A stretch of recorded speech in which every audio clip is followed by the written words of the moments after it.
What's up, fight fans? And we are back at it with another edition here at Round One Sports TV. I am always your host, Edwin. Where the wall fight start? Round one. You see it. You see it. The monster Inoue, or is it Inoue? You guys help me pronounce this. We need to pronounce this man's name correctly because The champ is here! The champ is here! The champ is here! The champ is here! Japan, stand up. Y'all got a real one. Y'all got a real one. And I want to send a special thanks and shout out to the over 154,000 fans that proved me right.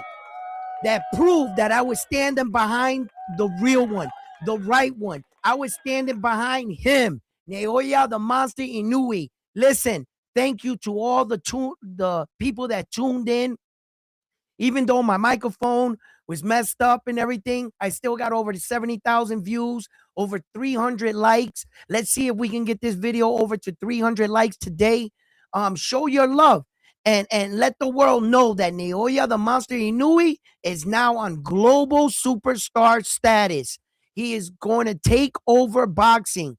And with these next few matches and what he does next, we're going to talk about all that and more. And is Naoya Monster Inoue the GOAT of boxing?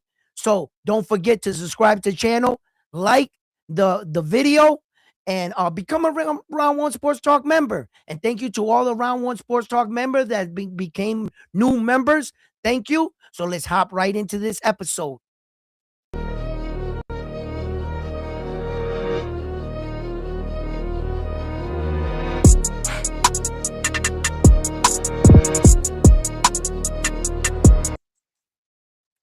Yeah. Let's talk about it. Let's talk some boxing, people. Let's talk some boxing. Let me get set up here. I got to make sure that this mic is working correctly, people, because that drove me crazy. I even think I could have got 100,000 views on that video, but I went back and looked at it and my audio was trashed. So let me just check this out real quick. All right, all right. It sounds good. Sounds good. So I got up this morning, man, and I saw the love and the support from the fans all over the world and the viewers that tuned in and watched me talk about what I believe is the pound for pound best fighter we have today. Um, in the beginning, I got a lot of pushback, and a lot of people told me I was crazy and why I was supporting this Japanese guy if I'm Puerto Rican and American. And I tried to explain to them that my vision when I first started this podcast was not about ethnicity, wasn't about race, wasn't about language, it wasn't about any of that. It was about the sweet science, boxing. And I wanted to know who is the best that does it in my era. I love boxing. I love fighting. I love combat sport. There's nothing better for me in the world than to lace it up and stand in the ring across from an opponent and afterwards get something to eat because he's gained my respect. In a world of, competitive where egos clash all around the world, people want you to take sides. Here at Round One Sports Talk, I take no sides. I'm on the side of boxing, equality, and what's right. And I believed, and I always believed, that what I was watching in the monster Naoya Inoue was superior talent, elite boxing at its finest. And I was baffled for many years, about all the criticism they said about the monster Naoya Inoue. They called him a hype job. They said that the corruption in boxing was promoting another, so-called hype job, and that he had loaded hand wraps. Even Floyd Mayweather took shots and said steroid allegations. Everything but that what he was, the best skilled fighter in front of you. No one wanted to give this 5'5" Japanese fighter any credit. He truly got it out the mud. Naoya, the monster, he knew we went out there each time, fight by fight, and all he can do was prove to himself that he was the best. He couldn't win over everybody. And all criticism, opinions are like assholes. Everybody has one. He fought all of that and stayed the course. Fight after fight, win after win, knockout after knockout. But the people were not impressed. There were still rumors going around that he never left Japan. In fact, at that time, he had already ventured out of Japan 4 times. It goes to show how much very little people knew about him. But now the world is starting to understand what kind of monster he truly is. He's doing things in boxing that now people are starting to talk about him in GOAT conversations. And I'm here to tell you that in the world of boxing, the name GOAT must be earned. This is not the NBA, the NFL, where that they throw around the name GOAT freely. In the NBA, there's like 5, 6 GOATs. There's like 7 of them that are retired. And they consider them all GOAT at the same time, not in boxing. As you can see, even Floyd Mayweather, as he was going through his career, he was only given the title GOAT when he retired. In the sport of boxing, unfortunately, the only way you can get GOAT status is after you retire. Your body of work and everything you did in your career is added up.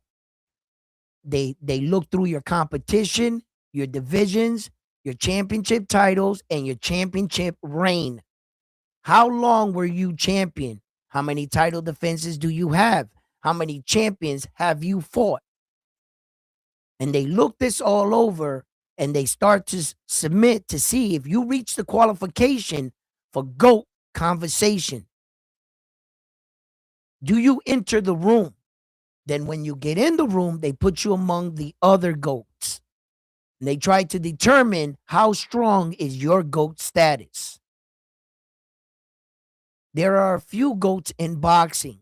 There is only one division in boxing that is highly, highly controversial. The heavyweight division. The heavyweight division has their own GOAT, Ali, because they play by their own set of rules. They don't cut weight. So the remaining of the GOATs are all divisions that cut weight. You have to meet those requirements. And unfortunately, the reason why we do this is because fighters, champions, don't know how to retire well. They want to start fighting deep into their 40s, sometimes 50s nowadays, right? And they ruin their boxing legacy. Then you have fighting fans wanting to argue with them only in their prime. But you must count all wins and losses. And the more losses you tally on at the end of your career, the further you get away from the GOAT conversation. And there are people and fans that will come in and try to lower the bar by saying that wins and losses should not determine you by being the GOAT. And I agree. So we must come to a standard. How many losses could you have and still be in GOAT conversation? Besides the heavyweight, I think the number around 3 losses, somewhere around 3 losses, you should still be able to be in the conversation. Not everybody has to be perfect, but I think 8 losses, that might get you out the conversation. 8 losses, 3 knockouts, 10 losses, 5 knockouts type thing. You might not be considered the GOAT if you're getting knocked out 5 times. That's the problem. So these boxers must understand that there's a beginning of their career and there's an end. And throughout all that, you must protect what you're building. In the beginning, you start your career. In the middle is your prime. That's where you make yourself. That's your legacy. And in the end, you must close to be entered into these kinds of conversations. Now, I said all of that to say this. There is a type of GOAT that exists in every sport. He or she is the type of GOAT that are doing things so far exceeding their their contemporaries that it's obvious they're the GOAT. Like Tom Brady, he was so far ahead of the curve. He had 3 more Super Bowls than anybody in his direction. He had 10 Super Bowl appearances. At the time, we had the right to call him the GOAT. He to catch him, he was doing 2 things on a scale that were far too big. So I can see that. Is there a fighter that is doing that today? Is there a fighter right in front of you that is actually doing that today? Well, let's find out. Talk is cheap, right? And here at Round One Sports Talk, we're here to educate and to learn.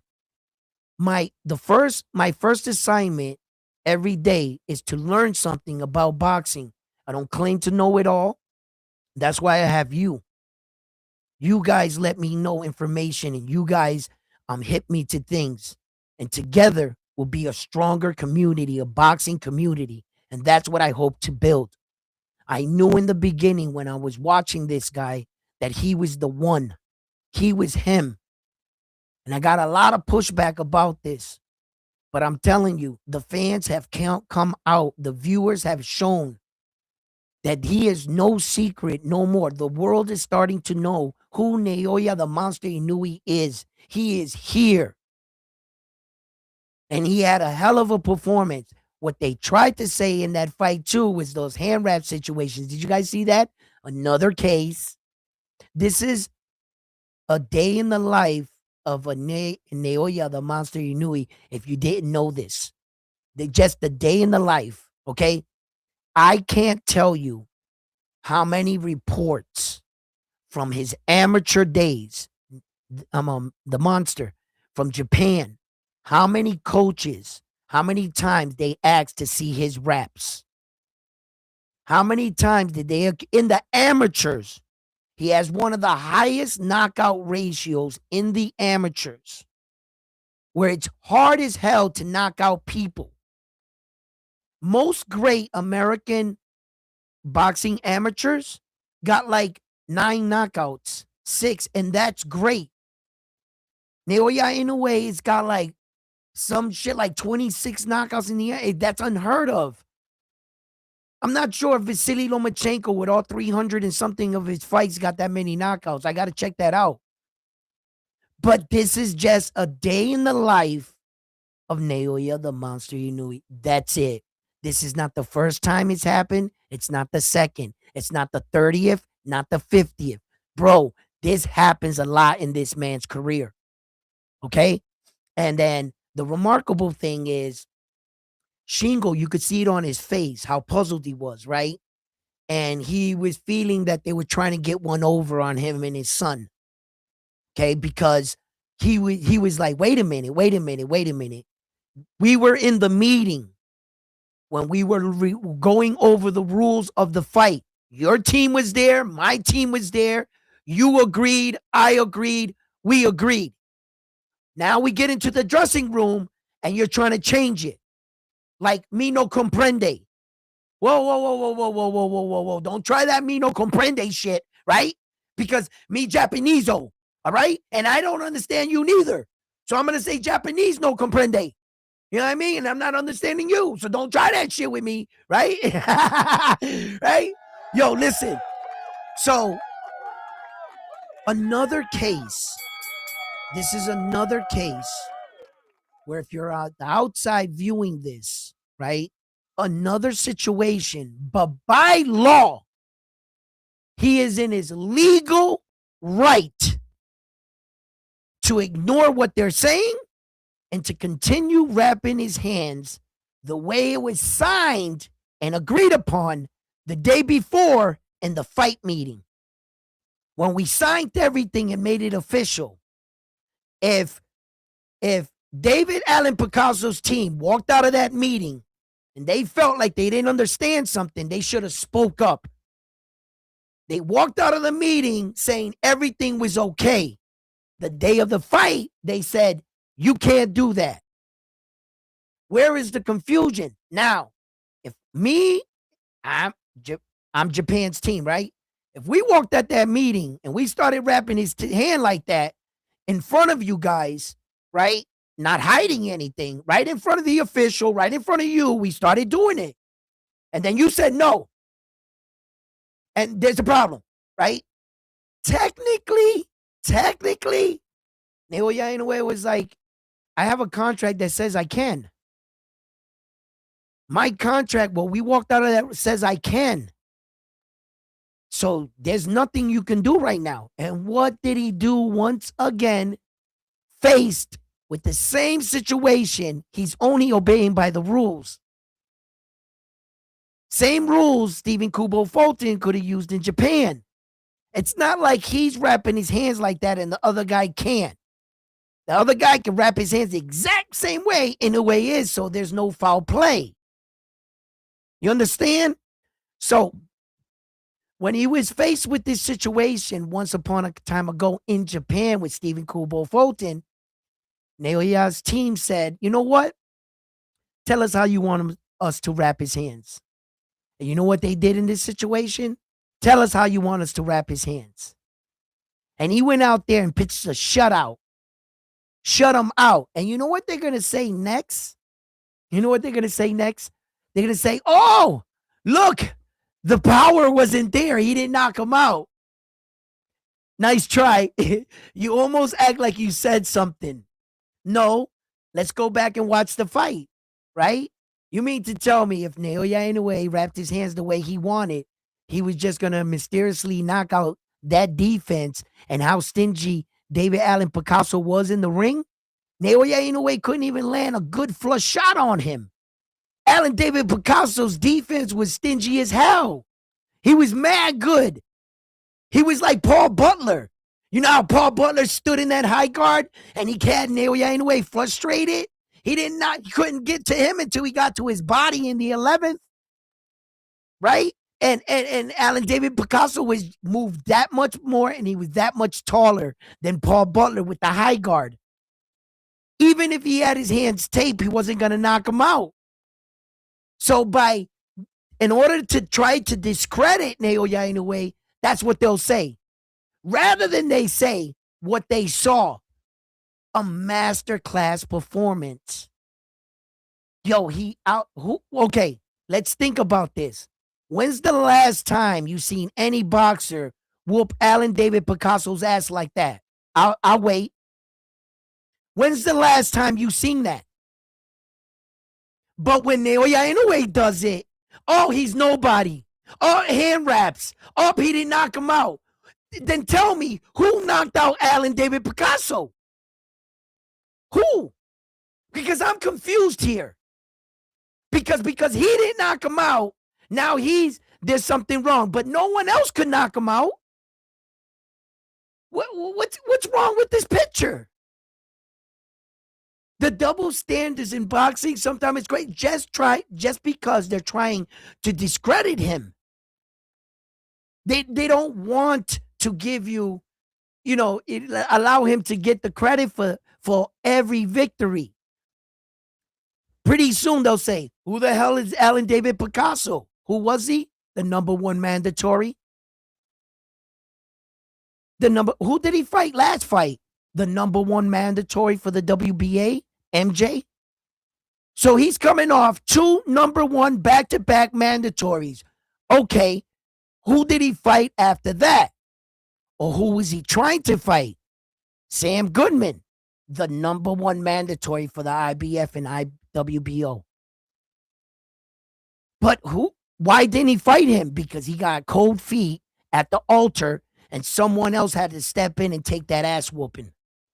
Roman Cardenas. And then Yi Young Kim and TJ Doheny. They all suffered ass whoopings because the number one guys didn't show up. And remember, Roman Cardenas got his ass whooped because of Alan David Picasso. And then Alan David Picasso got in the ring to try to fight Naoya Inoue.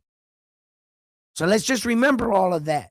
Naoya Inoue has only asked to fight the number one next. So remember that.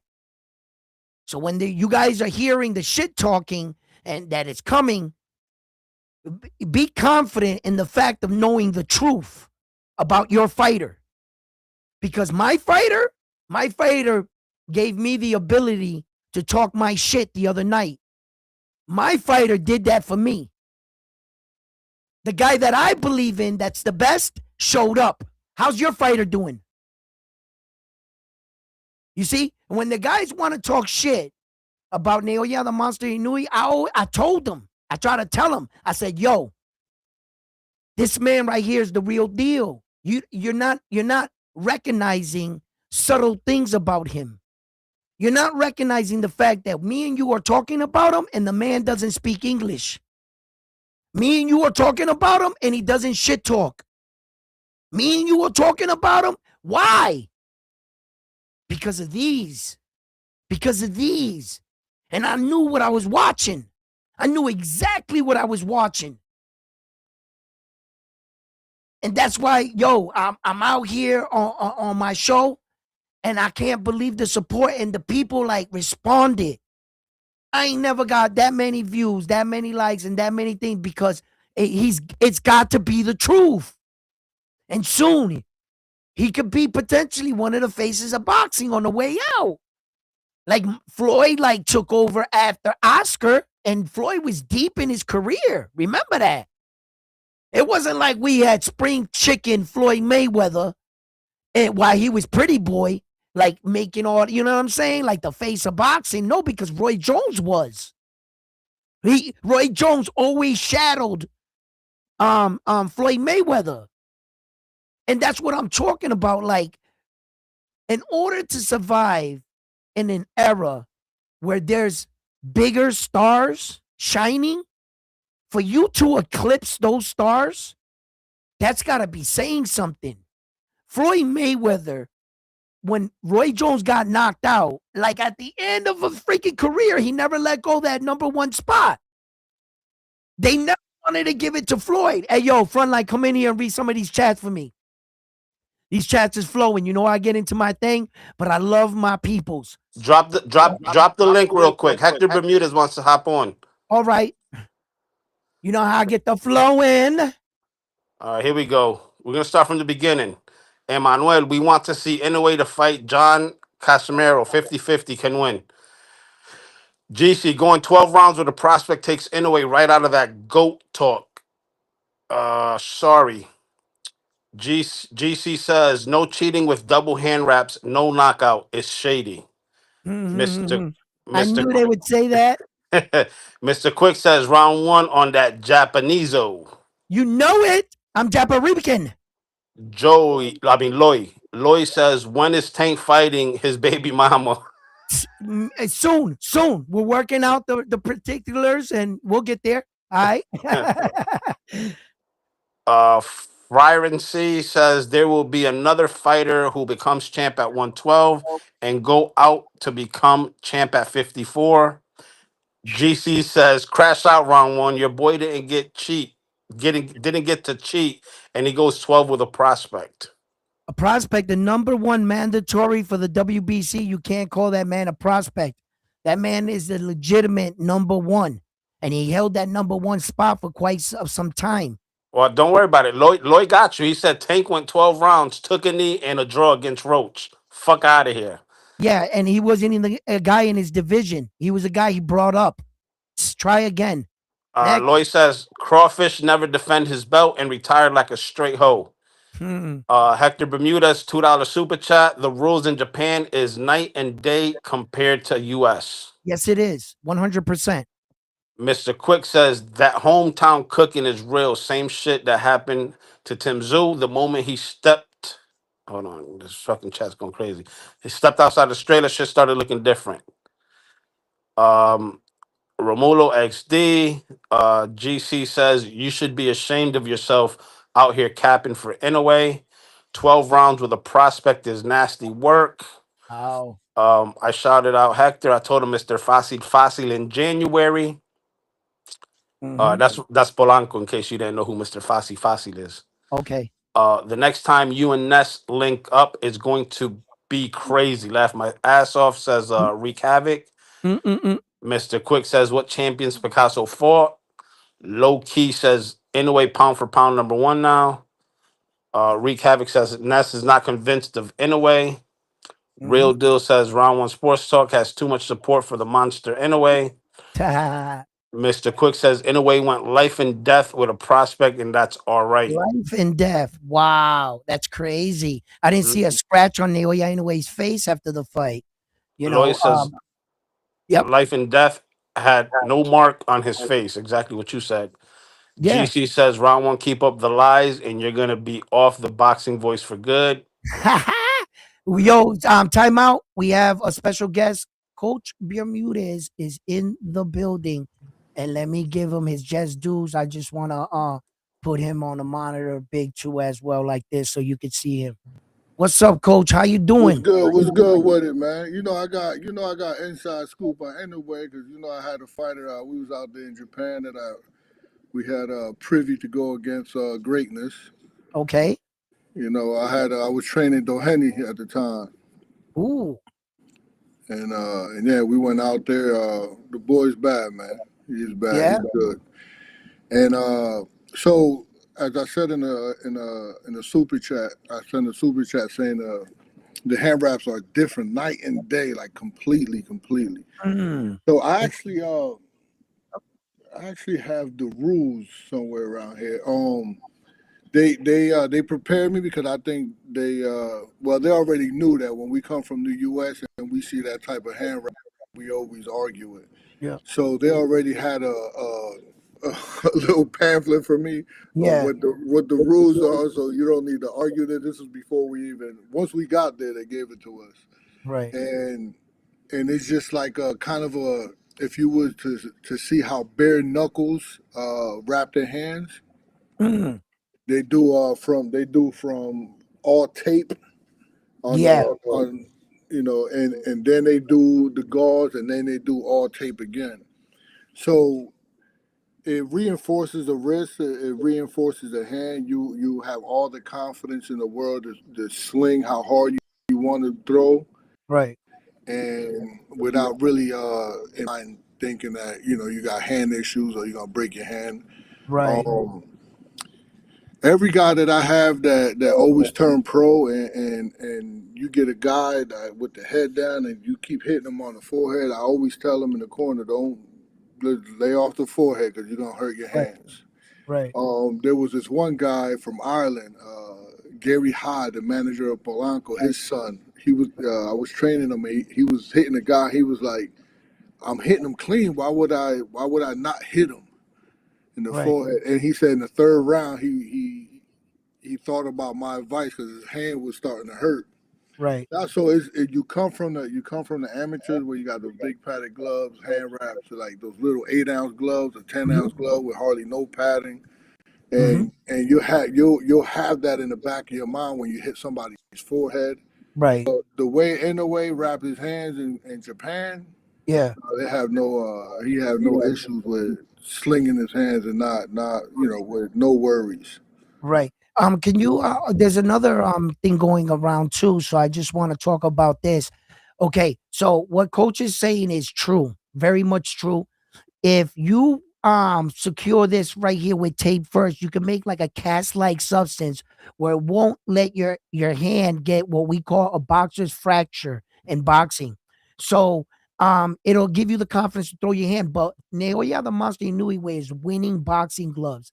In your experience, and can you explain what those kind of gloves are and the difference Yeah. between regular gloves? So they used to winnings. So Mayweather used to always have issues with his hands, Right. and he I think he made them famous because before Mayweather was wearing them, people really didn't know about winnings. Hmm. Then he started wearing them in his fights, and in one of his fights, I don't recall which one, but the commentators, I think, was not Jim Lampley, the other one, the other guy, Letter, was it Letterman? Letterby, yeah, Leonard Ellerby. No. The commentators for HBO, Oh, Yeah, Letterman. Letterman, right? So You talk about the older ones from HBO, right? yeah, not No, Lampley, the Letterman. other one. Letterman. You had it right. Yeah, so he spoke on it. He said he's wearing that. And he also, that's when he started introducing the Mexican guy that he used to have in his corner, started wrapping his hands. right. And before that, before the winnings, and before man, what's the Mexican that he had wrapping his hand that used to work cup for Mayweather? The chat should know it. So he started doing a better job than what Mayweather was accustomed to, and Right. his So then the winnings became a brand that is good for your hands, Your you know, hands. sort of like what Rival is today, right? Rival Mm. got these gloves that are like hard casted, and they good for your hands. But then the the caveat to that is that Yeah, you because like you're you're not gonna not knock the really guy like out. you're hitting the guy, but your hands are safe. Right. Um, Those are so mainly for big punchers. yeah, so but if you're a puncher, you're a puncher. Right. Some guys need a little bit of extra help, Right. and sometimes it's psychological too. Right. Similar to like I have Rohan Polanco. Right. When his first fight with Top Rank, he went the distance with this guy, and he had rival gloves. And then the next fight they didn't have rival gloves, so he had to pick the MX, and he smoked the dude. He knocked the dude out, and he was like, "I'm never changing from the MX." But then the next fight after that, his hands, and I Right. was like, "Yo, my man, you got might have to go back to the rival." Like, man, fuck that. He's gonna ride with the X's. Right. He said, "I'd rather break my hands in his face than and knock him out and go the distance." But Hmm. so I think it's a mental thing for him now. He just want MX, Everlast, Right. which is the rivals is much safer. So as a rival is winnings was of yesteryears, Okay. but winnings are not like that now though. Okay. They're shaped a lot different now. So Right. it's not like how when Mayweather, if you see how Mayweather wore them, I don't know if he wore them with Zab Judah too, but they look very, very big. Uh-huh. Now they're a lot different. Right. Well, yeah, and thanks for letting us know that, Coach. About the rules and the rapping and stuff, and there was a lot of things said about this, and they say, oh, now Naoya Inoue didn't get the knockout or whatever. I don't think if he wrapped his hands the other way or that way, I don't think he was going to get the knockout anyway. Alan David Picasso was really defensively sound. He didn't give Naoya Inoue much, much at all. I want to give Alan David Picasso credit. They Mhm. want to brush away like this Alan David Picasso kid, some prospect. He was the number one mandatory. We need to respect that. You know, um, Yeah. and in boxing, they try to write a lot of things off. I was just talking about you the other day and saying how uh and what you do about with boxing and everything and how you give back and everything and how there's ups and downs in the sport. But make no mistake, you're gonna turn on the lights tomorrow in the gym and go back to work. It's not you for you, you don't take it personal. As a No, coach, no. you face a lot of challenges. You would like to win them all, but on to the next. Talk Hey, to me, coach, hey, about coach. yep. Biz has a question for you in the chat. He says, "Bro, what is the difference of the hand wrap of Inoue when he fought Maloney in the U.S. and Picasso in Riyadh? Is there a difference in the in the hand Where wraps?" where did he fight Maloney? And he fought in In what Malone state? In what state? in Las Vegas, I think. I think it was Vegas. I think it was Vegas. Hold on, definitely get this for you Okay, right now. so if it was Vegas, I seen the locker room and the guy that was talking to him in the locker room. Interesting enough, they're flying these guys out there too. The commissions from the U.S.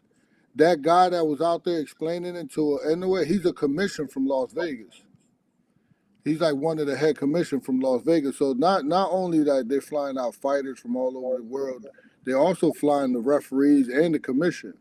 So the commission from that was telling Inoue what he can do and what he can't do is from Las Vegas. It was He fought, Vegas. he fought Las Vegas, MGM in Las Yeah, Vegas. so it will be the same rules. So now another thing, Las Vegas will let you put tape on your hands, but Yes. they would do this. They would you only could put one strip around and then crisscross. Oh, That's all you can do. You can't. But in Japan, you could pack it on from here all the way back. wow. Yeah. So it's really No, that one that rule, and sometimes they won't let you go underneath. So it's like you could crisscross the wrist. So as your wait. As your experience, I want to ask you a question, and I want to put you in the situation. You being fighting under Japan rules, you go there the day before the fight, you go into a rule meeting where you and the other team go in there, you guys go over the rules and you guys agree to things. Once you're out of that meeting, it's the day of the fight. Was Naoya Inoue in his legal right to say, we have a contract that says that you guys were in agreement yesterday. I don't want to hear it today. He could have continued to do it the way it was agreed upon. And if they had something that they didn't understand, they should have spoke up. Am I right for saying that? Yes or no? So there you have a team that had to be savvy, and within that savviness, you will want to play a little bit of mind games, because Mhm. I could agree anything I want to agree with in a rules meeting, right? Mhm. And then when the commission is in the locker room, I could be like, "Hey, commissioner, what he doing?" Mhm. And he could be like, "Oh, in the rule meeting, you said, nah, what? What are you talking about? Nah, listen, Oh, what? nasty. Hey, what's the rule? I don't know what meeting you talking about. What's the rules? Is the rules? Can you put tape on it or not? Commission, what's the rules?" I actually, there was a little video that went viral with me, me in the locker room, and I wrapped Kurt Scooby's hands. I don't know if you was able to see that. Mm-mm. And Barry McGuigan was Okay. there. So he was overlooking it. It was all over his social media because I called him a weasel, and I called him I said you rob your fighters.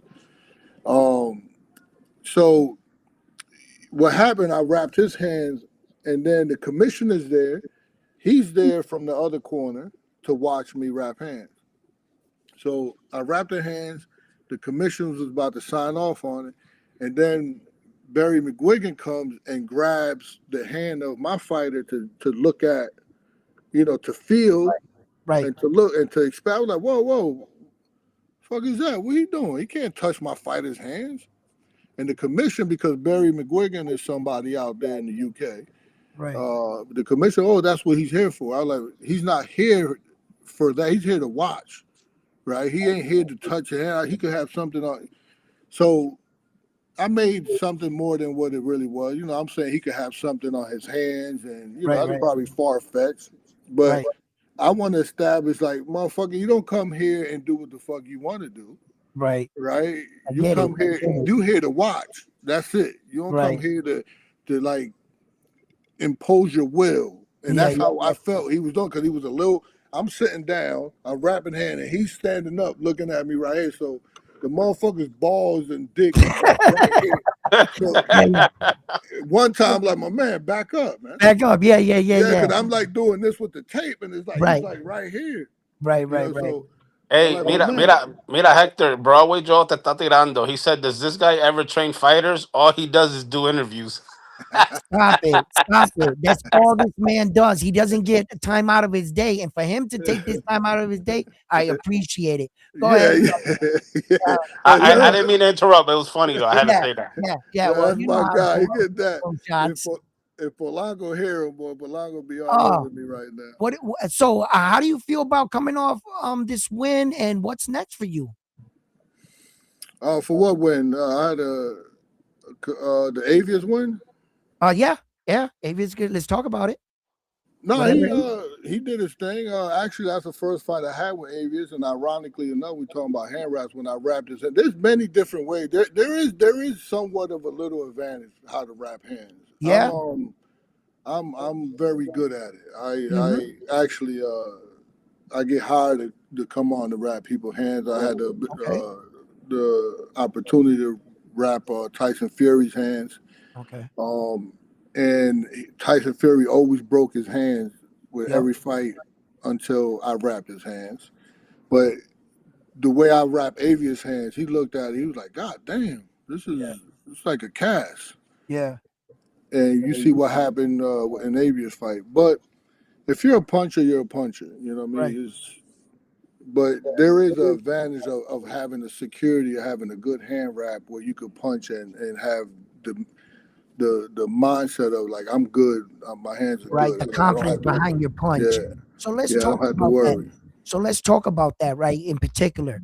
Now, as a fighter coming up, maybe, like Mayweather, had he had invested in better hand wrapping and thought of the longevity of his career rather than saying, no, I want to feel like I could punch hard and go out there and break his hand, is the monster Naoya Inoue, thinking about the longevity of continuously breaking your hand fight by fight and wrapping his hand. And like you said, there is good hand wrapping, but you're saying if you're a puncher, you're a puncher. Hand Yeah, wrap is most not gonna definitely. make you a knockout Remember people get knocked out with 16-ounce gloves on in the gym with headgear. With if you're a right. puncher, you're a puncher. You're a puncher. Yes. Yeah. And that's So what I want to so, point. but we have to understand that. So when I was in a meeting with Inoue, Yep. right? They said this is what it is, and they looked at me because they thought I was gonna have an issue with that. I was like, no, just remember that I could do the same, The same. Right. Correct. right? I could do the same to my Correct. guy. So Correct. yeah, so now it's even playing field. Right. Right. Right. It's Right. different if I couldn't do it. Yep. Yep. What I had a fighter fight the guy in England. What's the guy that Crawford knocked out from England with a jab? With a jab. With a jab. Remember Terrence Crawford knocked him out during the pandemic. He fought Jeff Triple Horn? G. Jeff Horn? No, he fought Triple G. No, I mean, Terrence Crawford never fought Triple No, G. no, no. This guy fought Triple G. Oh, who the He hell? fought Triple G and he also fought Terrence Crawford. Ricky Burns? No, no, no. No, What's up with Brooke. your Brooke. Brooke? Kell Brook, yeah. Kell Brook. So I had a fighter fight Kell Brook. Actually, you know the fighter, Mark DeLuca, Okay. right? So this was the first time where I went to watch their hand wraps, and I seen what they was doing. I was like, oh, hold up. I went right back to my locker room. I was like, nah, we gotta do this over. Right. Right. Yeah. Right. So It was that you bad. get It was that bad. no, because they Or was just it put psychological? Were you trying to just get him to do it? You know how like sometimes, like you said, mind games. You come in, even if the hand wraps are correct. If you were late, you say, do it over. Do it over. You know what I mean? yeah, Because definitely. you as a coach was saying, how some of these things can be mental warfare and it's played on in locker rooms. And you were addressing it, Yes. not necessarily that there was any foul play, but I want to establish dominance and I want to establish you don't run shit here. I'm gonna speak up too. Back the hell up. And so these are all things you talk about, and these are mind games and games that are played behind the scenes that we are not aware of. Because we're not in the locker room, but Coach Bermudez is, and he's talking about his many experiences with ways of rappings and rules of rapping. And my man Biz, I know you came a long way from the Philippines over there. Hey, You want to ask Coach Biz a question? I hope you got a good one. What do you got for the coach? well, I have a question about this because coach has a lot of experience when it comes to hand wrapping, and we know those fight with Inoue in Vegas with Maloney, Yep. and the rules. I think, correct me if I'm wrong, coach. The rules of Vegas and Saudi Arabia are much more are much a difference or almost the same when it comes to So hand wrapping? I don't know the rules in Saudi Arabia, but Okay. when I see the commission Hmm. from the Las commission Vegas. from Vegas, they're gonna, and then what I was hearing them say, what he could Yeah. do and what he can't do, is the same as my experience in Vegas. Yeah, what I've heard, what I've seen, what I've read from the community here in the Philippines, they said that the rules of Saudi Arabia and US are the same. That's what they said. You say So R, I was, yeah, the same. They are the the same. They same, said, yeah, yeah. yeah. So I was thinking about, okay, so a lot of people saying that the reason why Inoue can't knock out Picasso because of the hand wrapping style. Now let's go back to Maloney. So if that the case, the hand wrapping of of US and Saudi Arabia are the same. Why Maloney have that brutally knocked out by Inoue fighting in Vegas if they have the Remember, same hey, wrapping? hold on. What we're forgetting is that he's fighting he's fighting Picasso. The number one. Picasso Yes, Picasso is no Maloney. Yeah, exactly. Picasso That's and, what I'm and no talking one about. else knocked out Picasso. but no more. That- First of all, when you think about this, think about this for a second.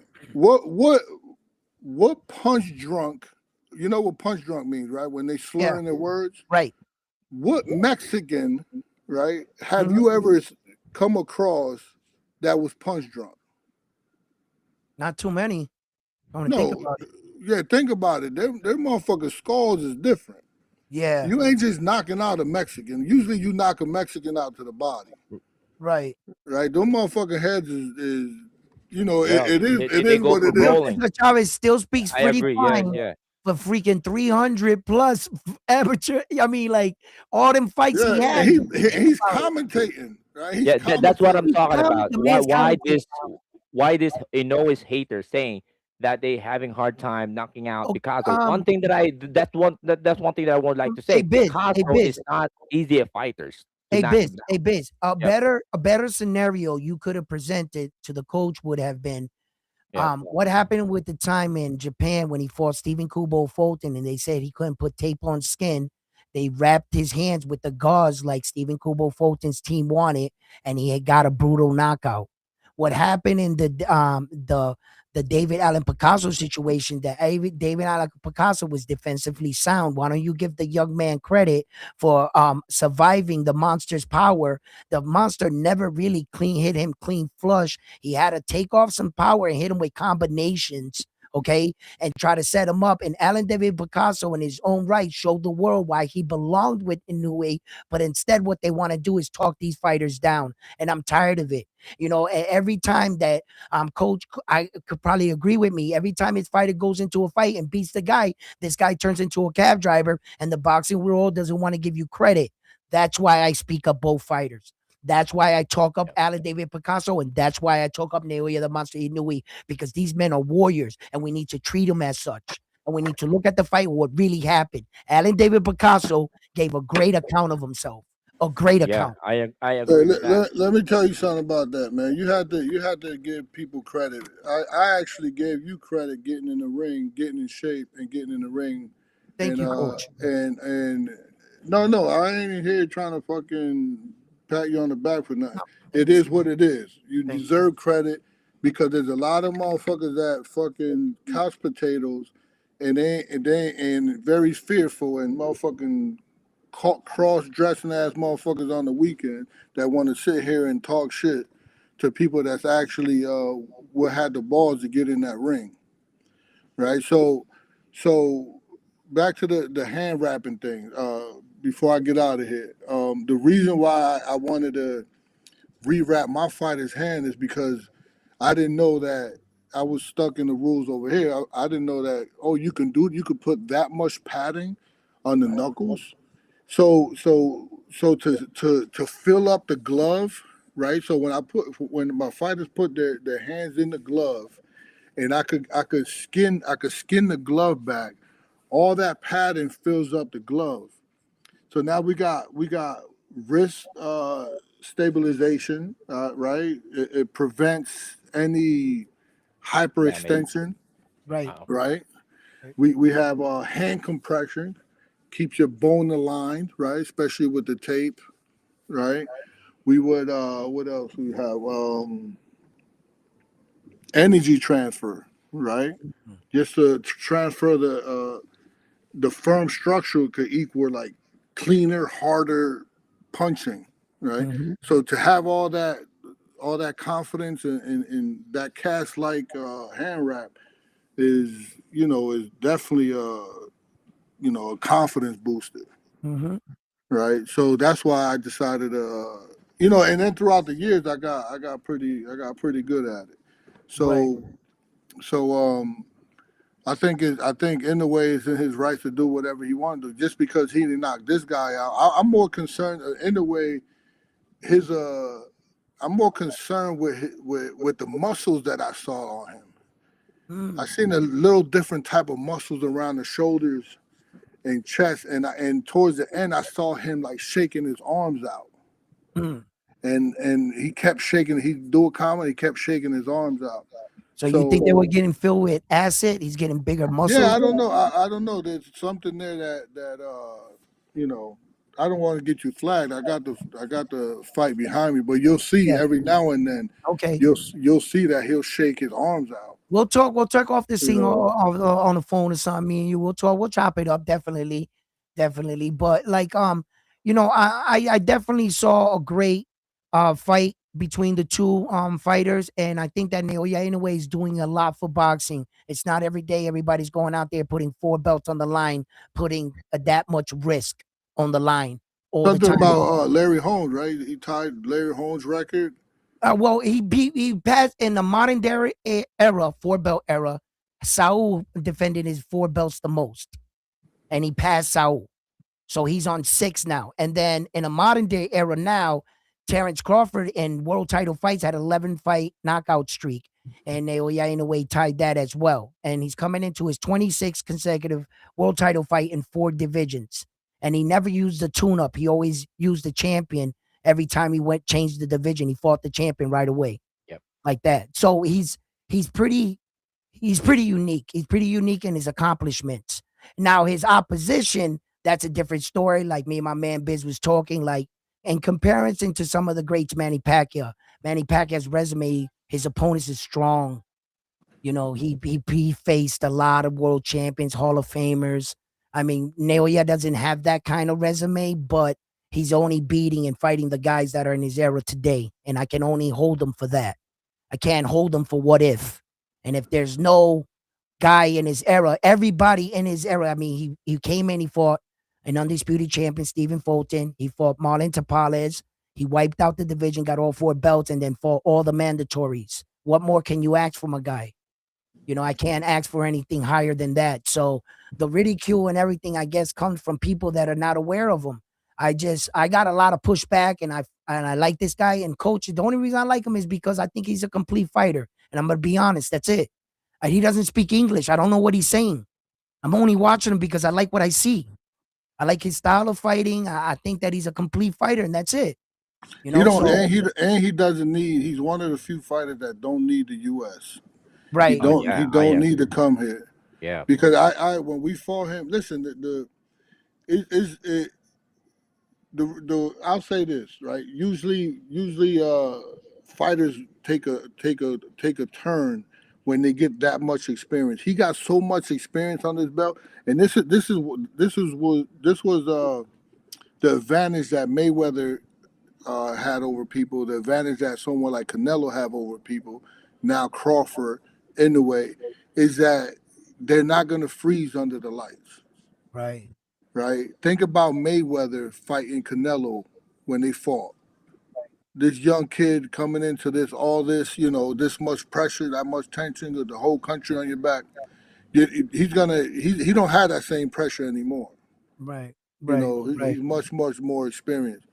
And when you could fight the way you spar in a calm setting, and you could actually have become that much composed under fire within the ring under the lights, you could think different, right? You could see different. You could react different, right, right? right, So so when I had the opportunity to be in the corner while I'm watching, and I remember one time we had a good game plan going in.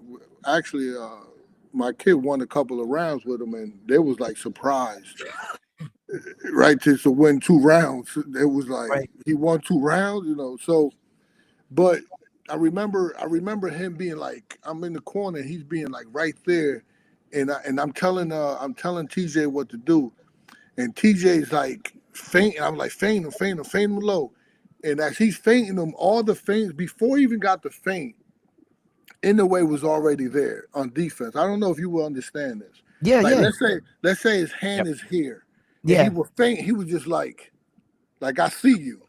Right. Like before you even do it, I see you. I'm already covered. Even like the body shot, and I'm So like when this you're saying he motherfucker. knew what I'm he was doing, he was like onto what He's I'm him. it, saying. The motherfucker's nice. he's He was test reading five him. times or Wow. 10 times ahead, something Wow. like Yeah, that. that's what I'm saying. Yeah. Like he was already like he wanted to fake low and then go high. He's already high. You know what I'm Yeah. saying? And He's it's like, advanced. damn, you know.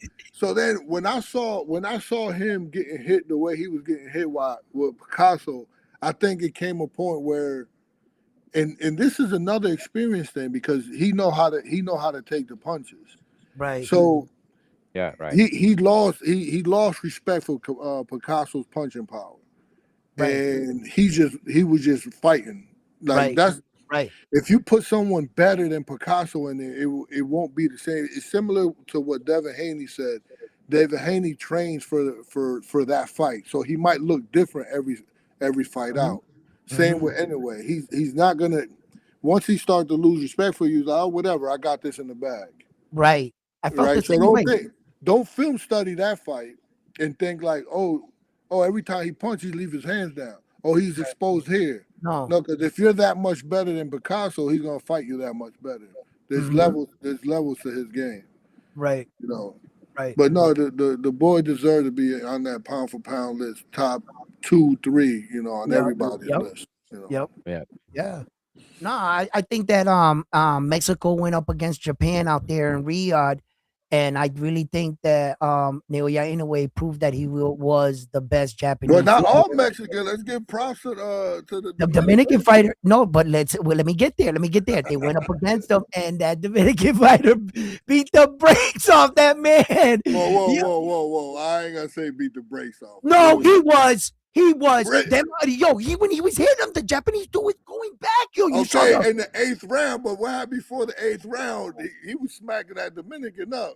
And I okay, know but it Joel didn't probably look. Joel's gonna be in the chat going crazy, but Yo, listen. I look. Okay, how about this? The Dominican fighter went above and beyond my expectation. Can I say that?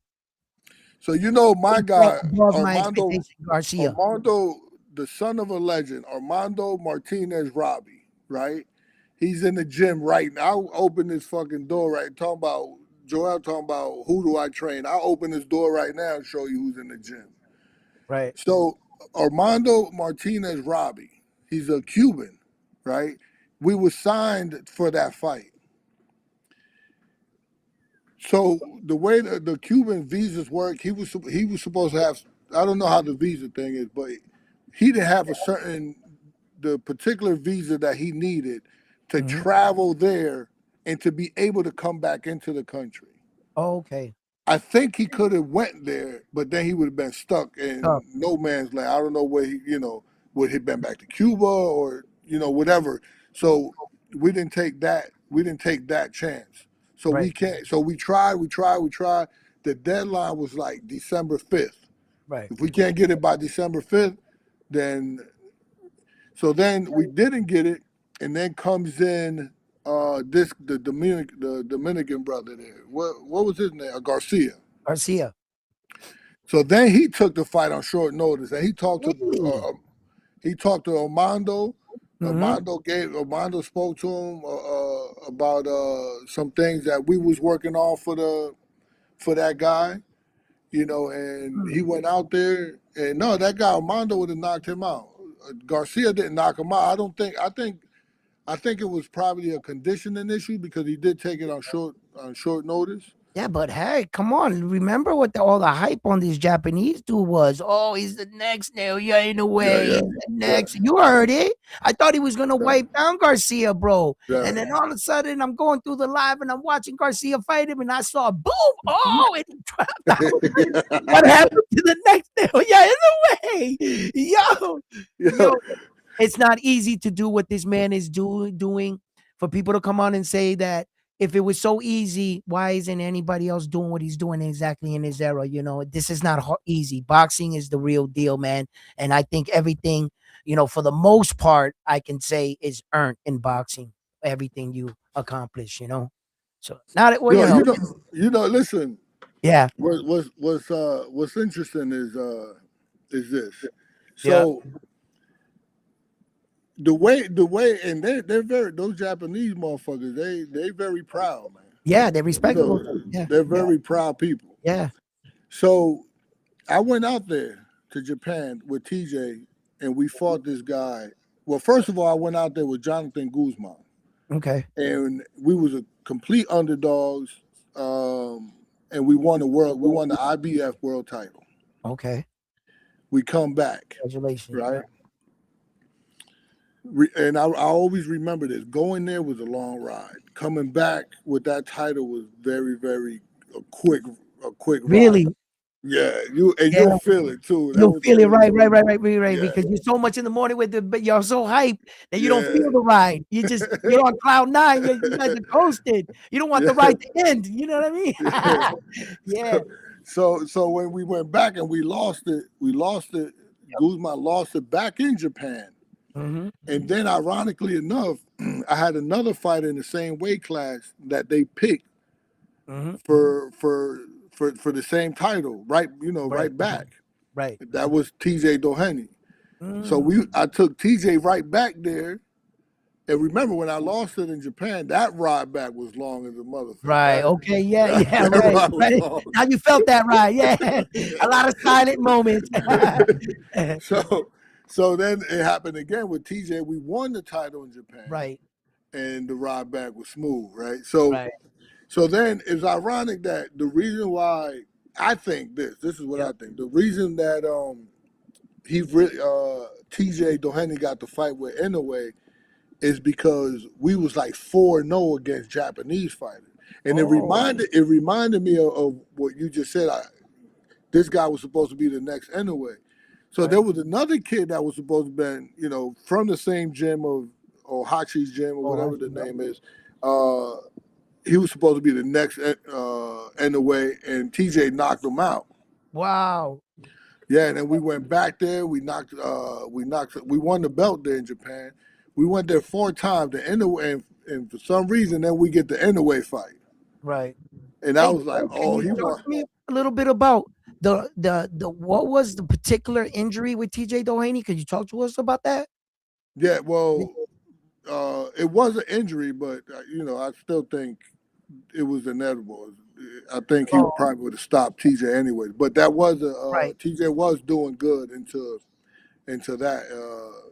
It was I don't know if he hit like a sciatic nerve, but All his right. whole it was a punch. Right. It was a punch, kind of like it could have been illegal, but technically not really. Right. It shut it shut down Shut his him whole leg. down. He Shut him couldn't get it. down. He couldn't. He couldn't get off. He couldn't get out the ring. Cause Listen. to get out the ring, you gotta bend your legs. He couldn't bend Right. his legs. Like it Wow. was Because crazy. when he fought Nick Ball, I don't. A lot of people. I get a lot of pushback on this, but I think if his body would have held up, he would have beat Nick Ball. In my eyes, he Oh was yeah, yeah, outsmarting yeah, him and beating him. yeah. So the thing with TJ, they wouldn't let him retire because he was gonna retire before the Inoue fight. And then Inoue Right. wanted to fight him. I Right. think Inoue wanted to get back for his country because he No, beat no, those no, no, guys. no, no. The TJ Doheny No, got the Inoue fight because remember Sam Goodman got his eye cut. They needed a late replacement. He yeah, yeah, and steps in TJ Doheny. So yeah. because But it was gonna be remember, but Sam they could have Goodman picked. number one. They could have picked anybody. Yeah, they could have, but TJ Doheny, I give him all the credit for stepping Yeah, up on short notice and fighting that yeah. kind of monster. And he gets my hats off to you, sir. Hey, You came in Well, and the correct me if fight, I'm wrong, but Coach. Is that Tiju Duhaney is a replacement supposed to be for Sam Goodman or the Korean guy? No, Just both for were for TJ. No. Both guy fights were for Sam Goodman. Sam Goodman got a cancellation. He Oh got the yeah, fight yeah, I back got now. again, I and got it then now. they entered this Yeah, guy. because Sam Goodman was a scheduled fight. That's why he can't fight. Sam Uh, Goodman decided to fight a tune-up fight, and then he yes, broke yeah, his hand in between the tune-up correct. fight, and then entered TJ Doheny. TJ Delaney, Sam yeah, correct. Goodman comes back. He cuts his eye not once but twice. Gets a 30-day extension into Yi Young Kim. Yeah, They were I both got it. replacement fighters. Yeah. Yeah. And because of the fact that TJ Doheny, respectfully so, had a number 2 ranking in the WBA, which kind of made him the next man up, and he had 4 victories against Japanese fighters. So he wanted to get back for his countrymen, kind of like Coach is saying. And I think that Yeah, he had a bigger allure and a big ranking. And Naoya said, "I'll take that." and it was good, also good for promotion while the Mhm. fight was, So I don't know if he was number 2. I don't recall. Maybe you're Yeah, right. he was number 2. He had a number 2 ranking coming in with TJ Naoya for Delaney, the yeah, in WBA. I'm WBO, I guess, 100% right? on that. They pushed Yeah, it up during the fight yeah. I week. mean, Yes, they did. they do whatever they want to do, right? Yes, they did, Coach. Because Eh, I remember TJ wanted to retire. He was done, Right. and then he was like, so the fight, the Inoue's fight with what's the guy that dropped him like in the second round? No, well, Luis Pontarinari dropped him in the first, and Roman Cardenas dropped him in the second. Okay, Neri fight. Nary fight. TJ fought on the undercard of that fight, and the only reason TJ fought on the undercard it was Correct. because Neri was always known to be undisciplined, not coming in on weight, Wait, and something always fishy with him. So they wasn't going to give him any slack. If something fishy was going on with him, they was going to boot him out, and they was going to put TJ in there, and that's why they put TJ on the undercard. And because of the history with Luis Pontarinari, right, Coach, he tested positive for a banned substance in Japan, and then he Yeah, missed weight and got exiled out of the country of Japan. And yeah, Naoya Inoue and one Shingo and one them year ban. lift up the ban so he could fight him in the Tokyo arena. So they didn't have confidence, like the coach says, in him and his shady dealings. Mm. yeah. Good memory, good memory, boy. You got a good memory on you. Huh? Yeah. No, when it comes to Naoya Inoue, I Oh, was that, oh, studying that, him, oh, you a following him fan for a of that? while. I've been studying him for a while though. I just look, Coach, man. I love the sweet science, and I respect every man and woman that laces it up. I believe that everybody's that does that is a warrior, man.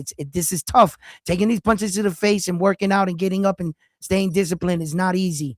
And I think that a lot of us fighters, we go through a lot of our own skeletons and demons, and we fight them enough that just getting up and going to the ring it's just tough, and I understand it. Yeah, So for me, man, I just like this guy, but I have an obligation, and it's to the sport of boxing. And Naoya Inoue is not the only boxer in the world, and that's why I cover all boxings. And I would like to ask you about Rohan Polanco right now. Can you talk about maybe something we don't know, or is there anything you would like to share about any now particular boxer? he's everybody know he's fighting now. He's supposed to be cold man. We was trying to get a good name, unfortunately, and I hate to say this, and I'll give these guys excuses where I don't think the money was enough. I'm not gonna call them ducks. I would just probably say the money wasn't right for them because every fighter will fight if the Right, money's right, right? right, Correct. right. And I mean, I had a fighter that fought on 2 weeks' notice with Adam Azim, Kurt Scooby. Kurt Scooby, yeah, Mm. I was like, no, you're not gonna beat this guy. You need a couple more fights, but if they give you X and X dollars, now you got to consider it Now, because that's now you something. got Tim Zoo versus you. Yeah, Yeah. exactly. Okay, coach. So it Hey, got to hey, coach, I be got a question, coach. it got Yeah, to be worth it, right? Uh, right. is TJ Duhaney still fighting in 122 on 122 right now?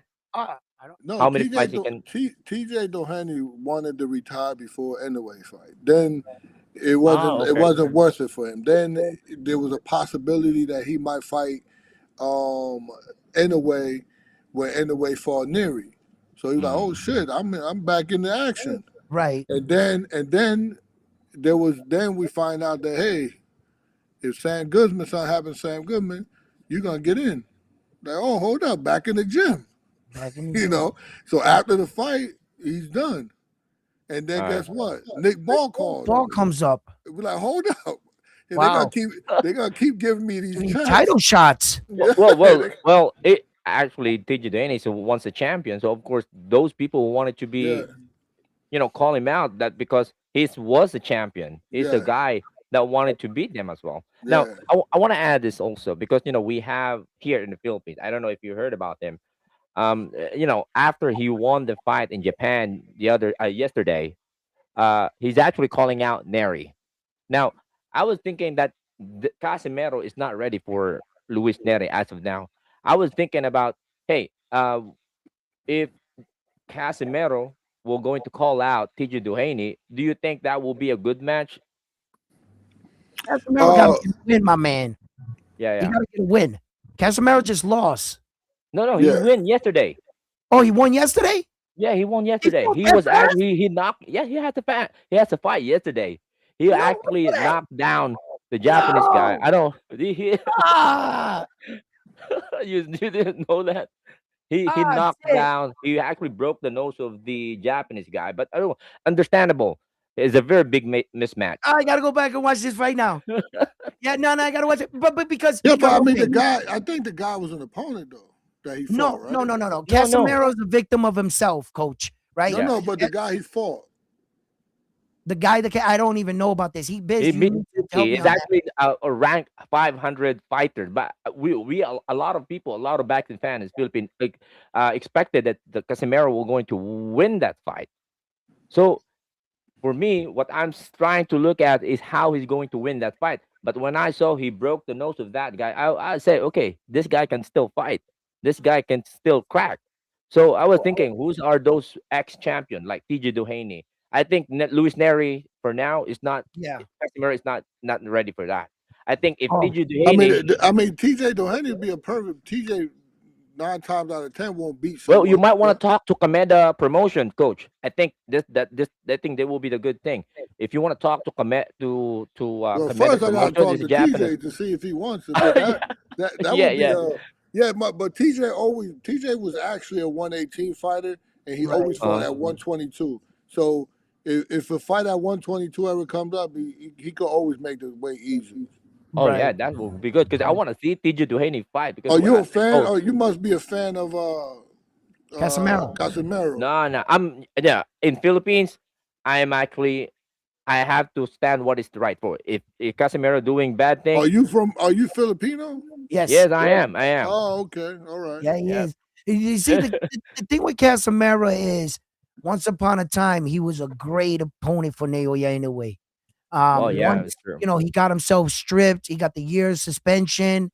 Naoya Inoue train went that way. The problem is, I try to tell fans that Naoya Inoue train ain't gonna slow down for nobody. In order to get in front of the train, you got to get something he wants. You got to get a belt, and then People surround him, bro. right. The, So the, so so but he look, Uncle Bob is gonna give him the fights he wants. And yeah. Naoya Inoue just wants good fights because he can't fight a champion because he has all the belts. So we all know that Frontlines fanboy here, Bruce Carrington, right, is gonna fight for that WBC. And he keeps saying that he's the one that's gonna beat Naoya Inoue, that it's gonna be Hey, Bruce Carrington. hold on. Let's say this right. Hey, Allow coach. him to grab the Hey, belt coach. at Your opinion. 126, Hold on, and we'll coach. see if your boy Coach, in gets your caught. opinion, Stop it, you Frontline. have way more professional experience than us fans. In your personal opinion, if Inoue moves up to 26, do you think he will survive the way he survives at 22? Those people hit different. And I think personally that Shushu has the tools to beat Inoue. You It's ask him my if he's opinion. gonna stop learning how to box when he moves to 126. He's still gonna be a superior boxer without the power. What are you talking about? He still knows how to box. You still got to catch up to him. You act like because we take away the power, if it doesn't translate or whatever, which it do, translate through 5 divisions, Papi, that all of a Papi, sudden at 126, Naoya you Inoue is gonna forget how to no, box. the reason why no, it's not that he don't know how to Yes, box. he's gonna wipe him It's down. because of what happened with Luis Panteranari and what happened with Ramon Cardena. Entre los dos, they Okay, touched his chin and okay, he dropped. okay, And at papi. Mira, mira, 26, mira, mira. they hit different. Mira, mira, eso fue mexicano. Those were Mexicans. They Tough, hit durable, and different they in know how to throw it to 26. a hook. That's not Bruce Carrington. That's not his style. He don't fight in the inside. How are you going to judge them on those men when he don't even have remotely close the same style? He's going to get wiped down, bro. But let him get that belt because All I right, so want the him to question was test for him on Coach. I film. already know your opinion. You're always going to defend anyway. What do you mean? What are you talking about? Hey, Listen, Coach. you know my Look, condition for hey, life. I could look have at been his the right shoulder, champion. Coach. Look at Hey, his right shoulder. What does he have there? coach, He got the, coach, Hey, that coach. motherfucker's Puerto Rican. Coach, I could have been a world champion, but I have a condition. It's called little hands. You know what I'm saying? I have little hands. All right. Okay. I could have moved up the ladder. I could have bit somebody, and he knows this, and he makes fun of my condition, coach. So, That's Coach, messed up in in your life. opinion, Inoue Yo, moves up to 26. Do you think he he'll be would fine. outlast He'll be fine. the top dogs so in your listen, professional experience? so shout out to Johnny at the hangout spot because on Thursday and sometimes Fridays I go on there and I give betting picks Okay. and and I think in all the time I've been doing it I got one wrong and that was when Tellez fought Abbas. Okay. Uh, no one really expected that. Yeah. So um so if I was to bet on that fight. Remember Suleiman Sigawa? Okay. Remember that fighter? What is it? El Suleiman? Africano. See. Yeah. So Okay. that was about 3, 4 fights ago that Shushu fought him. He looked bad. No, Bad. he could have the fight could have went either way. I Yeah. think it was a majority or split I think it was a majority decision if I Hey, coach, remember wasn't that correctly. the same fight Naoya Inoue watched him in New York that he got up and walked out on? That I was don't the same know. fight. I don't know. It was in New York though. Yes, and that was a war Because ceremony. Naoya Inoue was Rohan watching him. they made a mistake and put Rohan Polanco in early, and Rohan Polanco had like the best fight, the best action-packed fight of the night. So they should have put him on a little bit later. That was when I remember Michaela Myers got like, Yes, four, that's the fight. the, That's the fight. yeah. Bruce Carrington fought on against that guy, and he had I would say, uh, not the best of his performances. It was Hey, Coach, you know So why he he keeps was cutting tough you enough. off? Because he doesn't want to hear the hard truth that Shushu will beat the shit out of Inoue. That's why he keeps Shut cutting you your off and he mouth. don't let you finish. You see what I'm saying? You see the biasness going on over here with that What you Japanese shit on his mean? shoulder? Okay, no, talk your truth. Go ahead. It's going to sound silly because nobody's going to believe you. Because come on, brother, Shushu has a lot to prove. He's never even fought for a world title. I know this is going to be his official first one. Okay, granted, but he has a long way to go, and I think he's too old. If he hasn't gotten here in his career yet, I just don't think he's going to catch him. When we're talking about an elite fight, I try to tell you this front line. You're talking about a good fighter, a well, great fighter. can I ask Frontline a question? What makes you think he would beat what makes you In a think he way. would beat someone So, like Inoue? okay, so here's my thought process behind it. My thought process is, in a way, as he kept moving up in divisions and he got to 22, is where he faced the most adversity, right? So, that being said, he's been dropped twice at 22, and it's the first two times he's ever been dropped. That being said, if you bump up, a lot of people talk shit about weight, that weight don't matter. It does matter in boxing. So if he moves up those 4 extra pounds to 26, those 26ers, they hit different, meaning they have more pop, they can take more power. They're just built a little bit different. Same thing if a 26 goes up to 30, it's the same thing, especially people that been in that division for a long time. So in a way, moving up, I personally think that if Shushu cracks him and catches him, I think it might be night night for Inoue. That's just my opinion. But I say the same thing if it's So Angelo what? Leo, Nick Ball, or Yeah. Espinoza. So we're talking about from 22 to 20. We're talking about 4 pounds, and we're talking about someone like Shushu Carrington, who's I don't think he's I don't. Do you see him as that type of knockout puncher? Nope. front. What's the name? Front line. I don't think he's a knockout puncher, but he has good timing, and that's what counts. It's not the power sometimes that'll knock you down or knock you out. Sometimes it's the timing and it's the punch that lands at the right time. Okay, so at what fight did you see that would convince you that Shushu would knock out or beat the you said beat the shit out of him? What fight what fight would convince you? I say that to fuck with that because that should get him riled up. But So you really don't believe it then? well, I'm not gonna say Shushu will beat Inoue. But at 26, You Ah! just you just Aha! I know what the fuck Aha! with Edwin No, and because he's Butte, the come weakest on. link. The But lines are revealed. hold You don't on, believe in your but guy. Come on, bro. Stop I would that. say Angelo Leo. I say Angelo Leo and Espinoza are the two that would beat the shit out of Inoue. Nick Ball, unfortunately, he's an aggressive hard puncher, but I think he'll get caught with something up against Inoue. That's just how I see it. But Espinoza, The lies must stop. The lies must stop. I mean, there's all this stuff like stop it. Look, Naoya in a way, 4 pounds coach. I think he'll be fine. I try to tell guys that sometimes guys get maxed out. Remember, like Coach talked about, he talked about his guy, how low. Well, we're talking about a guy that started his career at 108. 108. He's all the way up here at 122, 5 divisions from where he started. He might be maxed out. If he went up to 126 and didn't get another knockout, I wouldn't hate him for that. But if he won, and there were special fighters that were little that didn't belong up there, like Mayweather.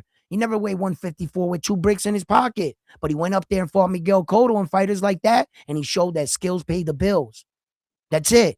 You know what I mean? I look, I can't expect anything else from Naoya. If he was to retire tomorrow, he accomplished everything. He owes us nothing. I'm just thankful that he's able to go in there and give us these kind of performances. And I knew what I was watching. And I be rocking this Japanese shit because I'm backing up what I feel is one of the greatest talents we have in our era. And that's just it. And then for Broadway Joel, yeah, laugh at the coach and not training, but who you coaching? What you doing for boxing? Stop hey, it. Stop messing with speaking the he coach. does a lot. He does a lot for Dominican boxing. hey, we speaking of No, upcoming let's fights see him with, fighting in with the gym, not for this, because he does a lot for that. He's got to get these gloves on. He got to put the gloves on. You know Hey, what I mean? Border Wars, tell him he could go to Border Wars too. He could go to Border Wars. hey Yeah. coach upcoming fights. How do you see the two Dominican brothers Sereno versus Ojo? That's an awesome matchup. A lot of people talking about that fight. Um, yeah, who will win? I would favor. I don't. The punching power of Cedeno, I don't know. God just gave it to all of it to his brother, and Yeah. To then Yudi. yeah, because Yudi's a Yeah. huge puncher, Yeah. and Henry has like none of it. So I don't know. He's cursed. Hey, Yo, Beauty I put that think dude you in I an think you ambulance. answered it earlier. I think you answered it earlier, but I guess people are just coming in. They want to know why is Polanco fighting bums and Flaz's leftovers. I think you Yeah. answered this because you had a couple options and then they all pulled out or whatever. No, Am I no, they right? got the right. They got the right to say that. I don't take anything personal. I ask the same thing. Why is he fighting these guys? And what they come back is, listen. They ask me, you pick the fighter, and we'll reach out. And yeah, I send names. I send everybody from Brian Norman to Nicholas Floss to Tiger Johnson to Lindolfo. I send them all, and then they send back the people that will say yes and the people say no, and none of. And I'm sorry for the haters Yep. that are rejoicing at the moment why he's fighting these guys, but is that your favorite fighter is not signing the contract. Right. The eye test is a motherfucker. Some people out there that know, like Tiger Johnson's people are elite management people, like split Right. team management or an official. They got scouts. They're gonna see like, nah, he's not ready for that boy. So they're not gonna put the person that they've been investing in their Hmm. whole career to then just throw it away. I'm fighting a Dominican fighter that doesn't sell a lot of tickets because Dominicans are not there yet as Hmm. fans, Right. right? Right. So why would we risk all this money that we invested in this fighter to throw it away, even if you think it's a 50-50 fight? You Speaking of a know, 50-50 fight, can I get your prediction on Subriel Matias, Dalton Smith, and who do you got in that fight and why? I think Matias makes me nervous all the time. Okay. Because he's the guy that's gonna weather your storm and then come and then get you late. Right. Dalton Smith, he's a big puncher. I think that I don't think he has the variety of like combinations to really deal with Matias. I think Matias would see his punches coming and be able to block them. You got to kind of trick Matias a little bit. I Mm-hmm. don't think Dalton Smith has that in his arsenal. But we would have to see. If I had to pick someone, I would pick Subriel at the time. I'm gonna probably study a little bit deeper. I got a 140 pounder that I wanted to fight Dalton Smith with, Mm-hmm. and I'll be comfortable fighting Dalton Smith. But that same 140 pound fighter that I have, I won't feel safe putting Right. him with Matias. Okay. Okay. Yeah. Right? Different scenario. Yeah, different type of fighter. Right. It's because styles make fights. That's why. Well, yeah, no, because you got to think about it as a coach. When you go into a Subriel Matias fight, at what cost, at what price is your fighter going to try to come back with the win? How are you going to get your fighter back? Is it worth the fight? Is the risk worth the reward? You know what I mean? Things like that. So at the time, Subriel didn't have the belt from the IBF, and a lot of people were avoiding him, and I understood that because the risk, it's a different type of fight. But coach, let me ask you, with this Teofimo Lopez and Shakur Stevenson, who do you got in the fight, and how do you see that fight playing out? um, I don't know who I got yet. I wanted like my instincts want to just jump on Shakur. Correct. Right. But I would have to study a little bit more. I had a couple fighters in camp with Teofimo. Teofimo and both of the fighters came back, and it was like fairly easy for them.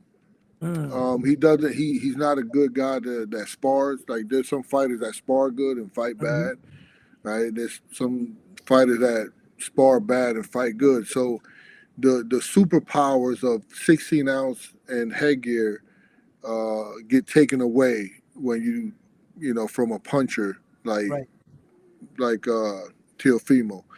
But I think the more finesse guy would be Shakur, right? He's you know, but I think there's some tricks that probably Teofimo could do that could get him over on Shakur in spots. I don't know if he'll last the whole fight, but I Right. would have to dig in. I would have to be a little spy. I got some, I got not spies, but I got intel everywhere and see how the training is coming along Right. to then make my official pick. Mm. Is there any fight that you are anxious to see, or rumored to happen? Is there any fight Yeah, I'm that? like I'm like you guys, man. This is my life. Mhm. Like you guys do this, faithfully too. I do this just the same, and I'm also a fan of it. I like all these fights coming up. I love all these fights. I'm looking forward to Jermaine Ortiz With and Keyshawn Keyshawn Davis. Davis. Yeah, because Jermaine Ortiz. He's your town, right? He's up the street from us. Yeah, no, is this a tough fight for Keyshawn Davis coming back from that meltdown, losing the belt, getting put on the back burner? He's all over social media flexing, but are you? That thing wasn't no melt. That's who he is, man. No, he ain't changed nothing. That's who he is. It wasn't. Undisciplined of not missing weight? That's not the Yeah, meltdown I was that's talking about. no, that's all Nah, him. That's you think all that was him. all him? Yeah. He thought he was fighting this Dominican kid, and he's gonna just take the fight regardless. And then Right. he got a Okay. he got a rude awakening. Then he want to blame mental, Yeah. whatever, where people really going through that. Well, that's why I'm saying it You because he know. said it. I mean, Yeah. But you no, know, but now I he see ain't. how you feel. I see how you feel. Like he he was just being himself, and now he trying to backpedal, blame it on something else. That way you could get a little Yeah, sympathy for him, so he could get back in good graces. I feel yeah, you. I'm from the streets, brother. I got yeah. it. I got. Indeed. So we recognize that game, Yeah, right? I got you. But Yeah, some people won't. Some people have sympathy for him. Whatever. right, Kudos to him. But right. I'm looking forward to that fight. I'm willing that I'm waiting for the call anytime. Jermaine will probably come here and Mm-hmm. spar with Polanco. We'll get them. We'll they always spar with each other when they got Right. big fights like that coming up. Mm-hmm. So I'm looking forward to that. I'm looking forward to put my 2 cents in there to get over on this guy. Yo, I wish you luck, coach. And on frontline or Biz, if you have any more questions for the coach, I don't want to Well, tie him up all day. I don't want to get hold, coach. I think you're busy Yeah, today. because I Uh, like like unlike Broadway Joel, you don't got no fighters that you got to train. I gotta go train some fighters now. Yeah, yeah, yeah. You don't know how it is. You know what I mean? Yo, coach, Solid thank you coach. for coming by, Yeah, coach. I thank you, coach. appreciate you. Thank you, coach. Always listen. Thank you for everything you do for boxing. Thank you for the commitment, for holding your fighters to a higher standard and always going after the goal, becoming a world title. For me to you, Round One Sport Talk, coach, salute, my man. Appreciate y'all. All Appreciate right, y'all. brother. September Yo, Yes, best thirty of luck. first. Best of luck in this upcoming fight, coach. yes. January 31st, Polanco, co-main event, Puerto Rico. Remember, the Puerto Ricans is always shooting at Polanco, but we're fighting a Mexican. Hey, And that's because he Hey, be Yeah, hey. saying stop that it, stop Mr. it. We Fassi, love that guy. Fassi. You got to stop that shit because remember he came up with us. We're the ones that yeah. bring Polanco out. So Polanco need to start that. We love him. No, All right, coach. Polanco do what he got Oh, to do, but my mom is like his mom, right, Puerto right. Rican. I'm Puerto Rican, strength and conditioning coach. Everybody around him is Puerto Around Rican. him. We So love him. so Stop so it. he so he knows how to push the button, but he know He where his does. love is at. Yeah, So I yeah. No, that's what's appreciate you up. guys, man. All right, coach. Hector, Peace. good luck, bro. Appreciate you. Man, Coach Wow. Bermudez, man, hopped up, man, with his busy schedule and chopped it up and talked boxing with us, man. I appreciate him for coming on because I know it's tough to juggle that kind of schedule of boxing, like, everybody in your gym and making sure everybody's working. They're like the coaches in the room, everybody mess around. You know how it is in school, right? So, but he's actually got like a fire station down there in Springfield, I think it is, right? Where that the fighters that come in and that if they want to fly in and they don't have to stay at a hotel. He has rooms upstairs, the fighters stay upstairs, and he has the gym downstairs, and he turns on the light in the morning, and every day he goes back to work. And Wow. it's men like him that keep making and molding these world champions that you see today. He has a lot of young men. He talks about his world title fights, even against the great Naoya Inoue. You heard Hector Bermudez when he brought TJ Doheny in with that fight. He was in Yep. his corner.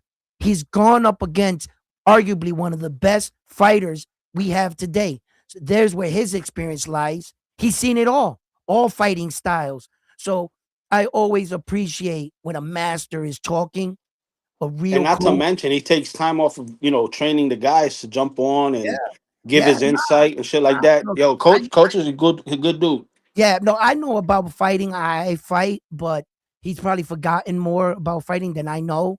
And it's always good to talk about that. And I'm a bit of a historian myself. I try to learn something every day. So this is what boxing's about, family. This right Yep. here. This is boxing talk right Correct. here. This is what you see. This is what you come here for real boxing talk, and for the men and women that will ever come up and grace and bless me with their presence and come up and talk boxing. This is how we talk boxing.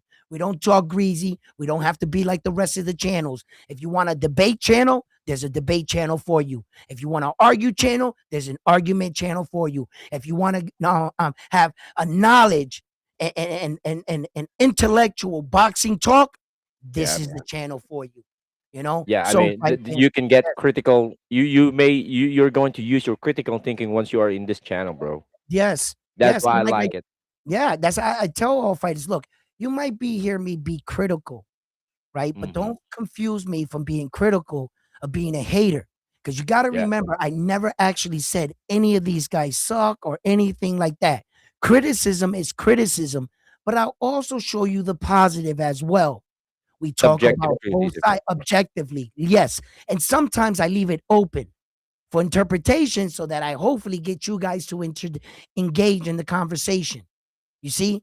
So, like, putting on these shows is not always easy. Sometimes there's a little dip in boxing, but I love moments like this. And I got to admit that I am very happy. And I woke up this morning and I said to myself, bro, the fans really showed up for Naoya Inoue. And pretty soon he just might reach that superstar status. Once upon a time, remember, gentlemen, they told Floyd Mayweather he was wrong when he bought out of his top ring contract. They laughed at him. Remember? All the Yeah, big wigs blackballed him. And then HBO gave him the fucking keys. And then they took him back. And then Showtime gave him the keys again. And he made himself and he betted on himself and he was right. A lot of people said he would never pass Oscar De La Hoya's status. Oscar De La Hoya's star shined too bright. They said your star will never eclipse his star. And it did. And it did. And that's what I talk about, Naoya Inoue. His star shines so bright that it's up there with the big boys, the Terrence Crawfords, the Julio Cesar, Canelo Alvarez, the Uziks of the world. Usyk. That's Yeah, how his star from way down here, bro. And I think that rightfully so. I like to see when a fighter gets his just due, and I think he deserves it. in fact, there are only few Asian who's actually came out just to be a shining star Yeah. on this industry. Few No, Asian, bro. just think of all the people that Naoya Inoue touched and influenced in a way. How many Yeah, Japanese fighters have strived to become him? They're not saying I'm the Jordan or whatever of boxing. They're saying now I'm the Naoya Inoue of boxing. There's kids out there hitting the bag going, Inoue, you know what I'm saying? The monster, you know, because and and look, yeah, boxing in Japan is not that famous at all. The number one sport well, in now it Japan is. is football. And now, yes, yes, exactly. So right now, even those casual kids who are actually playing soccer or football, right, know already what is boxing is. Right, So that right. because of Inoue. Yes, and that's what I talk about his star status. A lot of us out here in the West, we're not so familiar with him. Real hardcore guys like myself, and all the Round One Sports Talk viewers, okay, like guys like us and ladies. Um, I I think that in as a whole, as a complete fighter, what he represents for the sport, I have to admit that when I watch Naoya Inoue and I view his career, I'm not sitting at home nervous that he's out doing something crazy. Tank Davis, I was a fan of him for a very long time. I'm still kind of like a fan still. I don't hate the man. I just think he's going through some shit. But it was like one situation after another. And every time I saw Tank Davis's name in the headlines, I would cringe because I'm watching the rise and fall of our fighters. And that's a typical American story. It's always something with my guys, Ali, Mike Tyson, going to jail, Floyd, going to jail, Yeah. every single time. You don't know how heartbreaking sometimes or embarrassing situations I got to argue for my guys because out there they look at us like undisciplined, spoiled, you know, um, privileged. That's how they look at us. And when I watch a pure fighter, sometimes those kind of guys, soft spoken, just they never ever get that light. Somehow, some way, Naoya Inoue was so special that he broke through. And it's like the good guys winning now. Sometimes the good guys don't have all the luck. They don't get all the women. Good men. They seem to go for this guy that wants to have his hair slicked back and is going to be in jail in a month, you know? And here you are standing, working, shining in front of her, and she don't see you. It's kind of like Inoue. I always felt he was doing the right thing. And until this moment that the fans and the views, they spoke louder than words, man. I felt happy. I didn't feel like I was like on that ledge. It made me feel like, yeah, man, I was backing the right one. Sometimes shit ain't ever gonna work out for all of us. And you gotta stay the course when everybody else was like doubting you. And Mhm. they doubted me on this channel, but um I feel like everybody spoke yesterday and the day when it, and even without a knockout, like he had better knockouts. I never got this kind of response, and I was psyched. I was psyched to see that because I feel that the boxing world is starting to recognize him, and giving the good guy his just Yep. dues. Exactly. I mean, some people say that, yeah. I mean, the issue about hand wrapping. What what we saw last night about Naoya Inoue is how he boxed his opponent. He can box, Yeah. right?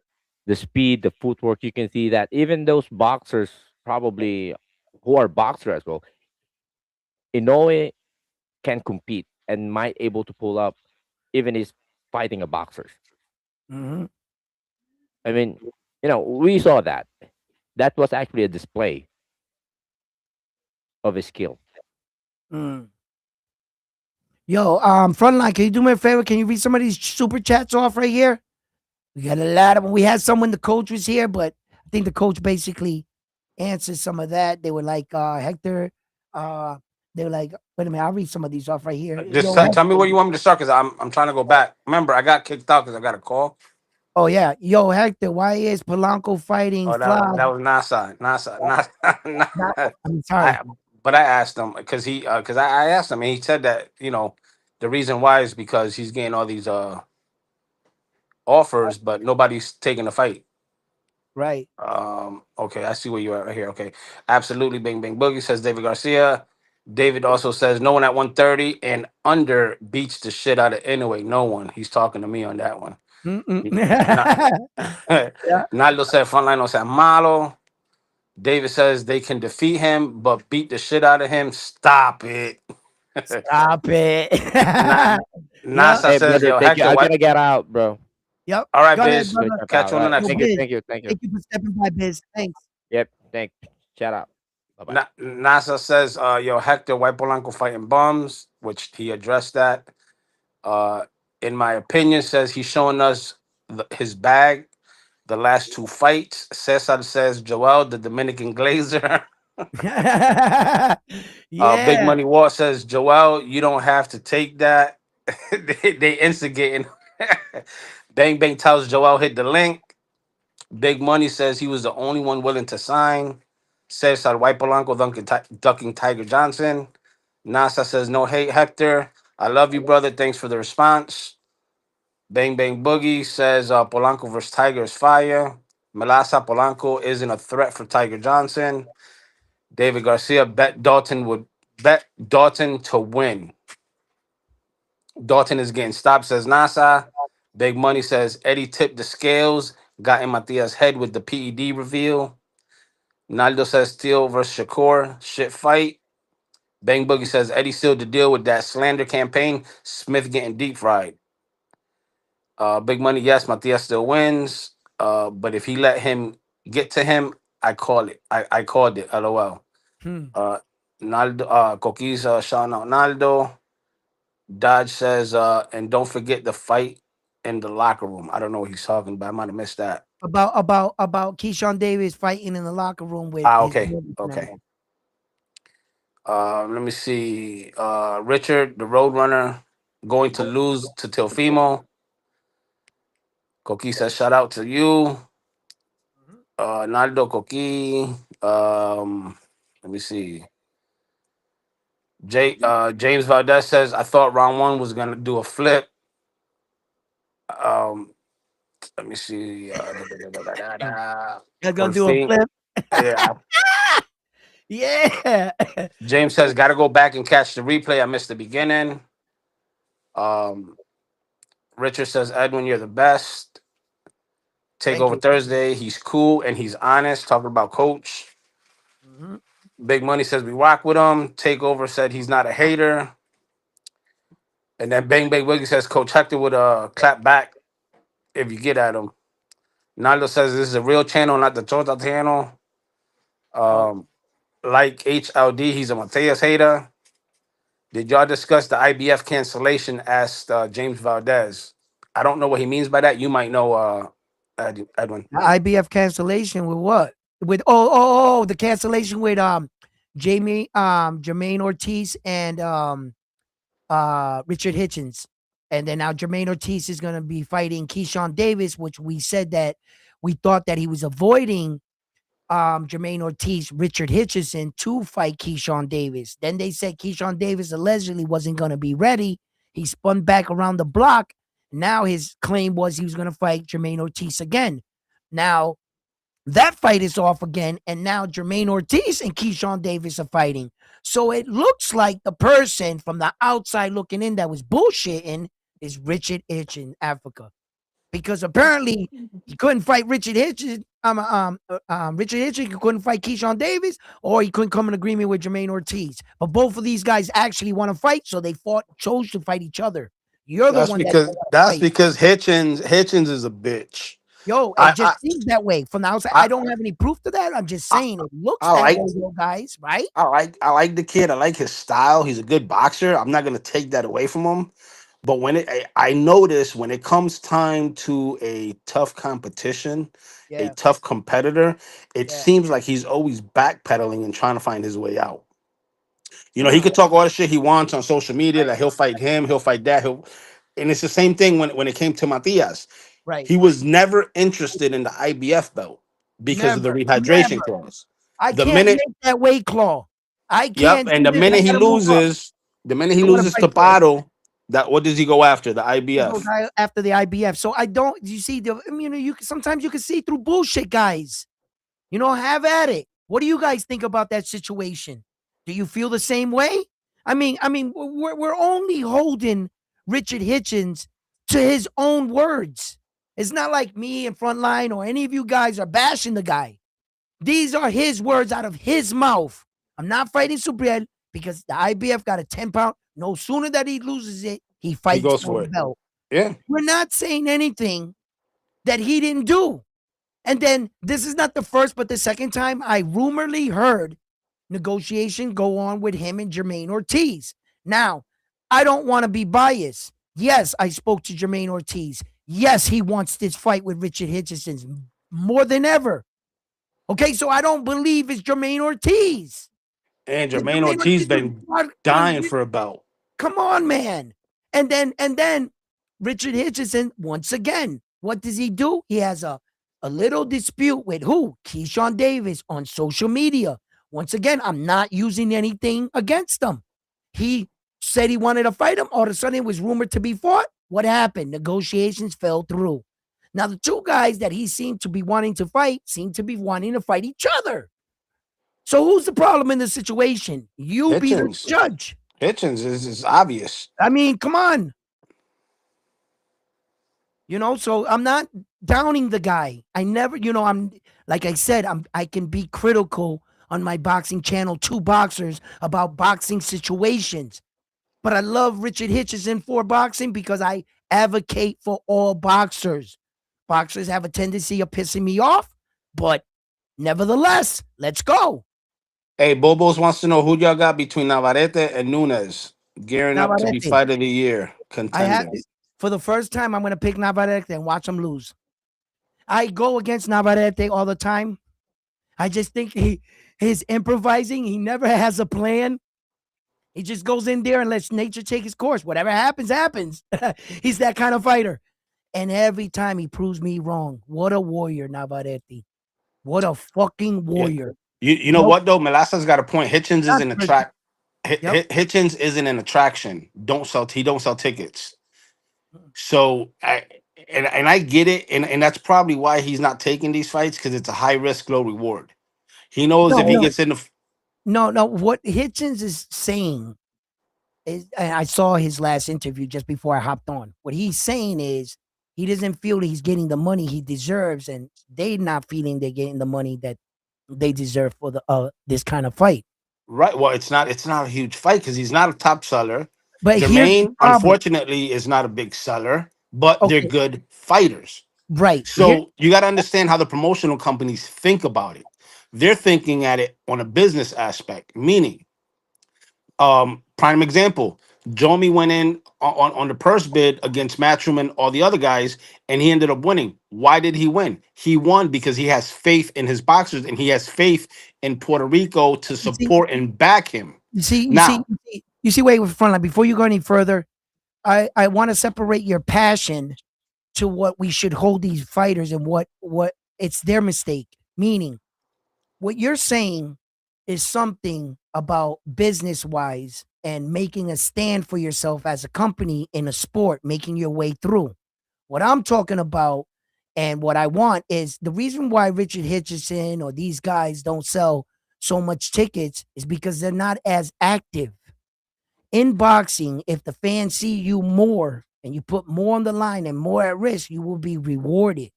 Such as fighters like Naoya Inoue and fighters that fight more than 3 times a year. yeah, but you can't These compare fight- that, Edwin. You Hold on, can't hold on, compare that. hold on, hold on, hold on, hold on, hold on. Yes, yes, I can compare it. The reason why you got to look at the situation. What you're trying to look at it like a fighter that is established. Richard Richardson is not that. He's a young fighter that recently became champion. This is the beginning of his championship run.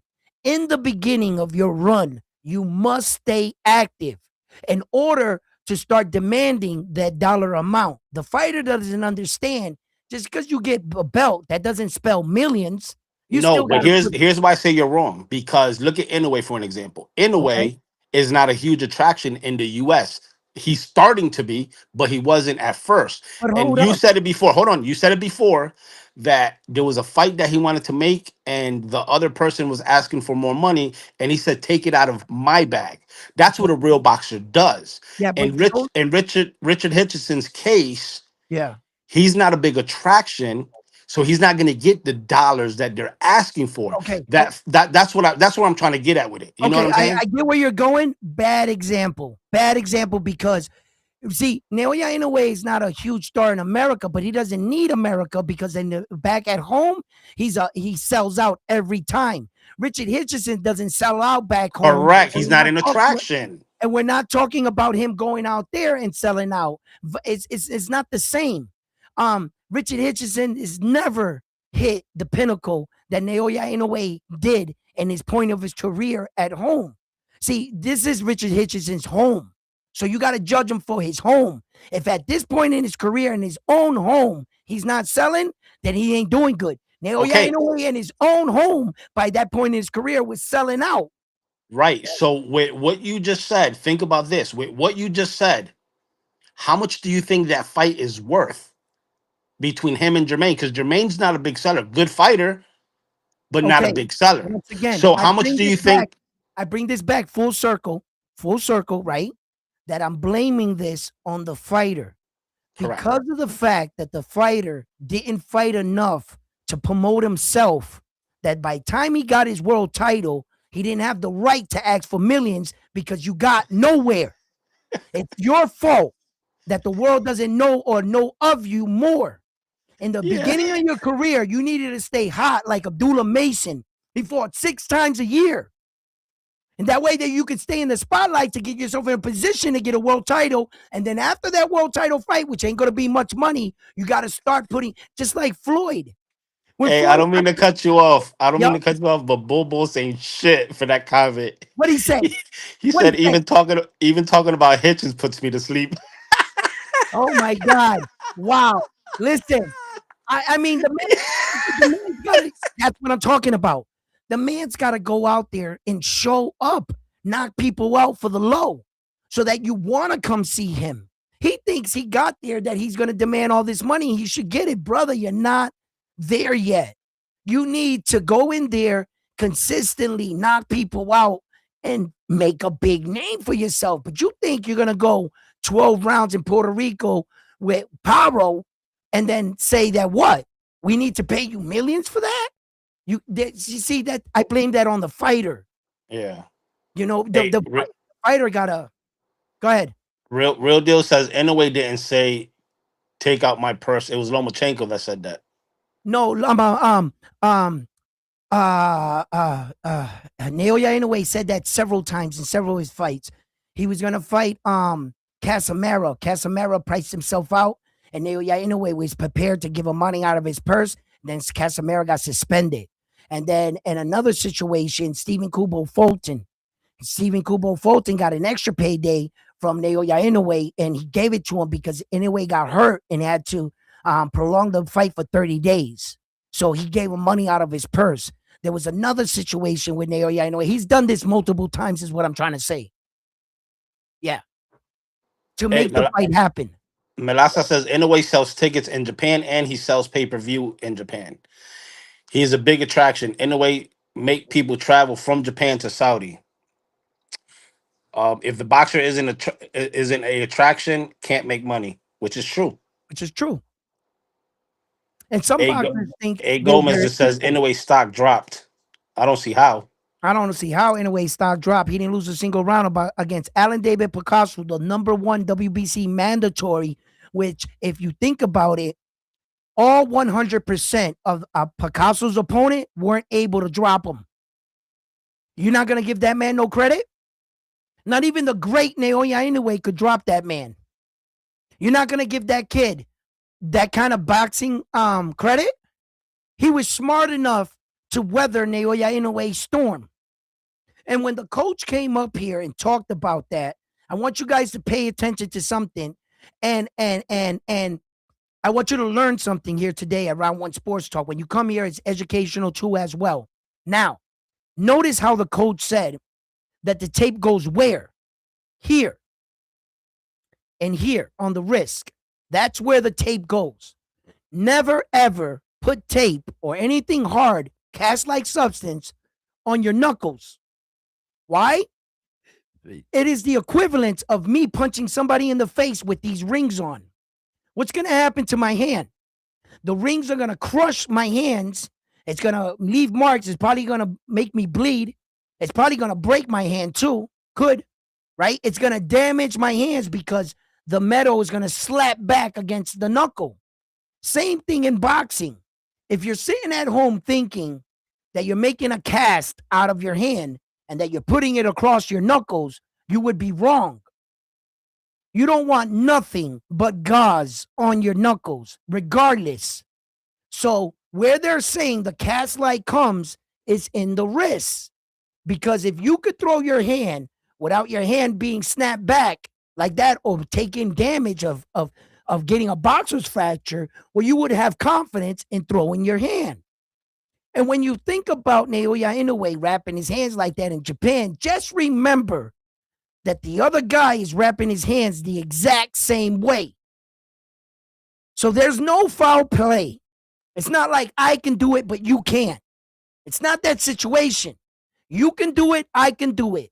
And then I talked about winning boxing gloves. Because although he does have this, he's wearing winning boxing gloves that gives who the protection? His opponent.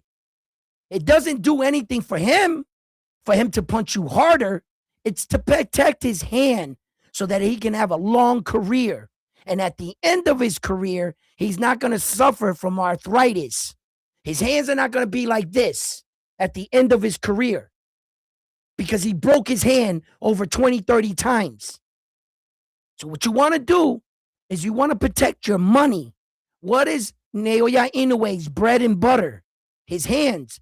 What is the most invested thing he invests in? His hands. So much so he puts padded gloves. It would be twice as hard for him to knock you out with them winning padded gloves on. And he's still knocking these guys out. Hey, With winning gloves on. Bone says Picasso's a prospect and fought 32 fighters and didn't even Wrong. fight a former Wrong. champion until Saturday. Finally got a champion in his resume, and y'all saying he's a monster. Laugh my ass off. Okay. Okay. First of all, that guy right there, love your answer. Keep them coming. But I'm going to give you a little pushback. First of all, you must judge Picasso for what he earned. He's not a prospect when he was the number one mandatory for the WBC. He's considered a contender. So stop trying to diminish Naoya Inoue's win because you went to your favorite channel over there and they called him a prospect. Then you came over here and repeated what you heard. But by you saying he's a prospect, it makes me seem like you're very green in boxing.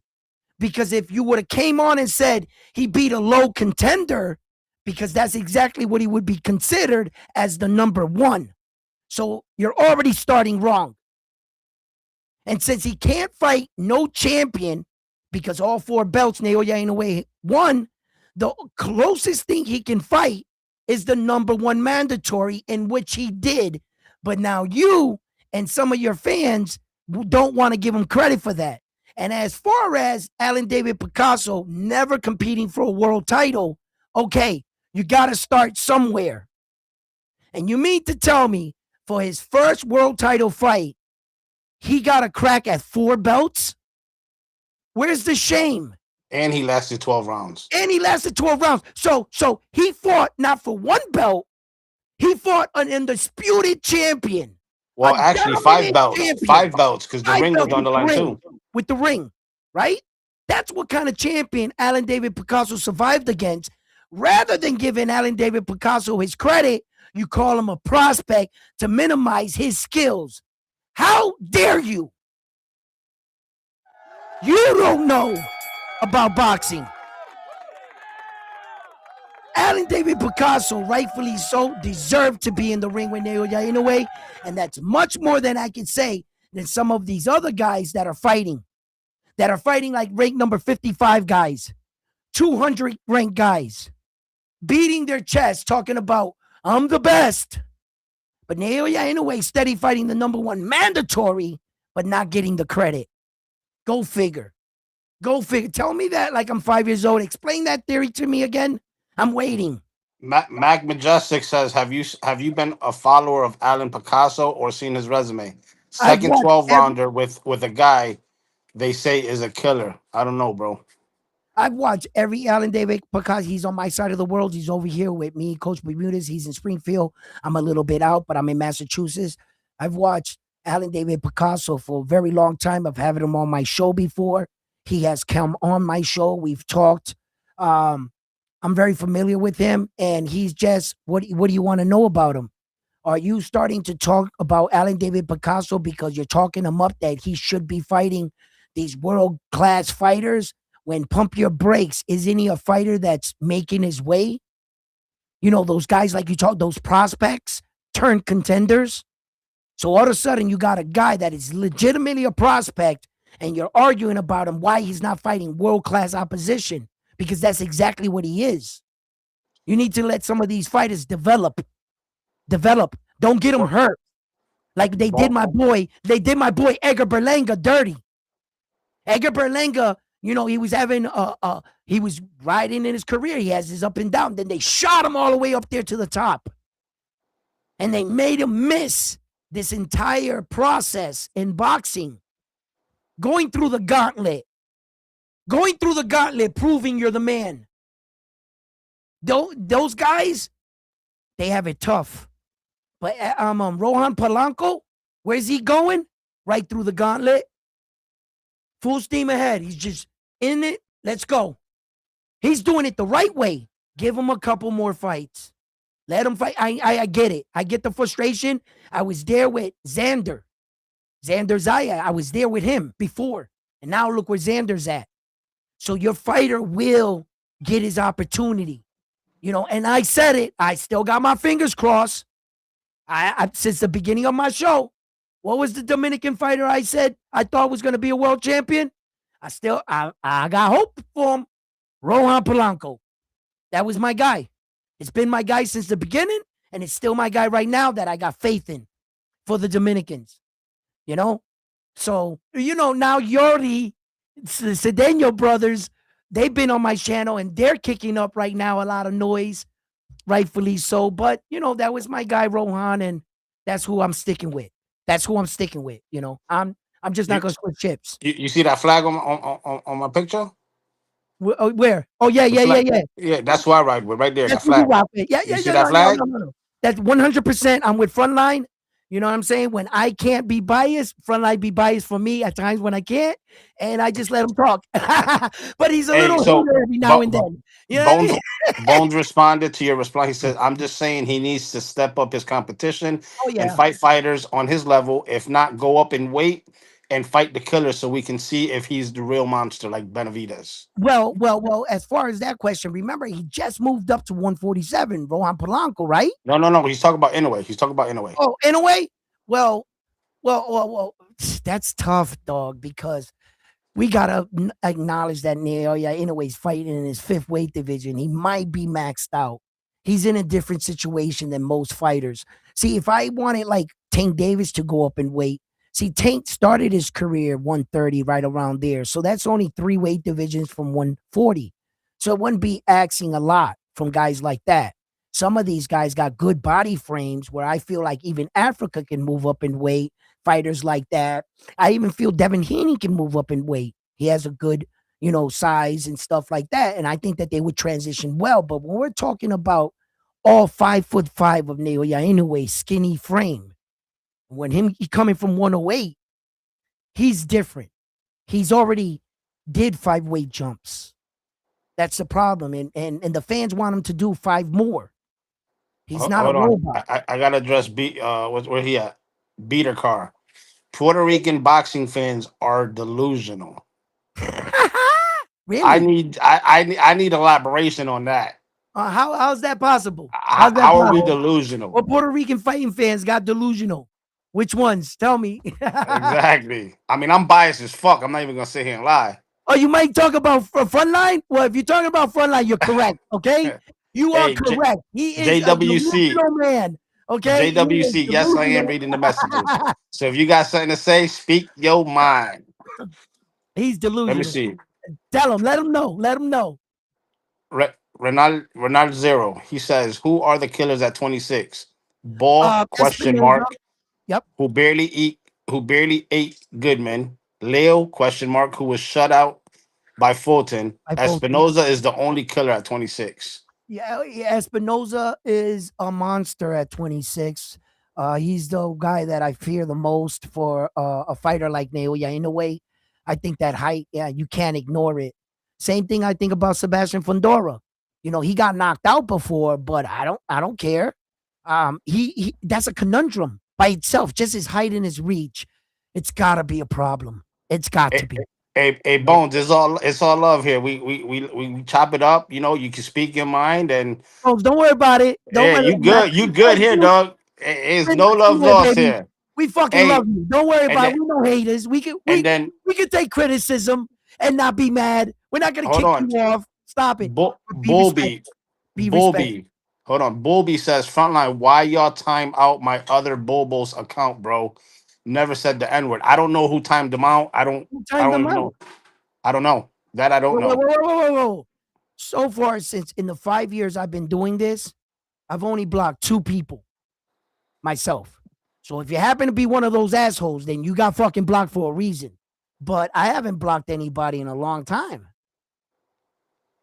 I can't remember. I don't know if somebody timed them out in the chat. It could have been Bang I Bang, or it timed could have out been somebody whoever the got a other day. wrench. I timed out somebody the other day. I don't remember who it was. No, you gave him a 5 second. I think it was because he said something to Koki about his mother. Oh yeah.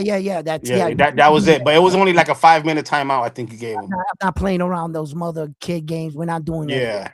Yeah, we can basic Um. shit talk. Fuck you, this, that, and the third. That's basic. Yeah. That's just shit talking 101. We cool with that. But you start talking about dudes' moms and shit, dog. Come on, we don't. That's tasteless. I'm Rob, not Rob going knows. down that road. Rob We're knows trying to make boxing better says Inoue. Americans of ourselves. Fuck that. Yeah. Rob knows boxing says Inoue's levels above Benavidez, 2-time undisputed. David, the email champ at best. Bang Bang starting trouble. He's talking about he only reads the ones he wants. He's talking about me, that motherfucker. JWC says even fighting a Picasso for 12 rounds, it looked like he could go more rounds. Of course. Melasa says frontline Bang Bang and I are 100% one sided with the Puerto Rican flag. Respect. These A they Gomez, a bias few ass of the Puerto lower Ricans. weight classes can be combined. The difference are pretty damn pointless. Um, don't. Huh? I think there's weight. I mean, there's weight classes for a reason. You know, you got 22 to 26. That's a 4 pound difference. But in boxing, those 4 pounds make a huge difference, in my opinion. It's just like the reason you don't have a 68 fighting a 75 pounder, a No, 75 bro, pounder fighting a bro. heavyweight. Okay, fun line. Where the 4 pounds come in effect, it's not typically the 4 pounds that you got to worry about. It's the rehydration process, how much that bigger guy rehydrates too. So when you jump up only 4 pounds, you're actually jumping up a 14-pound difference. You see, so if your guy rehydrates, let's say Naoya Inoue, he rehydrates, but that 4 pounds that he packs on only allows him to put on an additional 8 more pounds. When the guy that's been acclimated to the division has been fighting at 126 basically his whole career, when he makes weight and he hydrates, he's gonna hydrate a lot bigger than you. And that's when the expressions comes in, you're fighting a much bigger guy. Although it sounds like nothing, 4 pounds, you should acclimate good. No, no, that's not the case. That's just like Mayweather. He made the 154 cutoff. But when Mayweather on fight night, what he gained? 2, 3 more pounds? What did Kodos gain? 18 pounds? There's the problem. Because your guy is not naturally big. He's not gonna. He might be able to pack on the 4 pounds, but he's not gonna be big or train in that size. That's what we mean. That's what we mean. Because Hey, remember, do you know what Inoue came in on fight night? I don't know. I was guessing 138, 136. I was Shit. guessing. That's Mac what I was. Majestic says Monster looked like he was 145. He did look big as fuck. I ain't even Yo, gonna lie. yo, he just looked big. That's awesome because he's training his body to make the jump and be comfortable in his size and also be able to compete there. Because I can imagine what the fuck Espinoza packs on after making weight for 126. What do you think Espinoza comes in on fight night? Come on, guys. There's no way you can convince me that Naoya Inoue can pack on that kind of weight. Like he would have to put on a lot of weight, cut down, train in that weight in order to be put on the weight to be considered a real 126 pounder. So you got to be careful with shit like that. He could get fucked up. Naoya Inoue. All He right, could. so beater. He responded to how Puerto Ricans are biased, and what he said was he's Dominican, Oh and shit. we know That said it Polanco. all. That said it all. That hey, just that all he had to say was I'm Dominican. That's it. But Enough he said. says We'll I'm see you in the Dominican. World Series, Poppy. We know Polanco's a prospect, and we aren't glazing him yet. Rican fans hype too soon, like Belanga.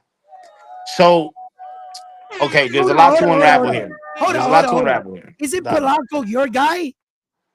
Yeah, that's why he said they know What do he's a you think? prospect and they're not glazing him. On the contrary, maybe in other channels, but if you go to Broadway Joel's channel, all they do is glaze fucking Rohan. Polanco, Yeah, fucking Sereno brothers. Rightfully so. Those are your countrymen. You're supposed to glaze them. yeah. You're With not a Rohan. real Dominican Yo, supporter if you don't glaze your hold on. fighters. Why the hell are you have not started your own channel and started fanboying Rohan Polanco? Shame on you for coming here and disrespecting us for supporting our fighters. You know what I'm saying? You need to be out there right now campaigning for Rohan. Get your ass outside. So no, here's the thing. So what was it last week or 2 weeks ago? Yeah, There's a Puerto Rican fighter that fought on Pro Box. His name is Brian right, Polaco. right. Oh yeah, yeah, yeah. We saw him. Dude, I watched it. I, I'm a big fan of Polaco. Even though he lost, I'm a big fan of it because I know what he can showcase. The problem is, I tell these guys about Puerto Rican fighters coming up and so on and so forth, and every time I glaze a Puerto Rican fighter and these guys start putting an eye to it, and I'm talking about Edwin, I'm talking about Bang, Naldo, Coqui, and shit like that, they end up losing. You Stop know what it. I'm saying? You know what I mean? Look, But look, check this out. Look. Hold on. 1 second. 1 second. 1 second. Who's the lowest hanging fruit at 126 that Naoya can capture a belt from, then move back down? I don't think that Naoya, first of all, once he moves up somewhere, he doesn't go back down anywhere. He's not going back down. For what? And if he moves up, he's going to vacate all the belts.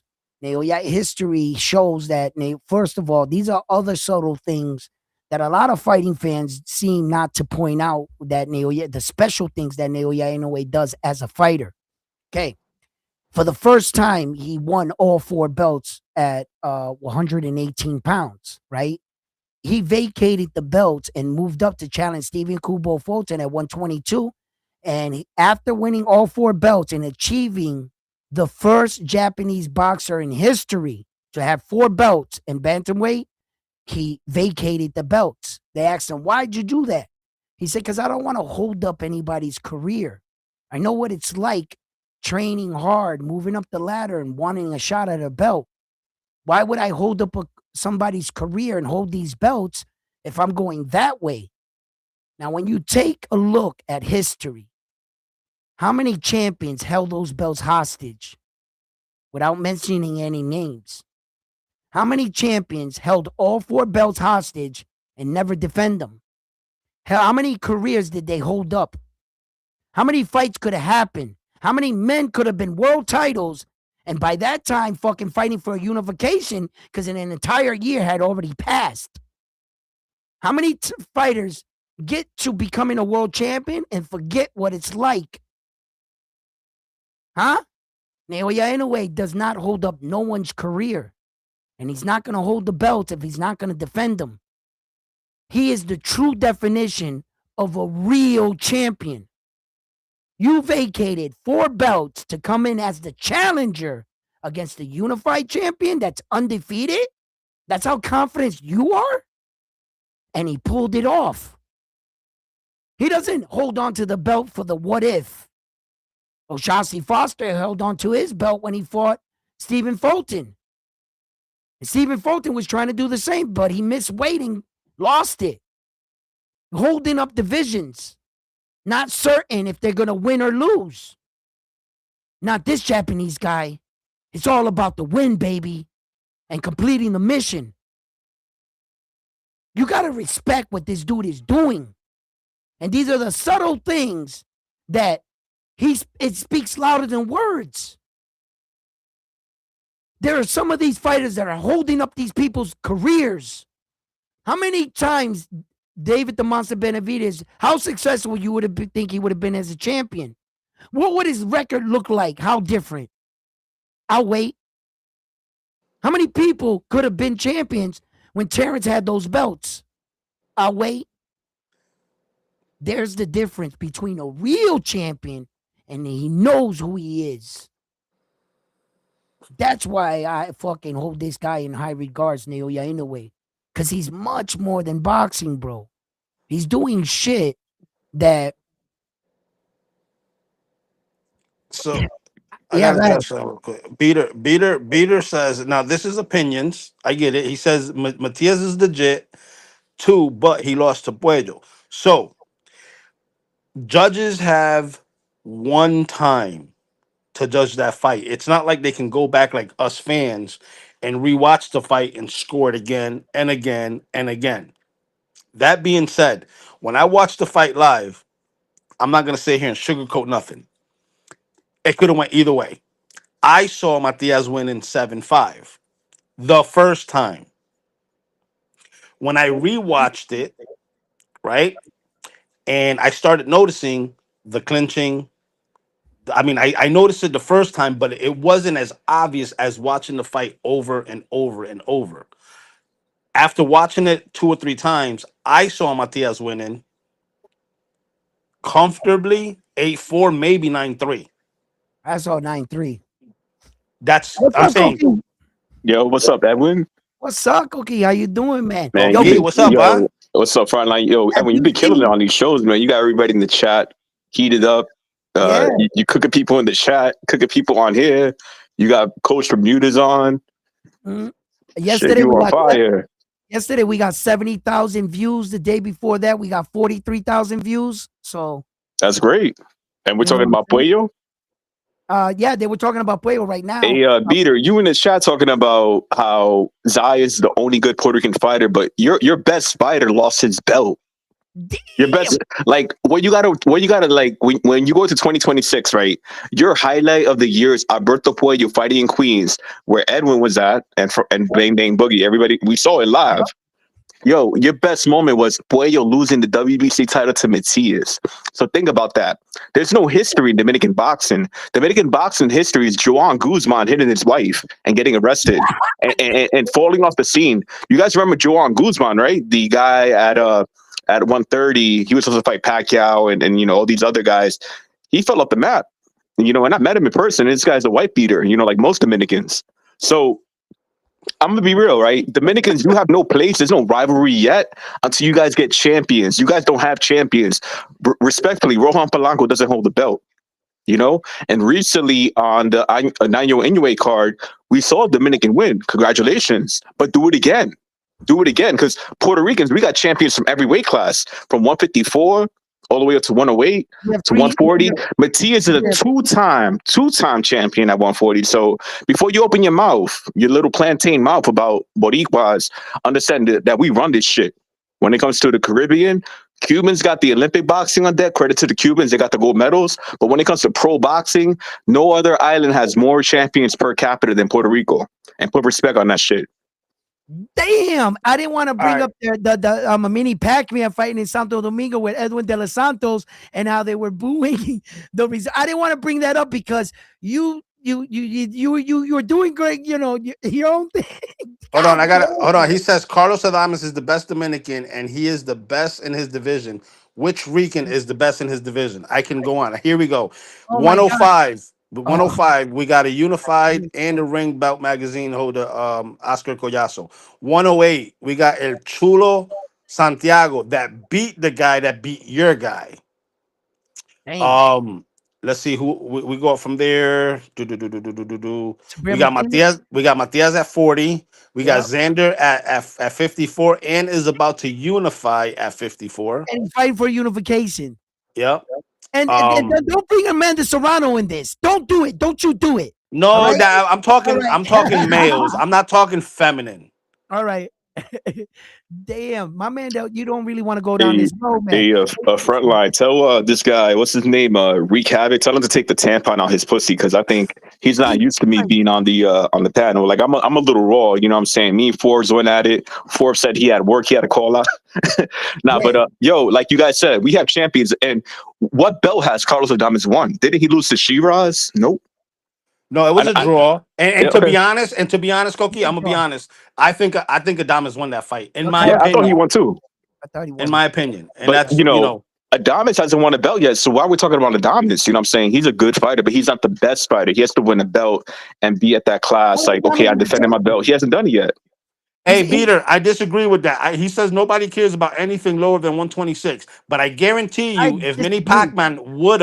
If Mini Pac-Man would have beat the Japanese dude for that Yeah, belt, you would have been all over it. you would have been all over it. So let's keep it boxing from Yeah. because the divisions are from So, 105 all the way up to so heavyweight. hold on. And just in case you want to go that route and say from 126 down, then explain to us how we have Sabrina Matias at 140 and Xander at 154. We're still rocking.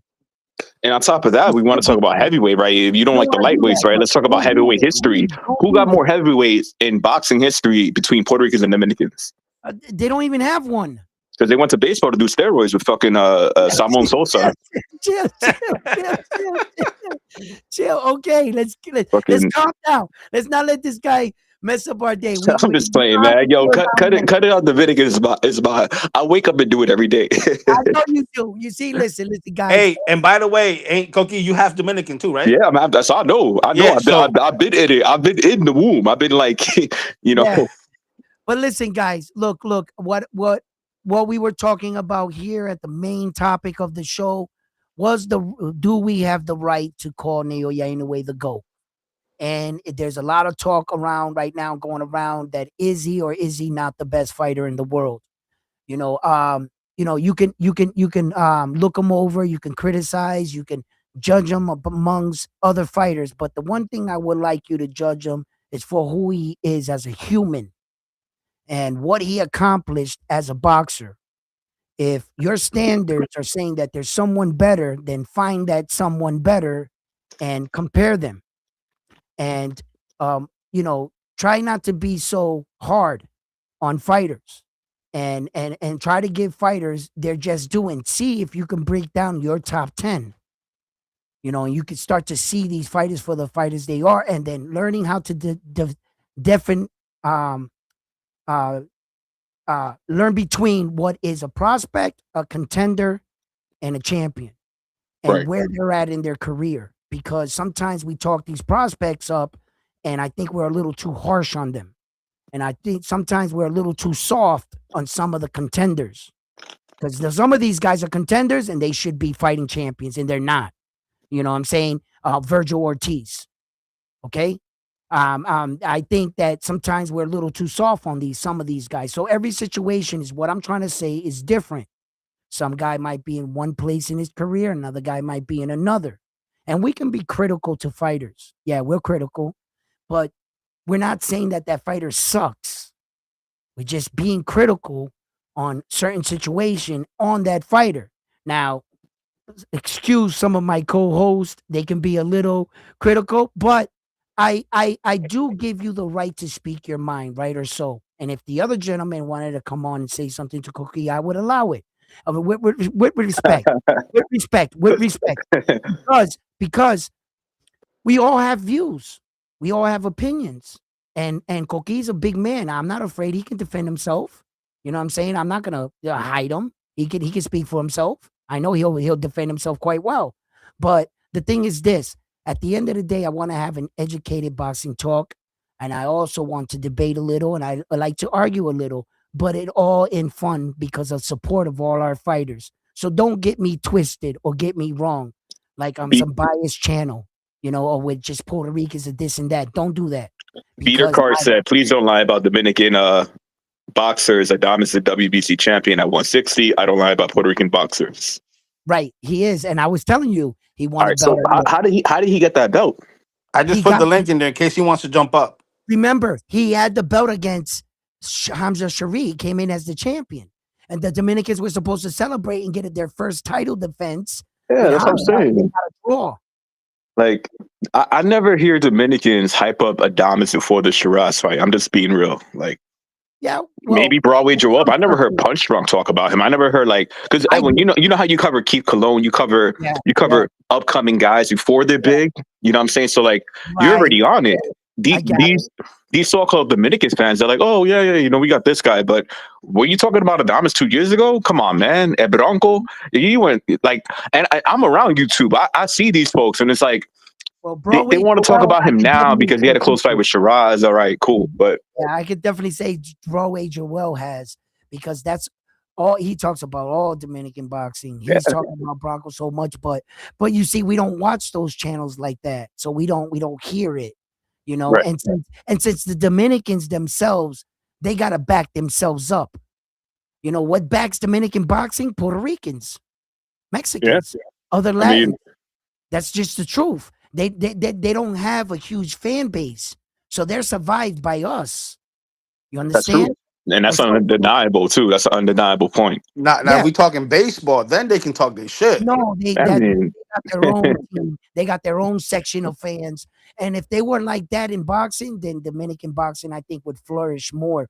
But what they gotta produce is more world champions. Is Well, what the they other got. thing too that what's lacking in Dominican boxing right now, Yeah. it's their own support. They're not supporting That's what and I'm saying. backing. That's exactly what I'm saying.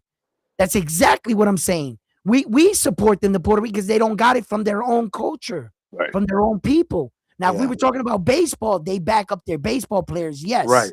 but they don't back them up in boxing. They survive because of us, the other Latin races and other people, fans that gravitate, but they don't have that big fan base like that. And but what they got to do is start presenting champions, because I got to admit, it's not like Dominican boxing just hopped up on the scene 10 years ago or even 20 years ago. No, they've been right next to us the entire time. They just haven't been able to produce champions. And that's just the reality of it. Because they've had champions all the way down in the 19 fucking 20s, I think, their first champion. Melasa con sabor. He said, baseball, their players are full of juice. Oh, stop it. Dominican Hey, baseball players are Da- phenomenal. Don't hold do on. that. David Don't says do Xander would not beat that. On the Madrimov. play. Huh? David Garcia says Xander would not be Majimov. That's why they Are have you fought no crazy? names. But Edwin broke it down in the past, and we'll just give you a brief. Bakram and Zayas has two opponents in common. Two common opponents. Bakram Bak went the distance with both of them, and Xander took him out in five. and both of them in the fifth round. And they Knocked say both of them Zayas out. has no power. He knocked both of the guys that Bakram could not and went the distance with. And I think Bakram got the better power. Yeah. Bakram is got that patience, he got that experience of a fighter, right? And he tries to fight off the balls of his feet, like the Russian style. That's what Bakram fights like. But Xander is the more pure boxer, the purer of the boxers. He's got a great jab, good fundamentals, good footwork. He's a smart kid. He has a decent punch, a decent punch. And mind you, he's doing all this as a 22-year-old young man. His man strength hasn't even arrived. So he's not on the man. That's a young man fighting against a grown ass man in Bakram. So wait until Xander grows into his man physique. All right, and we got a grown man fighting for Puerto Rico. Then come talk to me, because what you're doing is, and I'm willing to put him in right now against Bakram. I'll rock with Xander against Bakram right now, and the rest of the champions, like Frontline's gonna break down. Frontline, finish. Go ahead. Frontline. Nah. Go ahead. I'm looking something up real quick. Okay. So because the other champions, Xander's already unifying with one, and then the only guy in that division that I'm scared of, I'm not scared, I just respect, is Sebastian Fundora. Because Sebastian Fundora is going through a transition, and I'm watching it, right, in real time. He's becoming that fighter. He's starting to learn about his attributes. Sebastian Fundora was a fighter that gave away everything because he chose to fight on the inside rather than using what God gave him, his height and his reach. And learning how to use the height and reach, he got knocked out, but he's still learning, and he's turning into a different fighter, and that makes me nervous. What's Edwin up? in the chat and also Frontline. Do you guys think Fundora has the best resume at 154, or does that go to someone else? Nah, I'd say for 54, Fundura's definitely got the best resume Yeah. Yeah, for sure. And then But he's got the best ass whoopings. yeah, You see what he yeah, did to fucking? Oh my god, he made him look like the Elephant Man. He was like this. yeah, man. but but you got to give credit to Zayas, because Zayas called him out, and he decided to vacate to go give That was Tim bad. Zoo the That was rematch. So bad. that didn't make Fundura look good at all. Right, So and he's under Golden Boy, right? Or no? who Fundura? No, Fundora, he's under PBC, right? no, the other guy, Sam something. Samson Lou. Oh, okay. Samson. That's Okay. him. Yep, Yeah, that's who he's him. under. And then he brings them to the top promoters. Speaking of which, Samson has been a boxing promoter for years, bro. Samson, and he's never been able to get in the room. Okay, I just want you guys to recognize this. He brings his fighters to who? Ed Hearn, Top Rank, the PBC. It's what he does. Okay, but he's never in the room. What Fresh Production and Subriel Matias is doing right now is a very, very big moment, and I want to share that real quick. Once upon a time, a long time ago, a young man was in jail, and someone came and bailed him out, Yomi, for I believe over like a mil or something. Or it was rumored like that. I don't know if that's actually true. But Yomi betted on a young man, Subriel Matias. Subriel Matias vowed to stay loyal to him. He respected the man that gave him another chance in life when no one else believed in him. Subriel Matias brought him back a world championship. But not too long after that, he lost it. And in doing so, Yomi believed in Subriel so much that they stuck together throughout all the criticism. And in doing so, the young man, the guy in jail that Yomi took a chance onto, was the man that got him in the room. Debt paid. So Bermudez and Yomi as a team, they are doing something iconic for Puerto Rico. While Sam Lukowicz stays on the outside, they just opened the front door. That was a big front door to open. How did these guys do that shit? And they're Hey, in the room now. So what I want you to know, sometimes when you're counted out, if someone believes in you and gives you a second chance, and not only did Sabrina Matias get one chance, two chances in life, because he's come up short, okay? But it shows that if you're given an opportunity to make the best out of it, this moment, them as a team, they're putting Puerto Rico on the map. And shout out to Yomi Fresh Production and to Sabrina word. Matias, to the man that got him in the room. I think Yomi spent 10 years in prison too. No, that The was younger, his that was Pedrito. His Oh, that's man. Pedrito, Pedrito. the other one. That's the wrong Yeah, one. but Yo, real here, quick, I want to give Malasa my condolences. I know he mentioned his abuela had passed away a couple of days ago. I sorry saw my about condolences, man. I know how big, obviously, in our family, those are the pillars of our family structure. So for me, I send my condolences to you in a moment of I do a prayer also to you. So my respect, man. absolutely. And shouts out to Matias, a Puerto Rican monster. You know what I'm saying? That he is the monster. What's up, girls? Huh? Girls running the world. Hey, how you doing? Nice to have you here on the chat. Thank you for texting that. We need a Yeah. lot of support for our Puerto Rican card in New York City. There are a lot of men in on that card, like fighters like Keith Cologne. I've had that young man on my show, and those are the kind of fighters that I want to represent for us. Keith Cologne has a great head on his shoulders, still in college, still hitting the books and staying active, rocking 100% knockout ratio, and he's going to look to go further in his career on the Subriel Dalton Smith fight card, January, what is it, 10th or 31st? What is it again? What's the date? Subriel's the January 10th. 10th. 10th, for the 10th, yes. Zayas is the 31st, and The Amanda 31st, Serrano's on the another Puerto 3rd. Rican card. Yeah, because I got these numbers and dates in my head for these fights so sometimes they intertwine, but Yeah, Uh, Ed- Amanda Serrano's January 3rd. Subriel is January 10th, 10th, and and Zayas then is the 31st. Yep. so Edwin, Puerto Rico is Edwin, on deck may I in interject for a January, minute? huh? We on deck on January? That's our month? We're taking That's over our January? month. What's Yeah, going that's on? definitely the month. That's gonna be our month. You know what I'm Yo, saying? That's our Edwin, month. We taking may over. I we have Hannibal. He said a weight bully is doesn't exist, right? So he's saying how nearly every fighter cuts weight, right? Which is true. Everybody cuts weight. Edwin, even you had to cut weight for your Yes. fight, right? So Yeah. the thing Yeah. is, here's the thing, right? When you're cutting 10 pounds, okay, that's cool. But if you're cutting 25 pounds within a day, and if you know anything about exercise science, you know anything about kinesiology, you know how the body works. If you know anything about that, you would know within a day, 25 pounds is abnormal. There's Right. no there's no natural way That's not to good for the lose body. Yes. 25 pounds without an IV, Well, without some type of supplement that's illegal.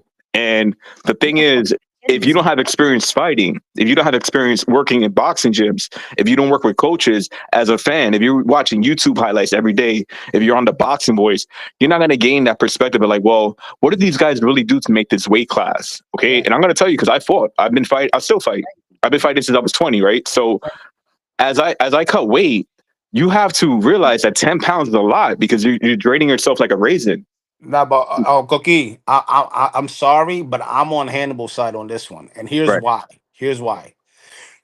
Like everything you just mentioned, regardless of what you have to do to make it safe, if the contracted weight is 126 or 130 or 135 or 140, and you make that weight, no matter how you make it, whether it's safe for you or not, you can't be considered a weight bully because you made the contracted weight.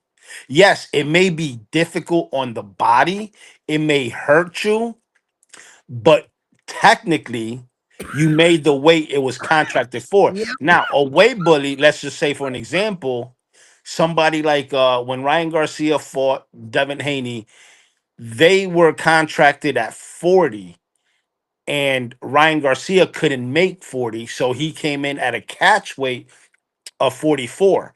That's what you call a weight bully, somebody that can't make the contracted weight. But if you can make the weight, in my opinion, I think it's not considered a weight bully. Right. I, Everybody says that shit about Haney. As much as I don't like Haney, but guess what? He made his weight every single time. right. I You know what agree. I'm saying? I agree with the making weight part, but I think I was talking about something a little different because the weigh-in on that day when Ryan and Haney did the weigh-in, right? It was on a Friday. And what I'm talking about is the day of the fight. Like, because back in the day, they used to do the same day weigh-ins. They used to weigh you on Saturday and you fight the same day. So the thing is, like, yeah, it is in the contract. You make that weight, cool. But the day after, you have 25 pounds on you, and we see what they look like in the ring, which to me, that's what matters, you know? Like, if No, you make the weight on Friday, cool. But if you look like a middleweight in the ring fighting at a junior, welterweight, then to me, and the reason why I'm going to say that too, because you know it yourself too, there's a reason why Devin Haney has never fought for the IBF title because the IBF title has a 10-pound rehydration right limit. now, I do agree with you on that. I feel that every sanctioning body, WBC, WBO, WBA, and IBF, should be like the IBF, where you have a certain amount of rehydration, like a max. Like, let's say you can't go past 12 or 15 pounds. But I get what you're saying. People that are coming in like 20, 25, 30 pounds over the weight. Yeah, I see I see your point of view as far as weight bullying, but on the flip side, the way I look at weight bullying is people that can't make weight. That's that's how I look Yeah, at weight bullying. Well, I well, just, well, well, well. You know what my, I go feel about ahead. the whole weight bully thing? You know what I feel about the weight bully thing? It's a it's a tough conversation, but at the end of the day, Mayweather proved it. Skills pay the bills. And Keyshawn Davis, fighters like that, when he fought Lemos and came in 6 pounds overweight, he knocked him out. Sometimes weight does play a factor when you're two equally skilled guys, and just a pound or two will make the difference. That's a problem. But on the side of front line, if you're a professional and you make weight, then you make weight. Some guys can cut weight better than others. It's a science to this. And some guys' bodies can do it better than others. So to the guy that's losing, he'll feel like it's cheating. To the guy that's winning, says, I was a professional. I made the weight. Edwin, that's a key word. You just said it, professional. So I think the term that we have to use, right, is unprofessional because what was Lemos? He was unprofessional. What was Right. Keyshawn? Unprofessional. So I don't think they were bullies. I just think they were very unprofessional how they approached their fights. Because at the end of the day, Keyshawn didn't even fight and Lemos got his ass kicked, right? So to me, it's all about, what you look like in the ring. And there's a reason why Haney been at 135 all his first 27 fights. Well, So here's the thing: Haney should have never been at 135 because he's a fucking middleweight. Like I've seen Haney in person. I've seen this guy's a middleweight. You know what I'm well, saying? okay. So All right, all right, he's all the right, all definition of a weight bully. right. Okay, That's the weight bully. I know. Look, I know a lot of people that come here. They come from the boxing boys, right. and Nestor Gibbs gave you that punch. That juice to fucking brainwash you guys. But Haney is a weight bully. Haney is a weight bully. He's a weight bully. All right. Check it out, right? Hey, don't fuck up Edwin's DHP Oh, it's too paychecks late. now. It's Oh, too late. my checks are not coming no more. That's it. I'm done. I'm cut off. Listen, shit, I wish I got some fucking checks. Anyway, look, the thing is this: Devin Haney was small for the division, but the way I saw his career, he was really young. When he punked Loma, he was only 19. So when he got there, it would be right if he was my son. Son, I know you're tall, I know you're big, but I want you to cut down because I need you to learn boxing. I don't want you to get up there with those big boys that crack where you belong. I need you to kind of do this. Then he got kind of caught up in the star thing with his four horsemen, Ryan Garcia, Tank. And his father was begging him, no, stay in the division, stay at 135, because this is where the money fights are. So I think Devin was hurting himself, but he stayed there for the fights. Then at the end of the 135 run, they kept him in there because they wanted to beat him. Because he was gonna leave before George Camboza, but George Camboza offered a big bag, the rest of the 3 belts. So Devin said, "Fuck it, I'll hurt myself, but I'll take the fight." Then he didn't even want to fight Loma, but the public made him stay at 135 and fight Loma. So because Devin felt like, fuck, if I don't fight him, they're gonna say I'm ducking him because Tank called me an email champion. So he was fighting everything at the same time. And I'm not making excuses for Devin because he was a big boy and he should have left a long time ago. But I also feel like he got caught up in this web and he kind of like, so it made him look like that. So he played the part. Devin was like, you want to call me a villain? You want to call me the bad guy? So I'll play the bad guy, just like Floyd did. So he became the weight bully. He became what you asked. And that's kind of like what I felt from him. Hey, Hannibal, I know you're not gonna hop on the panel, but if you could answer this, answer why Haney has never fought for the International Boxing Federation title, the IBF title. Answer why he has never fought for that title. Okay, and when the fan answers that and say he has competed for it because he beat George Camboza and he won the belt and he had all 4, that's not what he's saying. I don't want you to take what Koki's saying and try to be like, yo, he did have the IBF. No shit, he had the IBF. What Koki is saying is he didn't compete for the IBF in its basic rule structure. The way you can get around the IBF, that a unification trumps the IBF rules. So he no longer has to do the 10-pound rehydration clause. You understand? So when he owned the IBF, he didn't do the weight clause to get it. What Koki is saying is, if he wasn't a weight bully and he wasn't going to blow up the next day, why he never competed for the IBF? Because it would prove the IBF holds you accountable. What their IBF is saying is that you had to be a real 140 pounder to compete for this belt. You got to. When you saw his answer, by the way, Edwin, thank you. You said that perfectly.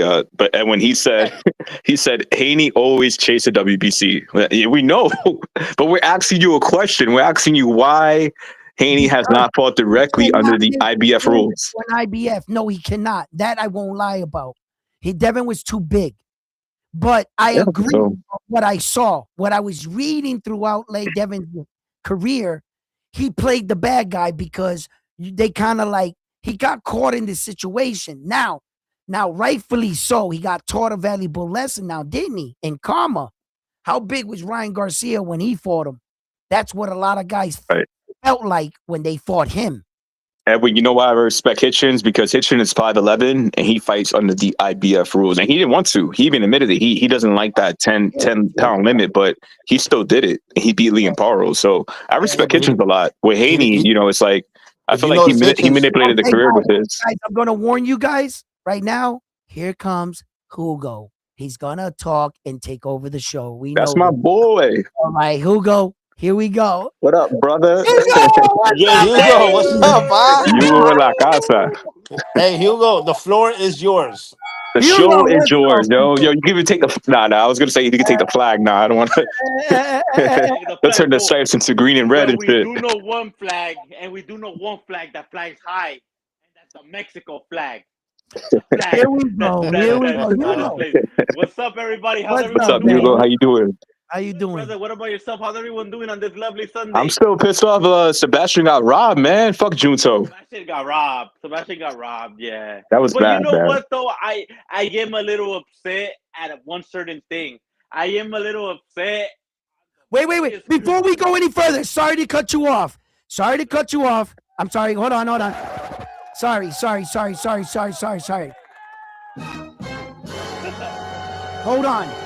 I believe we was on this boxing show, Round One Sports Talk, yesterday, and we were talking about what we thought were gonna be the fight, the upset of the night. I think it was Round One that said, watch Sebastian Hernandez against Junto, and you guys were talking about David Picasso beating Naoya Inoue, but I believe Round One Sports Talk was one that pointed this fight out. All right, and said, you're right. You go down to Mexico and you grab one of them boxers, you might pull out a killer.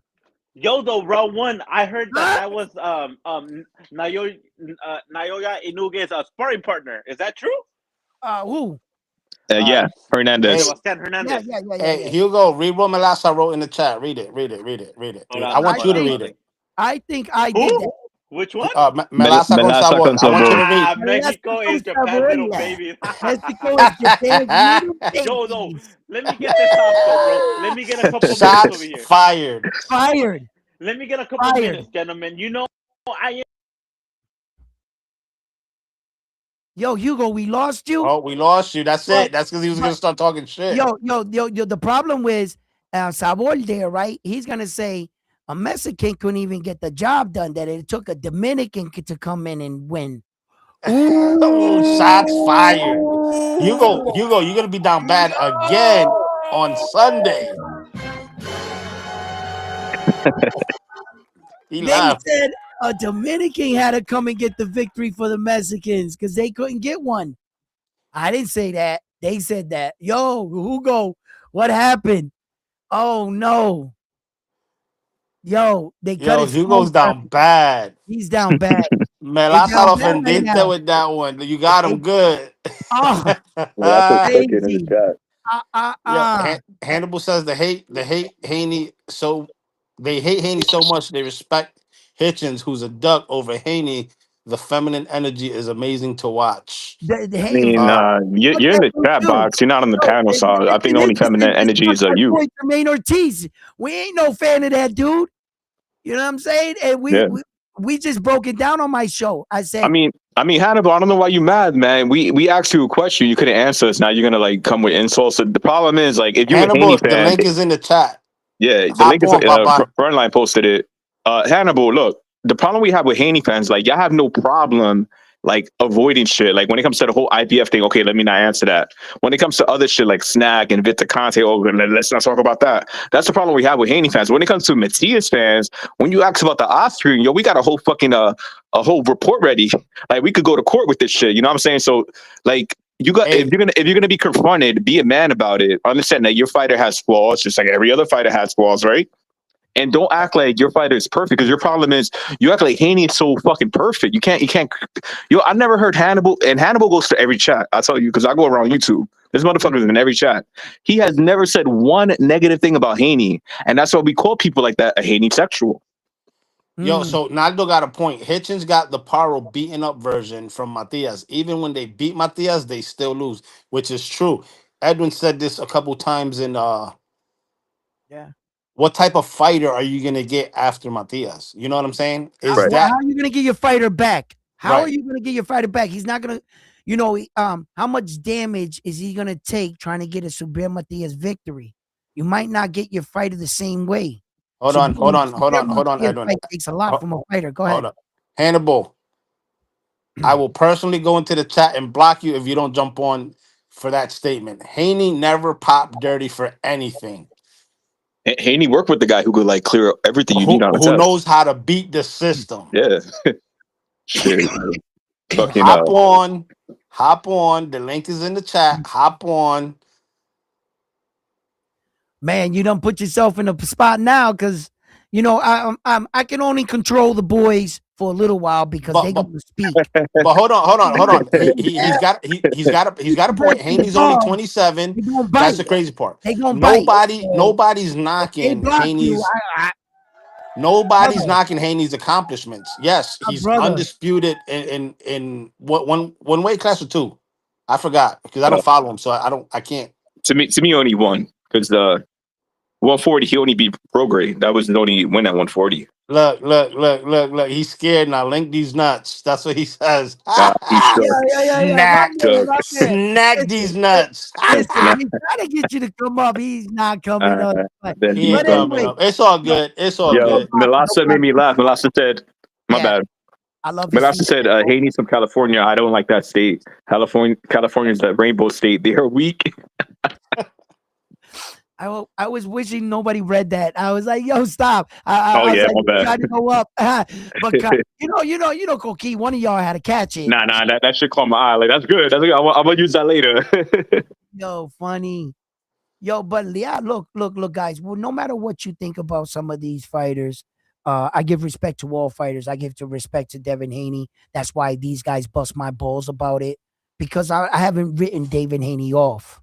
I view Right. Devin Haney as a good fighter, and he's just in a funny situation. He reminded the world against Brian Norman Jr., who he was. And I still think, and I'm harsh on Devin Haney, I don't think that was his best performance.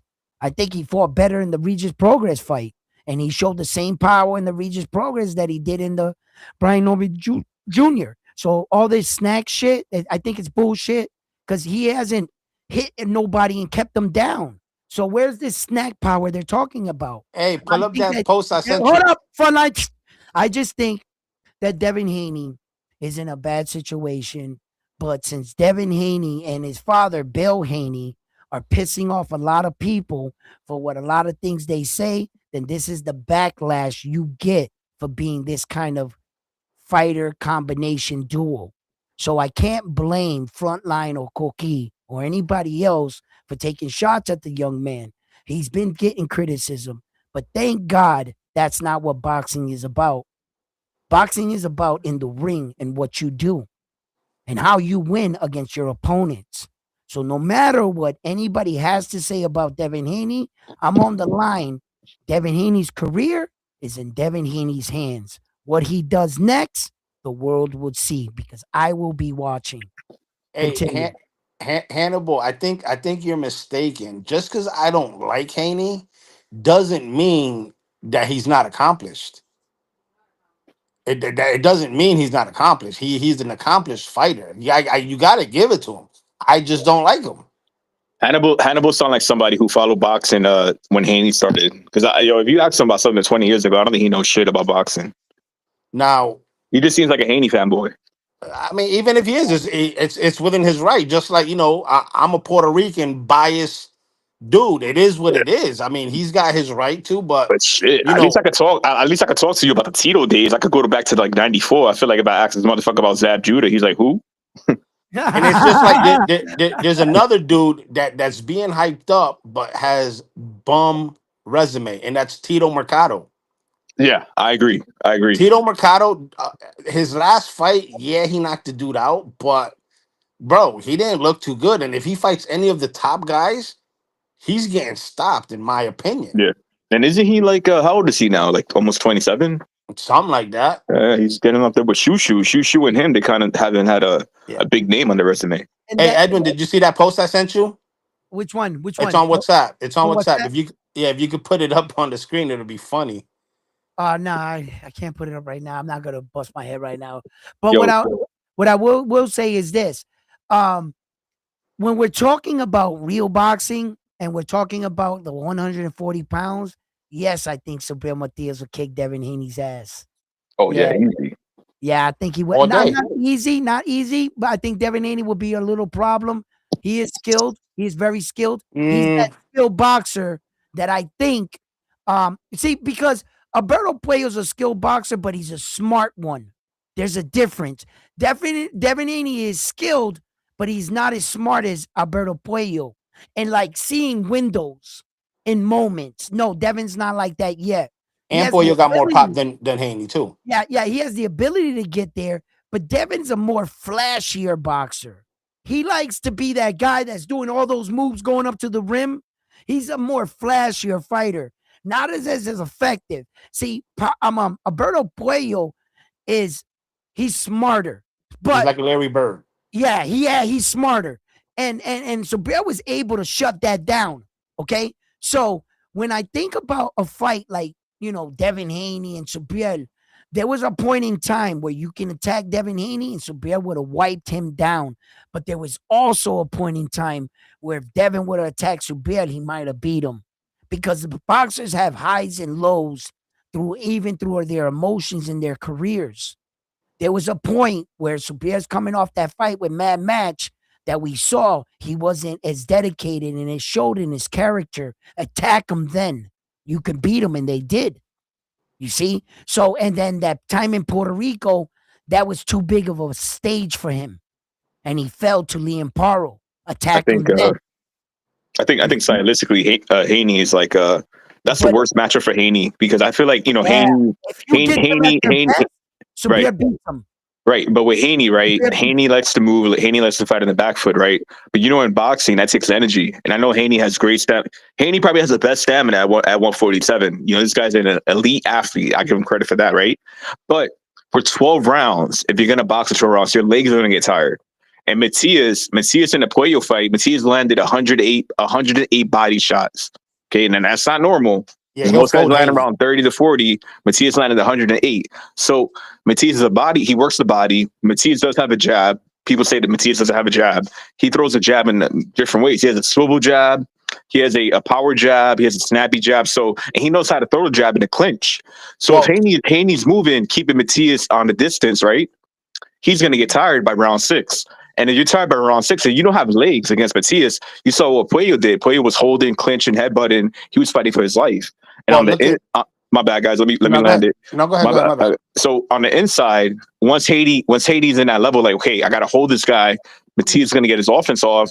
And that's always been the worst matchup for Haney because I'll tell you what, with Teofimo does not know how to cut off the ring. You know what I'm saying? You could box Teofimo, keep him at bay. I know he's athletic, but Teofimo never had good boxing IQ when it comes to that level. And to me, that's the worst matchup for Haney. Matias would delete Haney, send him to hell, and do him bad. I feel like What about Gary Antoine Russell? Gary Versus Antoine Russell who? would be Matias's toughest matchup because Gary I Antoine think Russell he so. does have pop. No, but Gary So Antoine Russell, although he got taught kind of a boxing lesson against Alberto Puello, I gotta admit that Alberto Puello had him figured out. He made Gary Antoine Russell. Gary Antoine Russell, I think, was fighting more of his pride because he knew he was losing. He didn't know how to make adjustments in the fight. He kept doing the same shit and trying to get to Alberto Puello. Alberto Puello kept beating him to the punch. But stylistically, uh, Sabir Matias and Gary Antoine Russell will resort to real Rock'em Sock'em robots. They will yes. resort to power.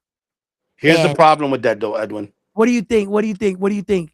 The problem with that is if you rewatch the Puello versus Gary Antoine Russell fight, Okay. every time Puello caught him with the jab, Gary Antoine Russell had a reset. Unlike Subriel, if you catch him with a jab, he's coming forward the whole fight. Well, it's not that much of a reset because that's what Gary Antoine Russell kept doing wrong, in my opinion.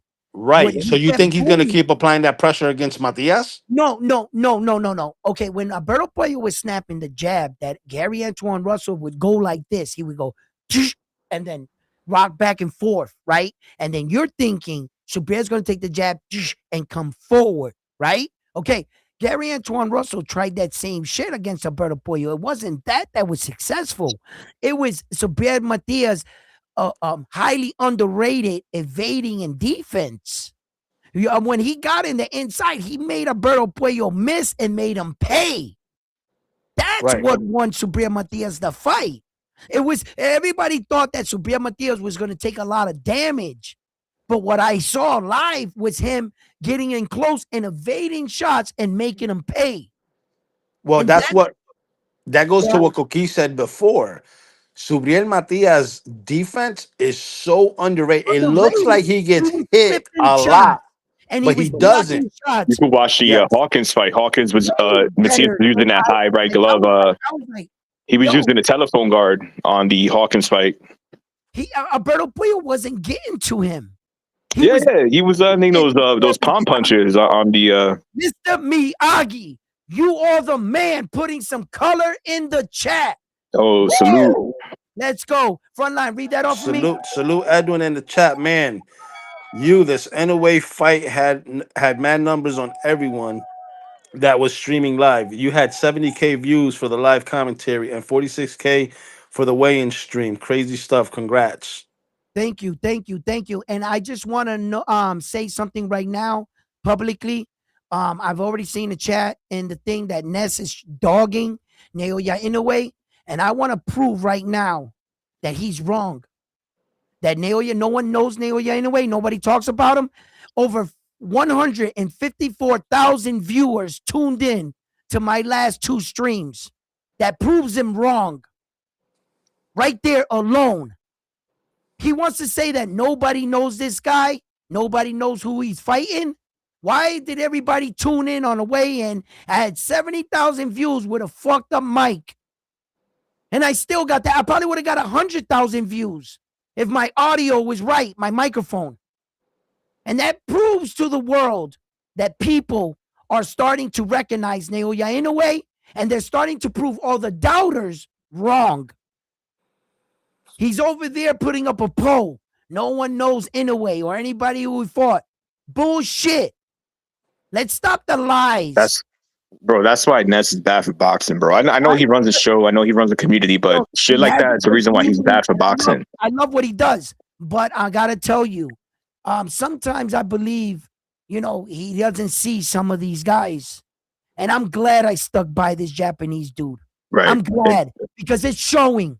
Yo, Edwin, can I tell you something? I feel like if Inoue had grills, if he had like tattoos, if he had like an entourage of bitches and like showing up to all these like, celebrity shows, if he was like that kind of guy, then Ness would be on him. But yo, this is the next big guy. We got to go to the Inoue fight.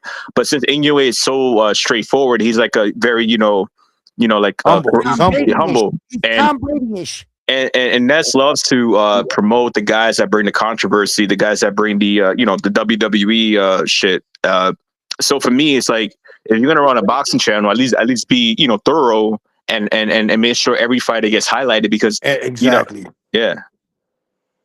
Exactly. Yeah, if you're gonna run a boxing channel, be fair all the way around. Don't fucking glaze one fighter and put down the other.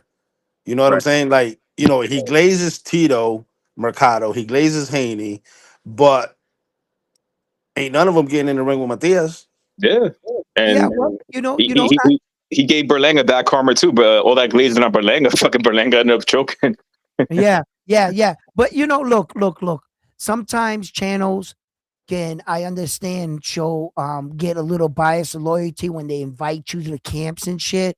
But I didn't understand what his hate was towards Naoya Inoue because he doesn't even know the man. And since he covers boxing, I thought that our vision was to talk and get a chance to talk to some of these coaches, boxers, and get real in depth with boxing like I do here at Round One Sports Talk. I try to give all you guys a voice. I keep you guys in the chat, even with your opinions. And by the way, it's for free too. He don't charge y'all to talk. Right, You have and to I don't hop up charge on a you panel to show your opinion or to voice what you want of your fighter.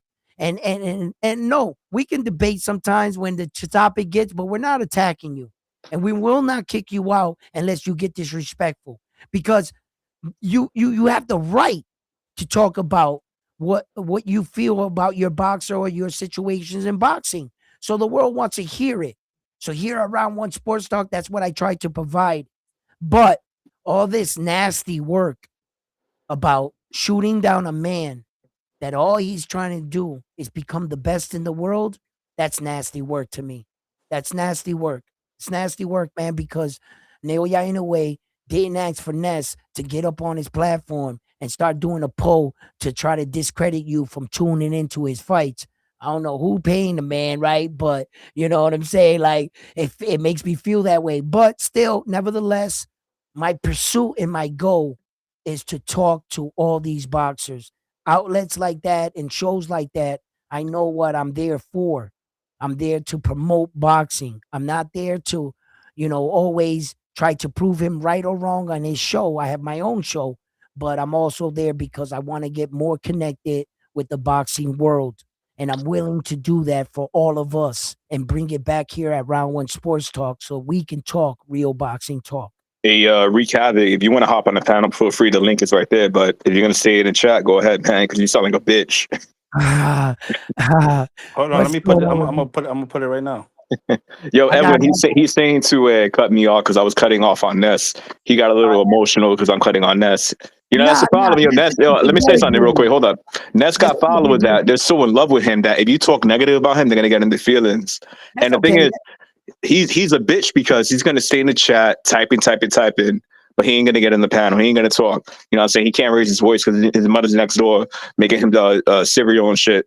So you know what I'm saying? So if you can't raise your voice, I understand saying the chat Hey, box, but Brother, keep don't that take same energy in there, man. you man, think these are the first guys that ever said something about Ness, man? Man, Ness don't give a fuck about that shit. He's still gonna rock out, right? But now when it you when you're is It's protected his custody, fanboys. They when get you're fans so protected feel. custody, emotional. you're good. What Hey, fans feel. You say something, he says something, is what you feel, but don't Yeah. be butthurt about And it, then bro. Hannibal too. Yo, Hannibal's on like Don't be 20 YouTube butthurt channels about writing it. comments, and No, this guy is no, on no, YouTube all day. And it's like, no, bro, no. like you would know life, and you're talking about Yo, dudes getting emotional. Come on, yo, let me son. tell you something. Let me tell you something. Let me tell you something. Two Tone, he be rocking me on his show.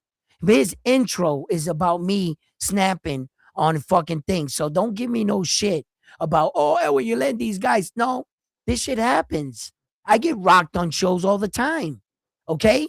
I don't go over there crying, yo, Two Tone, what are you doing? Yo, fuck it. It is what it is. My boy said something all right, about Ness. All right. So, and Ness is a big boy. He could survive that. Don't worry yo, Mr. about Quick, it. Mr. two Quick thing, said, two. I was about go to ahead. say Yeah. the first Mr. Quick says Subriel got to get the PDs cleared before anything, and I mean on paper, not word of mouth.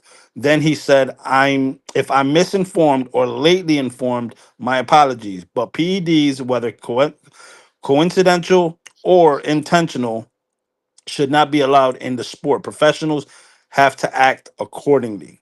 Okay. Now let me answer that real quick. Good point. Hugo, I see you in the background. Just wait a second. I want to answer this before you come in here rocking. Okay, listen, check it out. Okay, you have a very valid point, and you know what? I'm 100% behind you and everything you said. But here's the problem with what you said in the situation with Subriel. If we're playing by the rules, like you said, then he needs to pass the threshold to be in the rule structures of being considered a cheater. If he's beneath it, right, then he can't be considered one. Okay. If we're going by the rules like you so eloquently expressed, right? So if you don't have the right to even consider me as this, then why do I fall in your conversation if I never broke the rules? If what I tested for was under the threshold, then how can you say that about me if I didn't pass the threshold that you made for the rules? So if we're going to talk about fair equality, we could talk about anybody else you might be talking about, but Sabir Matias does not fall in that conversation because he never Now, passed the threshold.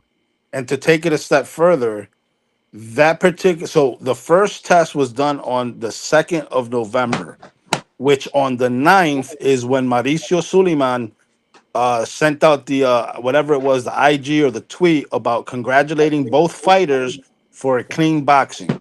Okay.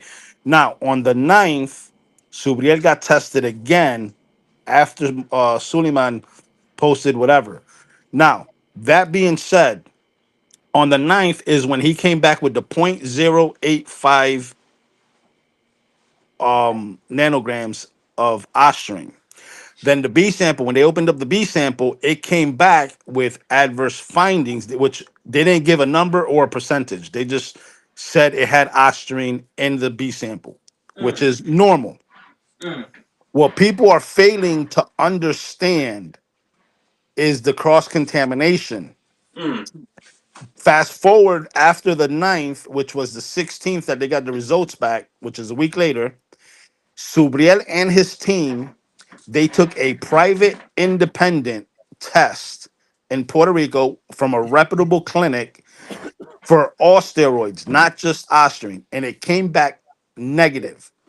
Is that out there? Is that factual? If I go look at Google right now, will Yes, it that say is a so? fact. That's Okay, factual. okay, all And right, then nice. and then fast So, forward after that, Vada took, I want to say it was either three more tests after that, and they all came back negative.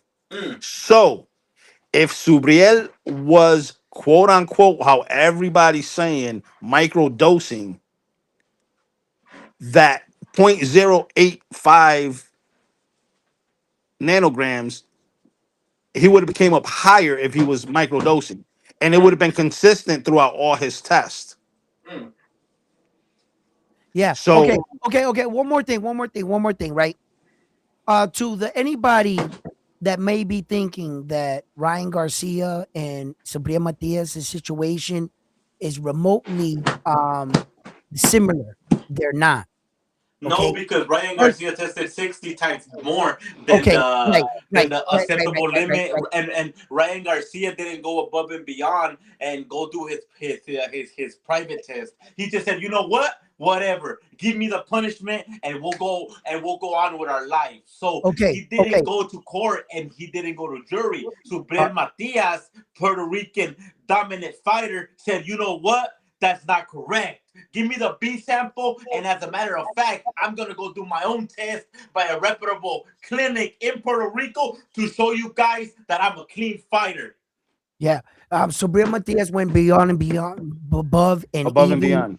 He did the same thing. even He did the even same thing. offering. Hold on, Yeah. Hugo. Even Okay. offering a hair sample Yes, sir. to to um to prove his Tuvada. innocence. Yeah, yeah, You yeah, know, he was going to yeah. submit a Tuvada. hair sample, which He is a did the more same thing. He in did the depth. same thing that Jaime Munguia did. Jaime Munguia tested positive, and he said, "You know what? This is not good. I'm gonna take $300,000 of my own money, and we're gonna go to testing." And all the tests came back negative. So that's the same thing that Right. Supreme Matias Okay. did. So what I was trying to say here is that Sabrina Matias and Ryan Garcia's cases, and each case is case by case, Mm, and they're different. And Sabrina Matias, at the end of the day, you can argue whatever you want, but in order to find me guilty for something, that's just like me picking up something in a store and looking at it. You're in a store, you pick something up, you look at it, you put it down, you walk out the store, and they arrest you for shoplifting. They arrest you for shoplifting. And I'm like, how did I get a charge? Yo, fix your mic, Hugo. How did I how am I getting a charge for shoplifting if all I did in your store was look at it? You understand what I'm saying to you? That means that you would have to catch me in the crime. Okay. Just because Subir Matias had a faint positive result, the result was so faint that it didn't even pass the threshold. So now you just want to talk him up as a as a cheater when he didn't walk out the store with the merchandise. First, you got let to me ask you. consider me. Wait, excuse me. First, you got to consider me a criminal. You understand? I have to break the rule first. You know, and then if what you're thinking was he was cycling off, you don't cycle off something and it stays the same drug. It would have no longer been Ostrine. It would have broke down in his body to another chemical. Just like if you take a hard drug, Mm, heroin breaks down in your body as morphine. And then they can determine that you're coming off of it because now it's morphine, but it's this kind of morphine that says you're winging off. You don't mm, wing off something and the test says Ostrine because now you're not winging off of Ostrine because it hasn't broke down in your body.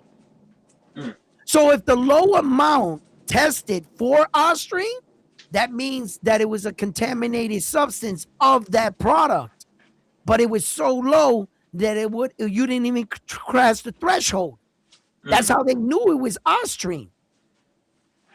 You understand? So in order for something to break out of your body, it has to come out of your body. And if you take a chemical to hide that, let's say you take something to combat it so they can't detect the Ostrine, well, they're going to detect this. And they're going to say athletes use that kind of chemical to block that. So we know what you're doing. So either way you go, they would. This is the high. You think that this is some testing agency around the corner? Yo, Hugo, what are you doing? Chasing your cat over there or something? I don't know what he's doing, but I got to mute him for a second because he's driving Orlando. crazy. So anyway, you think that Vada is a rinky dink tester? That this is the first athlete they tested? They know all the tricks. all the tricks. And if you're trying to get off of something, they would have found it. And what Frontline is saying is it's funny that the test before that, the WBC president, Mauricio Suleiman, commended both fighters for testing negative. The next 4 days, he tested positive. The next 4 tests after that, all negative. Then he went and paid for some testing, and they were happy with the finding. The athletic committee, they didn't release anything because they didn't come to Subriel Matias' aid.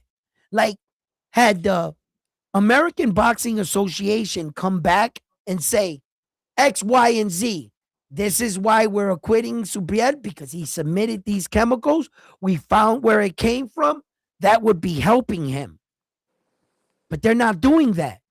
The WBC went radio silent, gave a little article, but never definitively exonerated him. Neither did Vada. Wow, what a coincidence. But the main thing to walk away with here, why are they letting you fight? Because you're innocent. Why did they take the girl off the Amanda Serrano fight card? Because she tested positive. They didn't even hear out her case. Why did they take away the fight from AJ? Right? Because those guys tested positive. But all of a sudden, Subriel Matias, go ahead. What does that tell you?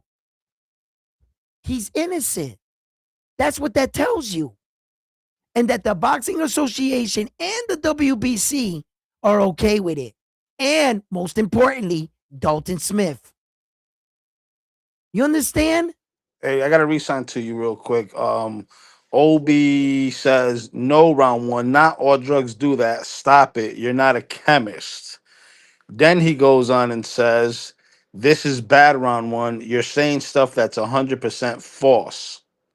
Then MB813 says, "Bruh, you can't even spell right, but now you're a doctor. Cut it out. You sound dumb."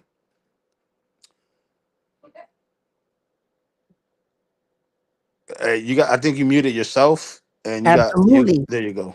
Absolutely. I'm discussing dinner here. What do I want? I want potatoes with my chicken, and I want the side of either Austrian. vegetables. No, listen, look, ostrich has to be there. You know how our Puerto Ricans do it. You know what I'm saying? My wife, she asked me the other day, Edwin, you're Puerto Rican. What is your favorite bird? I was like, I don't know. She was maybe an ostrich. You know what I'm saying? Yeah. I was like, no, that's fucked up. You know what I mean? Look, that this smear campaign against Subriel Matias has worked. I got to admit it. It has worked. He was a clean fighter from the beginning. He never passed the threshold.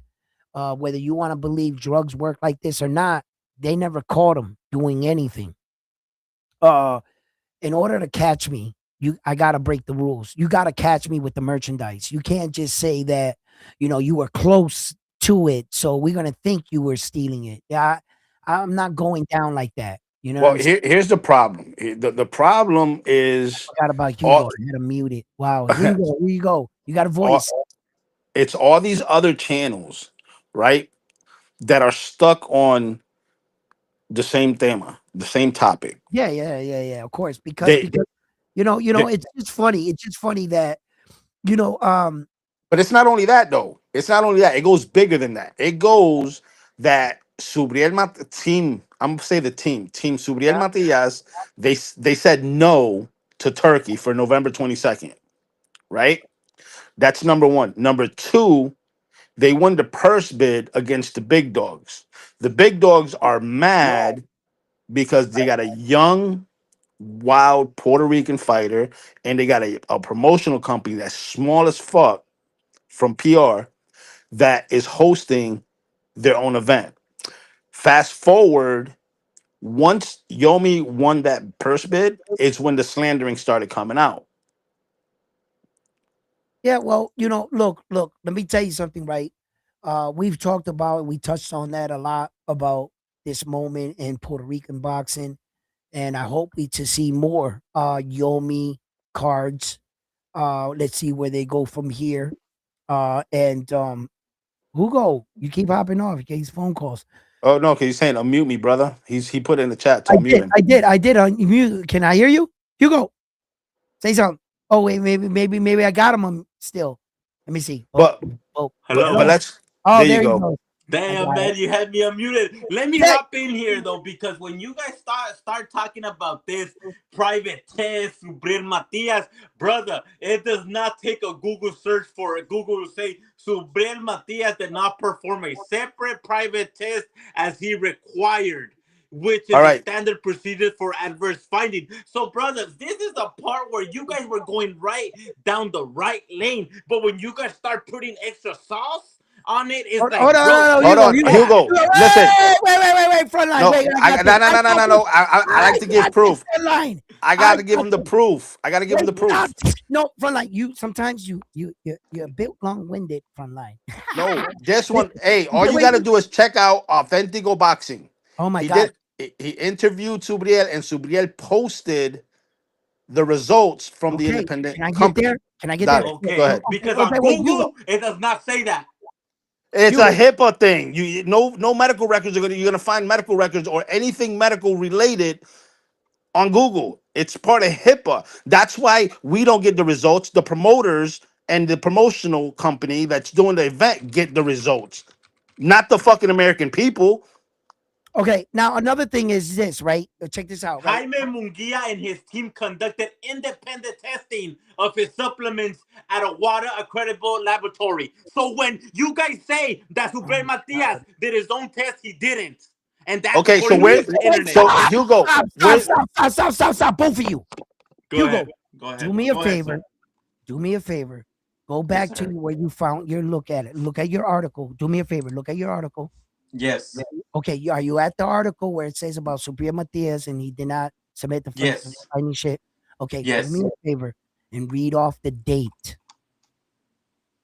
The date? Yes, there's a little date in the top corner or when they released the article, not when it was This is published. released from December the 3rd. December the 3rd. So that was Yes. last year, the 3rd. No, brother. This year the 3rd. Como que last year? Okay. December the 3rd. Oh, this December the 3rd. That's what you're talking about? Yes, brother. Okay. Now do me a favor. Do me a favor. That's when it was published. That's when it's published. So whoever wrote that article, they could have republished it, meaning that the Here original we article go. could have been written. I'm asking you to do this. I'm not doing it. I'm asking you to follow the article. This is how you do research. Well, that's the problem. Oh, Everybody goes with the first wait. thing. Let him do. Let's figure this out. Let's follow the breadcrumbs. Where is your article coming from? And My article, I'm not gonna lie, this is from the British Boxing Board of Control. okay, now we're getting somewhere. Dalton's peoples. Now we're Here getting we go. somewhere. Here we Okay, go. wait, stop. You see, that's why I had you do that. Watch where you're getting your source from. Watch where you're getting your information from.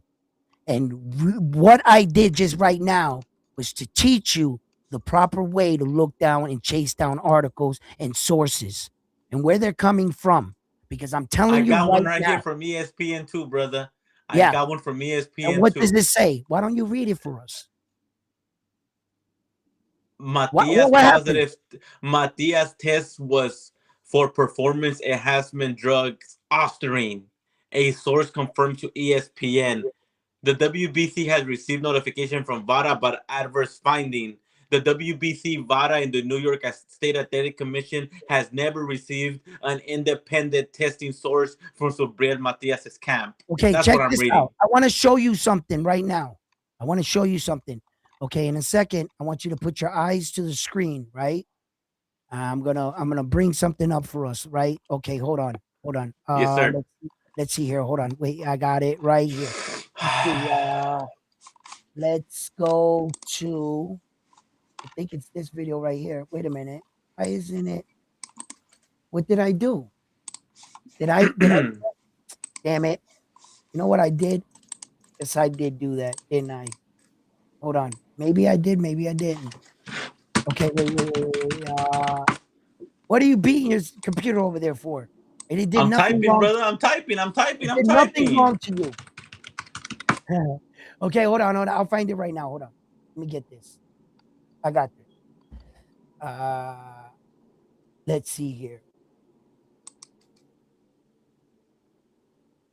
Look, I'm sorry to keep bringing it back to Jaime Munguia, but in Google it says Jaime Munguia did not test positive for ostarine. He tested positive for excessive testosterone after his initial positive test from the Voluntary Anti-Dope Association and the positive B sample. Munguia and his team took several steps to prove his innocence. The first step: immediate private testing, supplement analysis, additional testing.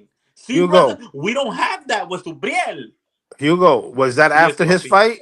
That was after they let him fight, right? Hey, yo, Hugo, Hugo, Yes, sir, Hugo. papi. Yes, sir, papi. I'm here Okay, listening, papi. okay, check this out. You must not Yes. be listening to the show, but welcome. Welcome. Yes, I'm sir. glad that you joined Thank because you. you must not be paying attention to what I've been saying this entire time that these people are not coming to his aid to clear his innocence. Mm, You're obviously not hearing that. There's mm. not going to be any articles to, hey, I said that. I said that the WBC is not writing anything to clear him. No one is. And you keep bringing up and proving my point that if you cannot find these things online, it's because no one is coming to the Puerto Ricans' aid. They want to destroy this card. Thank you for proving Oh, my point. okay, okay, okay. Okay. No, look, I understand your point, and I'm totally in agreement with that. I understand that Fresh Promotions is getting the cold shoulder from the whole boxing world, right? They don't want them to have a successful boxing event. But when you throw a positive test for the champion, brother, how can you clear them out the water just like that by putting an excuse saying that they don't want to be helped by any other boxing organization? Oh, I don't hold on. I'm understand that, brother. I, I'm Okay. gonna go to your same source. Ready? I'm gonna read this. This was Oh, right here. I got it. I got it. Check this out. hold on. This was on the 16th of December, 2025. Go ahead, sir. On November 15th, 2025, VADA notified WBC Super Lightweight Champion Subriel Matias and the WBC of an adverse analytical finding consistent with the presence of ostarine and urine sample collected from him on November 9th. Several anti doping result management authorities have set thresholds for the presence of ostarine under which ostarine positive results is not considered an adverse finding. Mm, Findings under the threshold are considered atypical, whereupon the athlete is cleared after cursory review. For example, the New York State Athletic Commission, which is the jurisdiction where the upcoming Subriel Matias versus Dalton Smith WC World Championship bout will take place, does not consider the concentration below zero point 0.1 nanograms to be adverse finding. The report concentration of ostarine in Champion Matias sample was 0.085 nanograms, which is below the threshold. The WBC conducted an expedited but thorough investigation following the prescriptions of its clean boxing program protocol. Champion Matias and his team were fully cooperative with every aspect of the process. The process concluded with the WBC and Champion Matias entering into adjunction agreement, which requires Champion Matias to be subject and to comply with the following conditions: mm, probation for 1 year, from the date of the sample collected, undergo an additional random anti-doping testing during the probationary period on his own expense. C. Participate in a nutrition education program designed to conduct by the WBC Nutrition Committee. Participate in social responsibility activations such as visiting boxing gyms to speak about the dangers of consuming potentially contaminated nutrient supplements, and be suspended indefinitely without further inquiry if sample collected from him results in adverse finding during his probationary period. Okay. Now, I want you to look at the screen right now too. Well said, and thank you for reading all of that online and alerting the public on what they found and what they wrote in their article. Now, here's something to what I was talking about. Remember that I feel that all eyes and all conversations are only leading to Sabrina Matias. And in doing so, the WBC put this article out thanking both fighters. Now it says right here, pre-workout in for Supriya Matias um, comes in at 153.8 pounds. Now this is a mark. Now what I want to do, let me see if I can blow this up for that. You guys can also read this as well. Here, let's blow that up a little bit better there. Okay. Okay. It says, excuse me. It says Supreme Matias successfully completed the registered pre-workout um I'm sorry, pre-workout and registering at 153. Puerto Rican WBC super lightweight world champion Supreme Martia El Orgullo de Marcatillo Matias 23 and 20 and 2 with 22 losses will defend his title against the undefeated British contender and number one ranked Dalton Smith, 18-0 and 13 knockouts. A night that promises to be an era defining event, right? So, what this means is that Subriel came in at 153. Okay, I think they explain here the WBC recognizes the performance of Subriel and Dalton Smith who the 30-day pre-workout. Now, just look at this. Look at this. Look at this, guys. Watch this. He's gonna weigh himself in. This is the cutout weight. 30 days out from the fight, whatever. That's his weight. 53.8. Okay. Watch out. Watch this. Watch. The video stops. Where's Dalton Smith's weight? Where is it the WBC? All eyes are only where? On Subriel. Where is it? They're having him report his weight. This is all stuff we hardly are privileged to know that these three cutoff weights even exist in boxing. All of a So, sudden, so like, what are Subriel's you this. asking? What are you asking? What are you asking? What I'm saying is that everything has to do with Subriel. Like they're all eyes He's the on. champion. He's the WBC Hold on. champion. They're gonna promote Hold on, him, Hugo. brother. Wrong, Hugo. Oh, okay. I'm wrong. When's the last time you heard any champion get this much scrutiny on and this much eyes and this much false criticism and this much hate, and then they said that the tickets are not selling and that all this, all eyes and everything on the fact that it seems like they want them to fail. Hey, Sabria, submit your thing. They do this all the time, but they never make it public. They never make it public. For this champion, they made it public. But they're doing this, everything but saying he's innocent. Because he's not. He's positive. Okay, but he's cleared. Okay, he's check not this innocent, out. brother. Check this out, brother. Check this out, brother. That statement Go ahead. that statement you just made was false, and that was pure hate. That's going on. Oh my God. Right? Because hold up, he's positive, but positive for what? Not over the threshold to be considered a cheater. Well, you're right about that. Well, wait. Go ahead, The sir. rules Go ahead, are the sir. rules. Yes, sir. I didn't make the rules, and you don't make the rules, so you don't have the right to say just because he was under the threshold that he was positive. There was no positive here. In order to call me positive, I got to cross that 0.1. So you don't got the right to say he was positive. He has Austrian in his system, according to VADA. According to VADA, they never proved that he was over the threshold, did they? No, they didn't. They didn't. Okay, they then. didn't.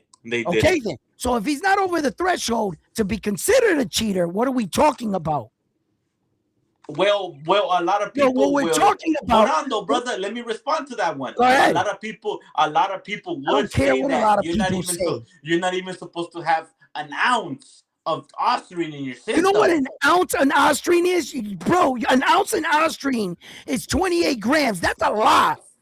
Yes, sir. You would die with an ounce. We could tell Hugo's not a typical Mexican. He's a good boy. He works for the federal government. Bro? He don't know ounces and grams. What are you talking about? What are you talking about? An eighth is 3.5 grams, dog. What? Don't. Yeah, but you said an ounce of Austrian. Well, bro, I'm just saying that figuratively, brother. I'm just saying figuratively. You know. Jesus Christ. Look. At the end of the day, Supreme Matias tested positive for Austrian. Okay, At the end of the Javier day. Matias tested positive for contaminated substance. I don't know what you're Okay. talking about. All right, Okay. hold on. Hugo, answer this. Answer this. What's up? What's Who up? broke? Who broke the report about him being positive for All right, you're asthma? going Mike down the Coppinger rabbit from the hole. I don't got to go down the rabbit hole. Mike Coppinger from the Ring Magazine. I don't care what Okay, the report now hold was. on, He Edwin, wasn't hold on. considered a cheater.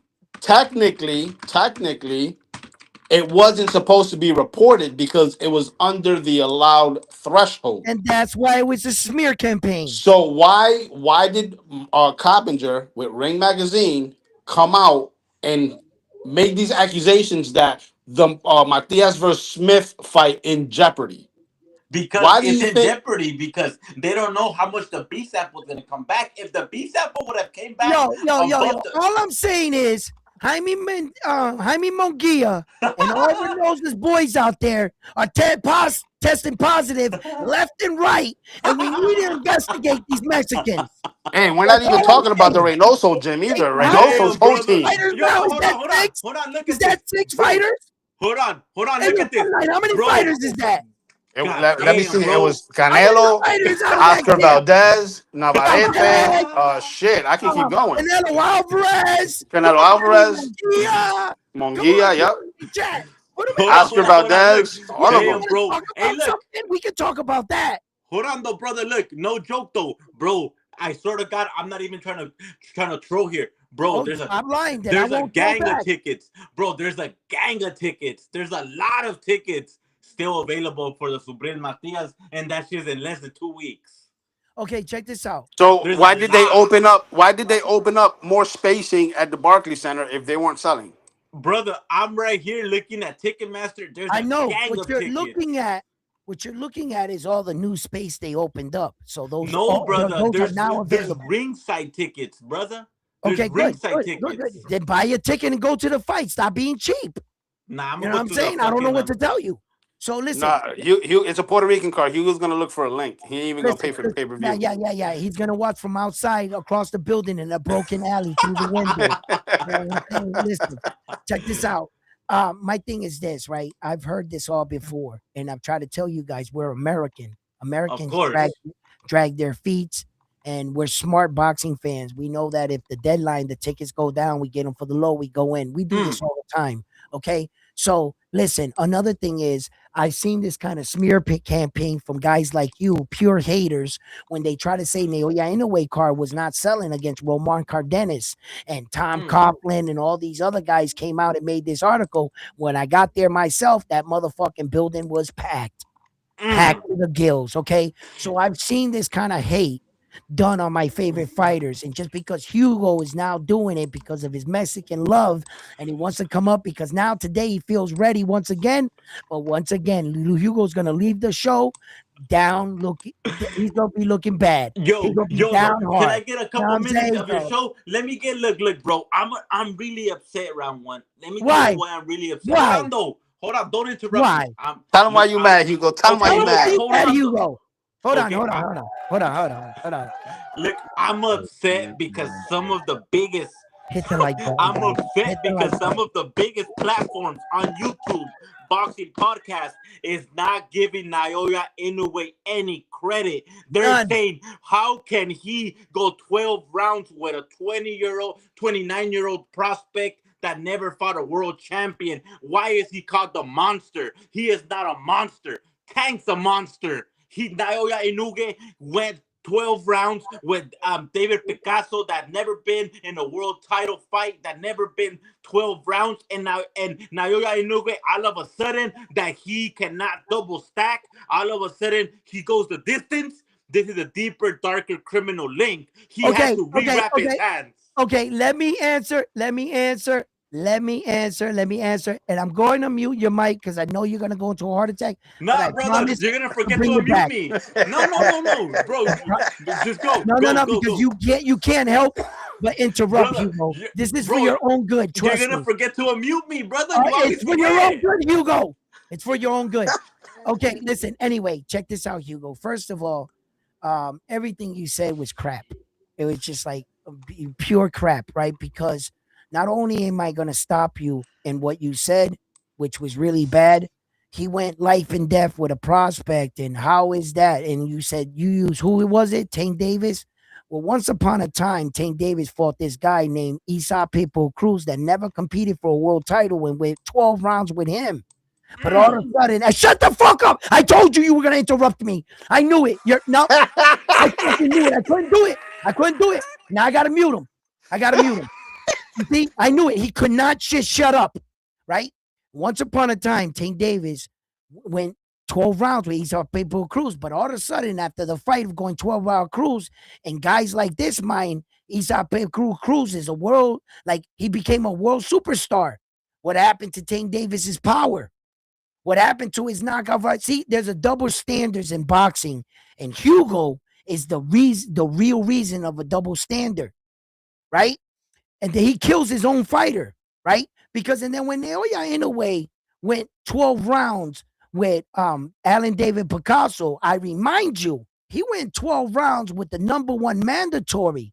Who the fuck was Isa Pitbull Cruz against Tank Davis that he so eloquently brought up? Like Tank Davis is a real superstar, but Isa Pitbull Cruz wasn't even fucking ranked. He was a nobody. And Tank Davis went 12 rounds, life and death with the man.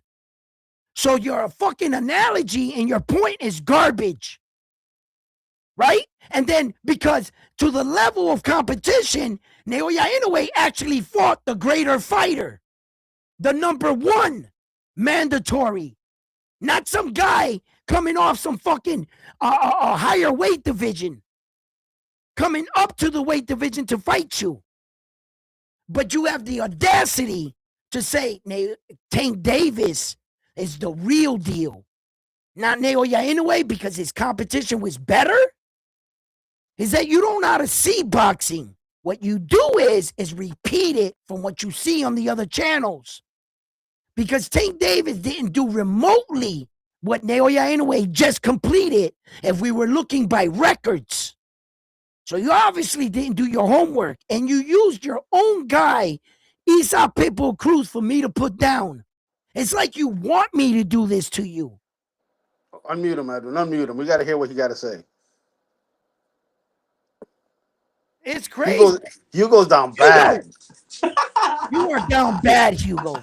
No, Hugo's I'm down not, bad. bro. No, I'm not. Look, all I'm saying is that people are gonna criticize Naoya Inoue round one. You called him a killer. You called him that he was gonna knock out but Picasso. give So Alan hold on. David So Picasso his Hugo. credit.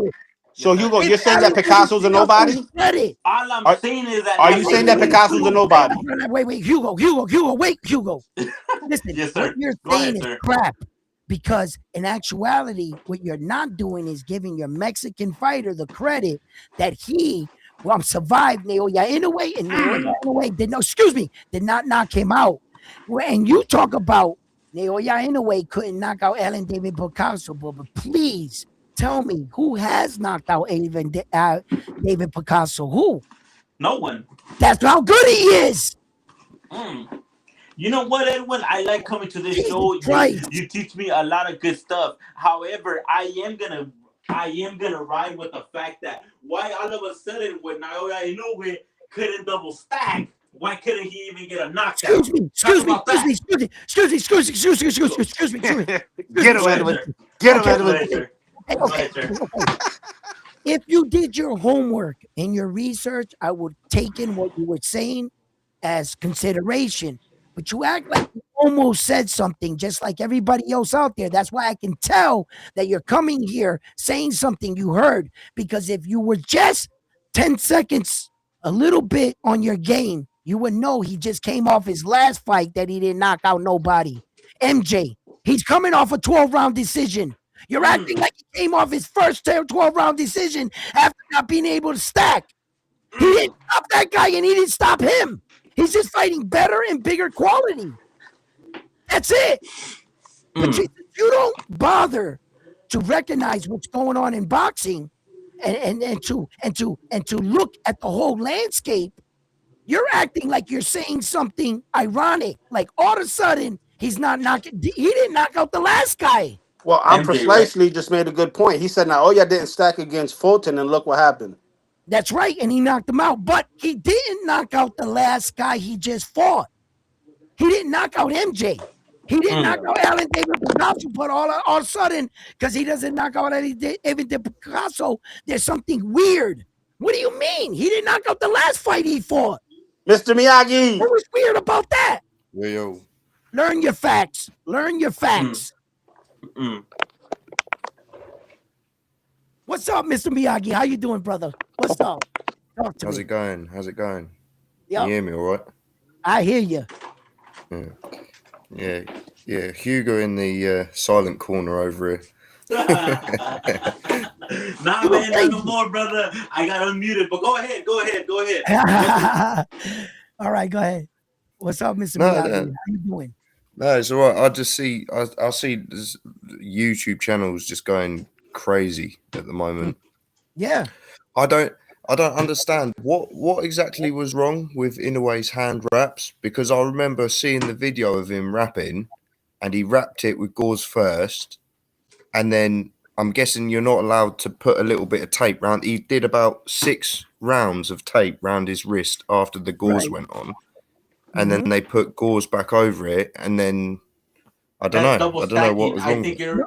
I think you only are allowed to have one stack of gauze. No. I think Coach Bermudez came on and hit the hammer right on the nail on the hammer, right? Coach Bermudez said it well.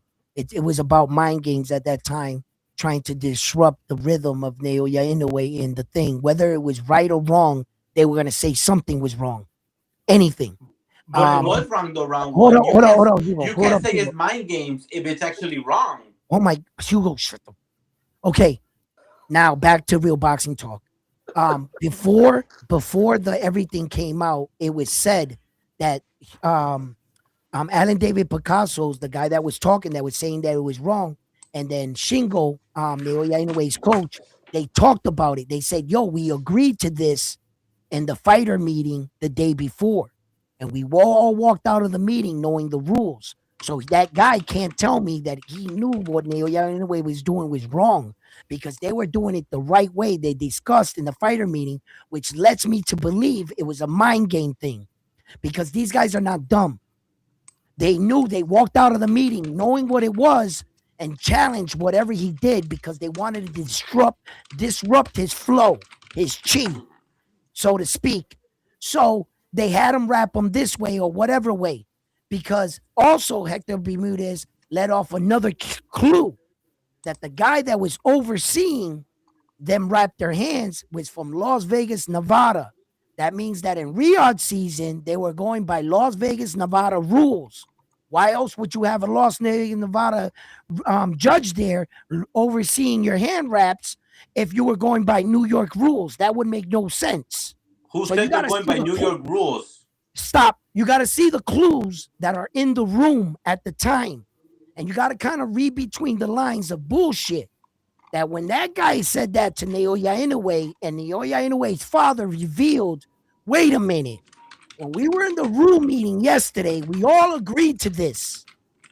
And when Coach Bermudez came on the show today, he reminded me of the mind games that are played on in boxing. So you can't exclude that. You understand? No matter which way he would have wrapped his hand, that guy was going to say it was wrong. You got to understand that. This is to try to disrupt Naoya Inoue's flow. But now, through all that, grading Naoya Inoue's performance, let's grade his performance of what he actually did against Alan David Picasso. Picasso didn't win one round. Not one round. I don't give a fuck about hand wraps. He whooped Picasso for 12 rounds. That's an undefeated fighter. That is correct. He whooped them 12 rounds. You're correct. But you can't skip the part that he had controversial hand wraps. That's not allowed anywhere else in the world. Round one. You're like sweeping that under the rug. Just like you're trying to sweep Supreme Matias positive test. Okay, you can't sweep it under the rug. Put him in the timeout corner. Put him in the timeout corner. Wait. He's got to be fucking with me. He's got to be. Okay, first of all, you can't sweep under a rug something that was corrected. You're saying that he had illegal hand wraps like they never fixed it. That means that they fixed it and wrapped his hands the way they wanted to.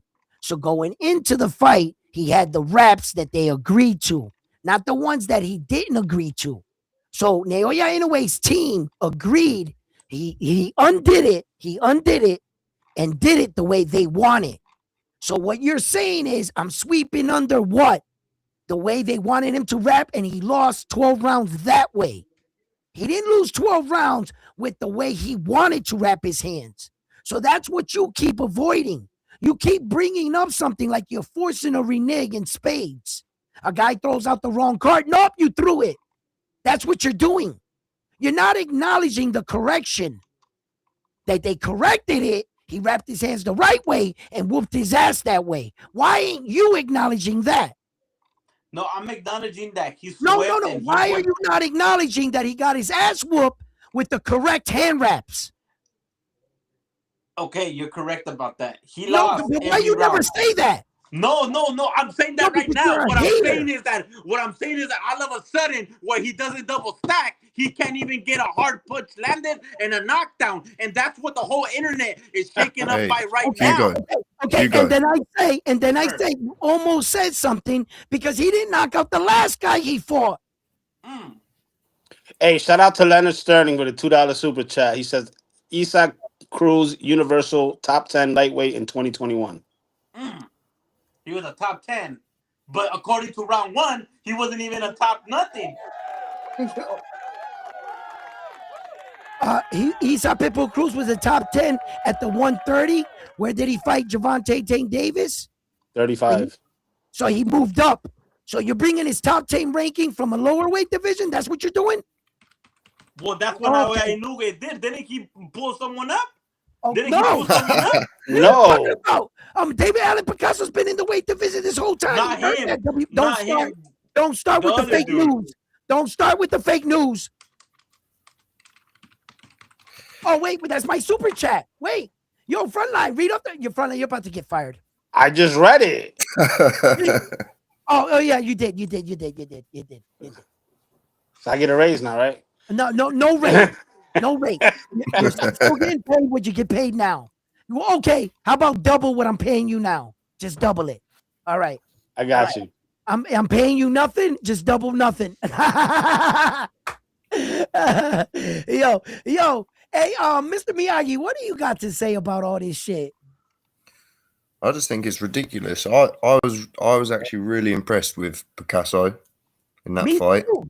Me too. Good high guard, good level Yo, changing. he But- didn't give the away nothing. But to Hugo's point, when he's saying why didn't he finish him, in a way landed one clean liver shot, and Picasso started complaining that he was hurt in the corner, Yeah. and then just all night. You see, in the 10th round, I think midway through the 10th round, Picasso was on the ropes, and he was just herky jerky, just didn't want to get touched, just defense. Even though he would get in the pocket with Inoue and start throwing, it's just.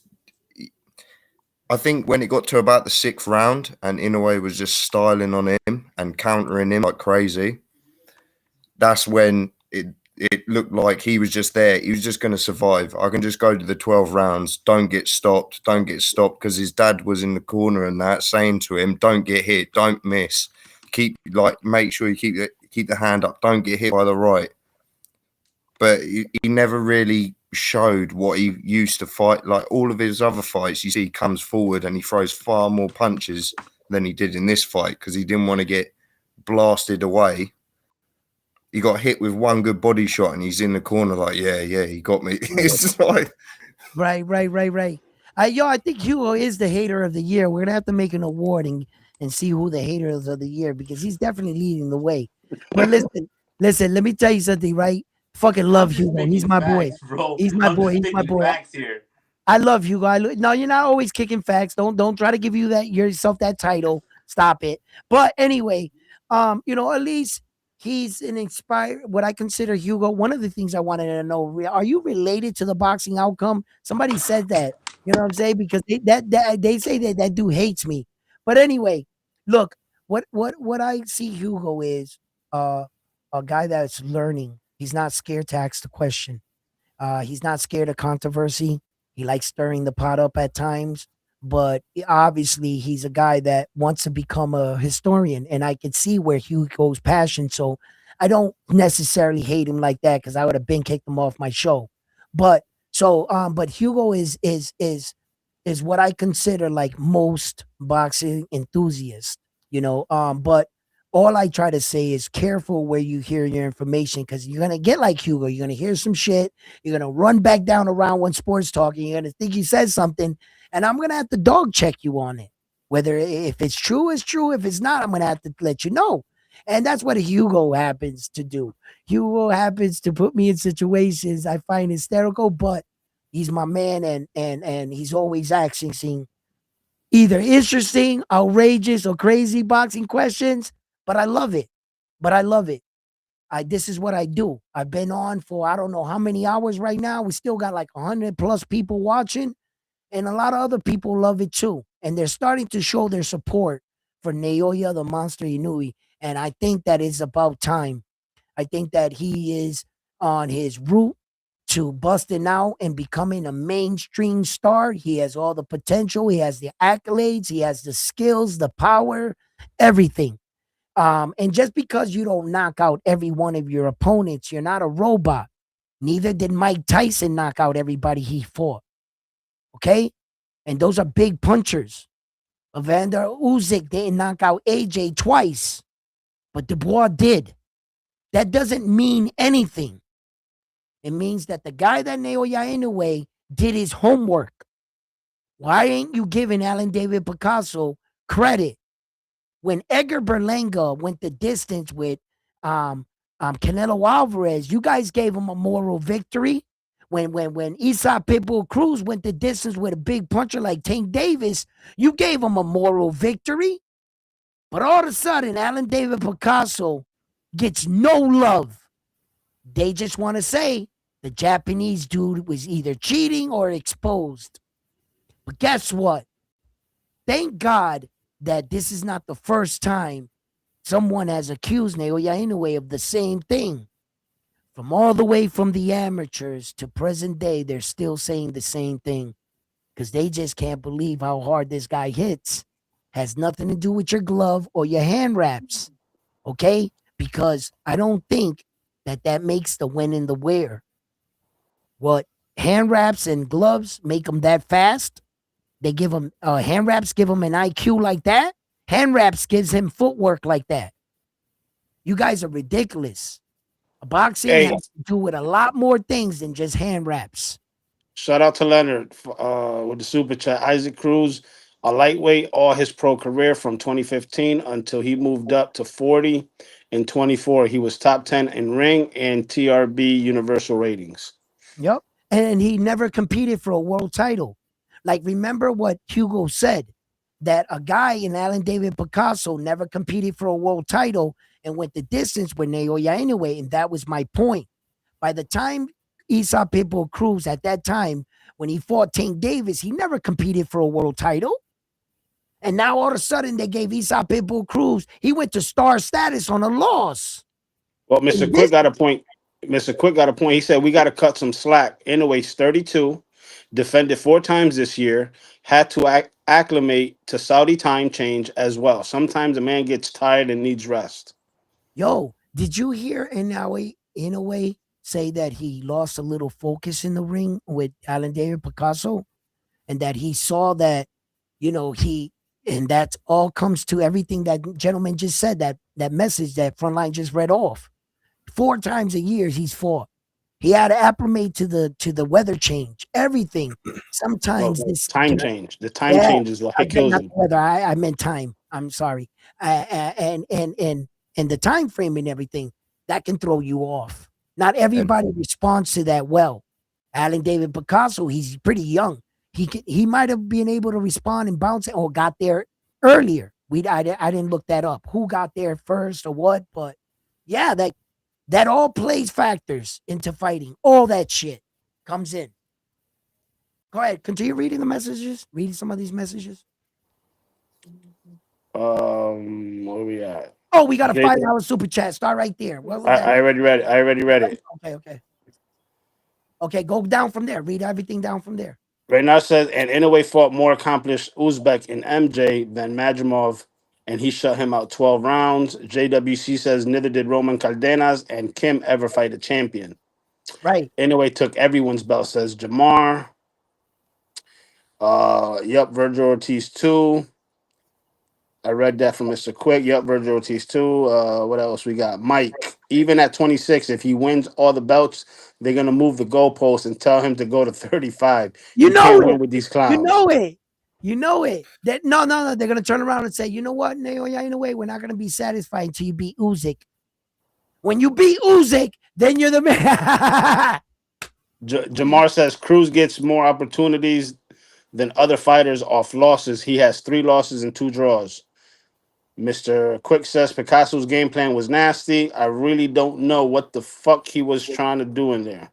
Survive. Naldo, Naldo says most of Naoya haters comes from this snitch channel. D is upset. Mr. Quick says Picasso literally boxed at Inoue's level. Never used his length to his advantage. Stayed in the pocket. Never peppered a jab. Just Stop Yo, right nasty. yo, there. yo, Stop right there. Yeah. Why do you think that happened? because he Because didn't want to Naoya get stopped Inoue, to the body. yeah. Picasso was smart. The reason why he wasn't throwing certain things and he turned into a different fighter is because of the threat that was Naoya Inoue. Picasso saw how fast he was and how he was hitting him. So he, rather than giving Naoya Inoue a lot, he decided to block a lot and pick and choose his moments. Picasso fought Naoya Inoue pretty decent, if you ask me. But you can't do the same thing you do against other guys, against skilled, real skilled fighters. You're not going to get away with it. You know, Picasso would have woke up with a flashlight in his eyes. He would have really got knocked out. But Naoya Inoue never caught Picasso like really good, like flush, like a consistent boom, boom. Picasso was smart and he chose the less of the two evils. That's what I feel. Mr. Miyagi, what were you going to say? Oh yeah, no, the whole thing where he says Picasso was boxing at Inoue's level, Mm-hmm. and it's because if it and this is why I think when if Inoue goes to 126, he's gonna I feel he's gonna walk through Espinoza for exactly that reason. He's tall. He's gonna rip the liver shots all day, and Inoue just showed in that fight. Literally, this fight, when I saw this fight and I saw how Inoue was fighting, straight away I thought of Shakur versus William Zepeda. That's literally how I saw that fight, except Inoue's like, obviously more aggressive, but the way he was slipping shots, like, kind of trying to use a bit of the Philly shell, but he'd slip shots, roll under, and then he would quickly spring back in and start throwing his own offense. Mm-hmm. Well, to be Um, honest, if Inoue goes up to 26 and he maintains his power, the same way where Racy Ramirez dropped Espinoza, I think Inoue could drop him too. Talk about it. Talk No, no, about it. fuck that. I Espinoza gonna beat the shit out of Inoue. Fuck Shut up. that. Yo, listen. I think nah, I think I think as Robesi has had decent power, and I think Naoya Inoue has proven to the world that his power translates throughout the division. I think that if he can catch you with a flush shot and a sequence of punches, and I don't know where all these people are talking about because when we look and study Naoya Inoue's last few knockouts, there's been a consistency of breaking down the fighter.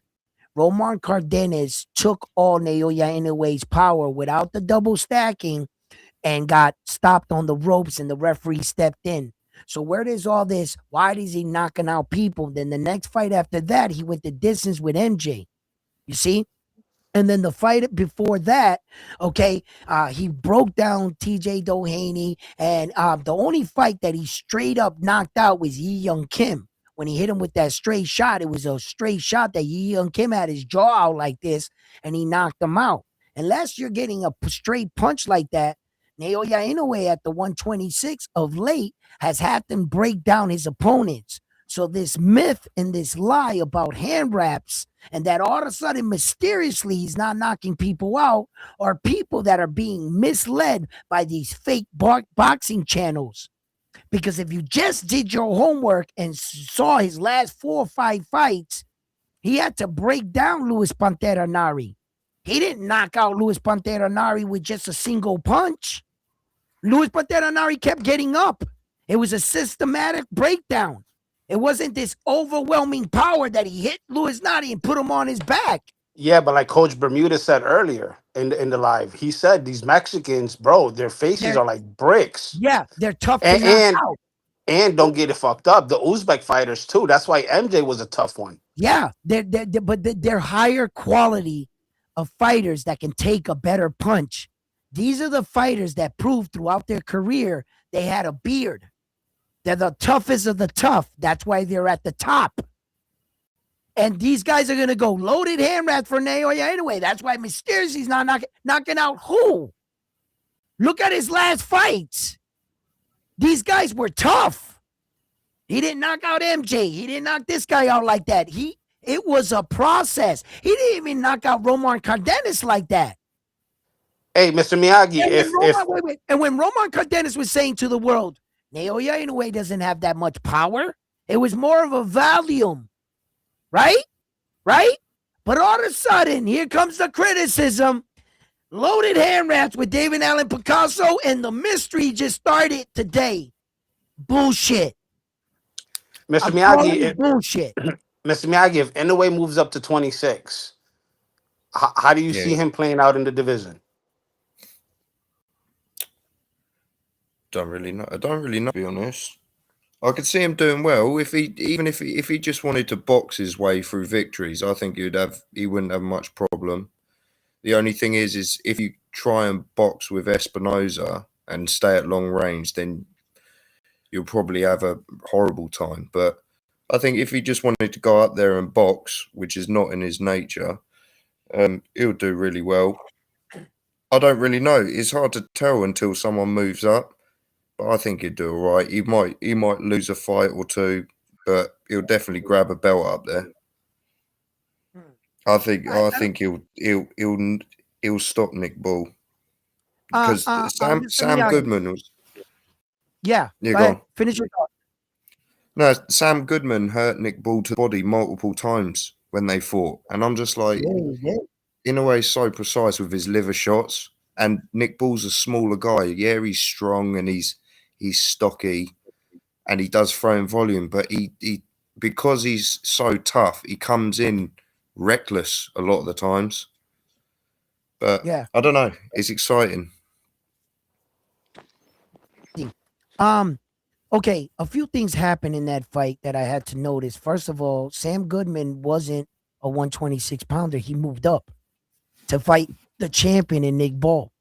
Then when I saw them together and TJ Doheny fought Nick Ball, I saw how big TJ Doheny was over Nick Ball. Then I went back to the Naoya Inoue fight. He didn't look that big over Naoya Inoue, TJ Doheny.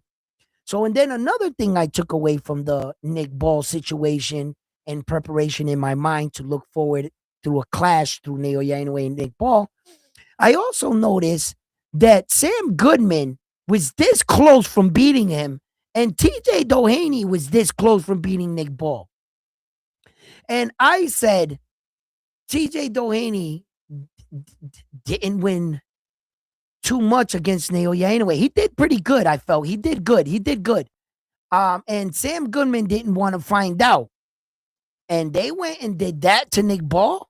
So it kind of made me feel like, if they can gain the weight and go up there and fight Nick Ball, that why can't Naoya Inoue do it? Because, I thought so. But I'm quickly reminded Naoya comes from 108. But still, skills pay the bills at the end of this day. I think he has enough skill to beat Nick Ball. I definitely think he has enough skill to beat Angelo Leo. I definitely think he has enough skill to whoever picks up that WBC champion and Bruce Carrington or what's going on over there, they're going to make Ray Vargas because he's also the champion in recess. Let's not forget that. sneak in and they can award him this. I don't know what the hell they're doing over there with the WBC title at 126. I don't know no more, right? Espinoza, I said this. I said that I think it could be a possibility. Could be. It's not that the fight's going to go this way, but his long torso and that he was too tall to hide his torso from Naoya Inoue. I thought, and then somebody said, oh, he's going to back up Naoya Inoue with a jab. And I said, Naoya Inoue didn't become this kind of champion because a jab can keep him back. He knows how to work his way around the jab. I don't think Espinoza's jab is going to play a huge factor, Here's the right? problem: if he I catches think, them with one yeah, of those inside hooks or that's whatever, that that's that dangerous. then That's Inoue dangerous. is in trouble. That's dangerous. That's And dangerous. how is Inoue going to get in? He's got That to. He's got to take okay. the risk. Okay, hold on. That good thing Naoya Inoue can take a punch. Okay, good thing, because Yeah. although yes he can take a punch. Now here's where the naive part of casual boxing fans, they're taking two separate situations, two times in Naoya Inoue's career where he went down. So let's do the math. You mean to tell me in 31 fights, in all of his bouts, he only went down two times? He became two-time champion with all four belts, and you're going to tell me that that guy does not have a chin? So what? He got caught. So what? He went down. But you don't become that kind of world champion without a beard. That's something you're going to need. Mayweather knew that too, and he had one. He had an iron chin, but he also got staggered and did the stanky leg. That don't mean shit. So you mean to tell me out of 50 fights, he got staggered twice? That's fucking remarkable. Naoya Inoue touched the canvas twice, but that takes nothing away from what happened next. Think about what happened next. That recuperating power, the way he recovered from that shot from Luis Pantera Nari, shows you how strong his chin is. Yeah, you put me down. You know what a flash knockdown is, too. Roman Cardenas caught him with an ill shot. Boom, didn't see it coming, flashed him down, got back up, recovered, dominated in the fight. Recuperating power. How many times we seen a guy get hit in the chin and never recover? They can't get their legs underneath them. They were never the same. They say, you okay? And then he goes out there like a zombie and gets laid out like Francis Ngannou. Okay? So for him to recover like that, that's what you guys are failing to see. That yes, he got dropped, but all the he's got an iron chin now. Yeah, in a way, he just got hit by a big guy. Edwin, the question falls. You're talking about Neri and Cardenas. When you step up to 26, is he going to be able to take Espinoza's power? I Is he don't going to be? know. Is I he going to gotta be able see to take that. Angelo Leo's power? Is he going Angelo to be Leo, able to? I'm not so worried about Angelo Leo's power because Is he going to be able to stand toe to toe with Shushu? Shushu's going to oh, destroy shut him. up. Bro, Listen. Shushu may Angelo lose this Leo, fight. Shushu may lose this fight versus Carlos Castro. Cut the he shit. might, he might. But He might lose. now, check Remember, this out. Carlos Castro is the one that dropped Stephen Fulton. Okay, listen to me, guys. That was my point right there. When you're talking about Naoya Inoue's power and that, this and that, remember, he couldn't knock out Stephen Kubo Fulton, and Stephen Kubo Fulton whooped Leo's ass. Hmm. So Leo didn't have enough power to drop Fulton, and Fulton walked away with the victory, right? And Naoya Inoue knocked out Fulton that didn't win a single round. And you're gonna try to convince me that Leo can do what maybe win one round? If you were saying that, that would be hard to convince me, but I might give you that. But beat him? Stop it. Damn, bro. This I is really getting scary, though, guys. Like, respectfully, bro. And I'm not even trying to troll here, guys. The tickets for Shakur Stevenson and Teofimo Lopez, those are gone. They're literally gone. I'll send you guys a screenshot. And the tickets to Subriel Matias and Dalton Smith, bro, they're like almost all still available. Bro, All right, let don't me read worry the about super it. chat real quick. Atheist Go get to it. says, round one, like you, but if you think Inoue can compete with Espinoza at 26, you're delusional. Mm. Espinoza is a cheat code at 26. I Laughing know that. emoji. Yeah, but yeah, he I hasn't know that. fought any of the other champions. I know. I know, and that's why I say he's the No one hardest has fight. fought any of the other champions. So what's your I point? say No Espinoza's one the has Well, fought hardest any of fight. the how other is he the best? champions. How you do realize everyone was touting Bernardo Lopez as like the main guy at that weight, and then Angelo Leo went up there and literally put him in hospital. That was one lucky And shot, then and you're right. You're right yeah, about but it. No, He was no. no, you're right about it. You're right about it, bro. He knocked him out like bro. He like made him bleed in the blur and the brain, or I don't know the proper medical term. But Rafael Espinoza came from losing the fight to winning the fight. Talk about that. yeah, that was Well, to be impressive. fair, to be But fair, again, to be it's fair. like Go ahead, Mr. Miyagi. My bad. if you would put Robesi Ramirez and Bernardo Lopez in a fight, I would go with Bernardo Didn't they Lopez fight already? because he's Didn't so they fight wild. already? He no, Yeah, Leo no, knocked him out and won the belt. No, but I Leo, could swear I Leo, did Leo watch knocked that. out Venado, right?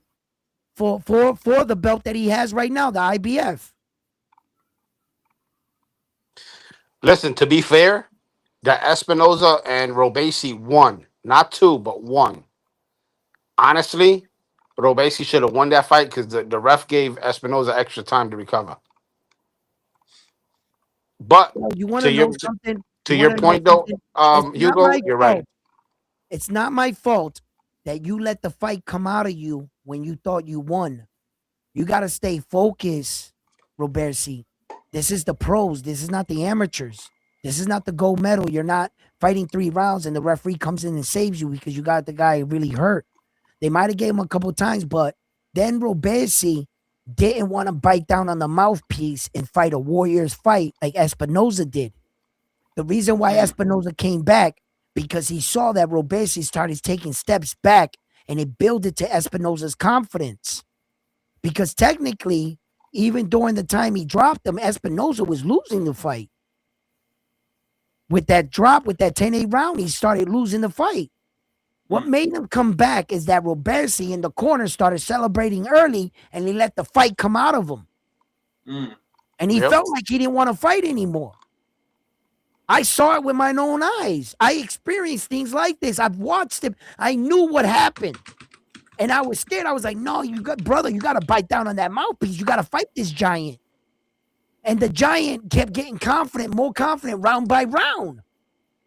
And he won. He beat him. And then Espinoza really showed his ass. His next fight, he took on like a top number 1, number 2 contender and beat the shit out of him. And then Yeah. fought Robesi again. He Yup. started fighting like a champion, like he belonged there the whole time. He believed in himself. That's beautiful to see. And that's why I have Espinoza in my intro. When Round One Sports Stars Talks, see, as I watched him live. Because I like him as a fighter. I see him as a threat. Oh, that's right. He was in the co-main event of the Of Naoya Inoue, huh? Inoue. Yeah, Yes. yeah. I was I there remember that watching one. Espinoza live. So I've seen the way his like what he looks and how he fares. Yo, he's a problem, but for real skilled fighters like Naoya Inoue, it can go 2 ways for me. And Naoya Inoue can make it look simple, or it could be a long night. But I still got Naoya Inoue in the fight. I still got him. I'm not gonna bet against him. Even though I don't gamble, I don't believe in gambling. That's one of my things around One Sports Talk. I don't believe about gambling about money I already have in my pocket. You know what I mean? Like, I was never like that. They always try to tell me you could double your money. I was like, yeah, well then give me yours. Listen, nah. Right? So, but look, I'm just not a gambler. I'm just not a gambler. But I'm not gonna bet against Naoya Inoue. There's nothing that he shows me that he's slowing down, that he's falling off. He's not taking any breaks. Even though he has 4 titles, you think that those kind of guys would fight like once a year because they don't want to risk everything. He's fighting like he got an interim championship, Naoya Inoue, and that he's not scared to lose it. That's how he's fighting. He's giving guys opportunity at 4 belts. Let me tell you something. You say Alan David Picasso, oh, Naoya Inoue. But listen, Alan David Picasso on his boxing record competed for 4 belts on one night. Mm. Hey, They lose the draw. to be honest, Junto don't deserve the Inoue fight. I'm sorry. Nah, not with that performance. Hell no. Hey, Hugo. Yes, sir. Um, now be honest. What were people saying about? Um, what's who's it? Espinoza? What were people? What were people saying about Sebastian Fundora before he got knocked the fuck out by Mendoza? I bet they were saying he's looking the best because he's 6'6" and that, and then he gets put on his Yeah. ass. And he fought exactly the same way that Espinoza used to fight before he beat Rabasi. But I do agree with you. He has got better since he's won that belt. But the same tendencies are there. When what I saw in the K-Guy fight, K-Guy was hitting him with clean hooks when he was right up on his chest, but K-Guy don't punch. Right. Mm. That's right. He and if was you're catching. the thing I do agree when you're trying to get on the inside with Espinoza though, he likes keeping his elbows tucked in and throwing the little short hooks as you try entering. But I just feel like there's ways to make him miss. Either way, it's just a fun fight. We all want to see it. I want to see it, even if Inoue loses to Definitely. it. I want to see it fight. So, round one, sports talk, and I want everyone's answer here.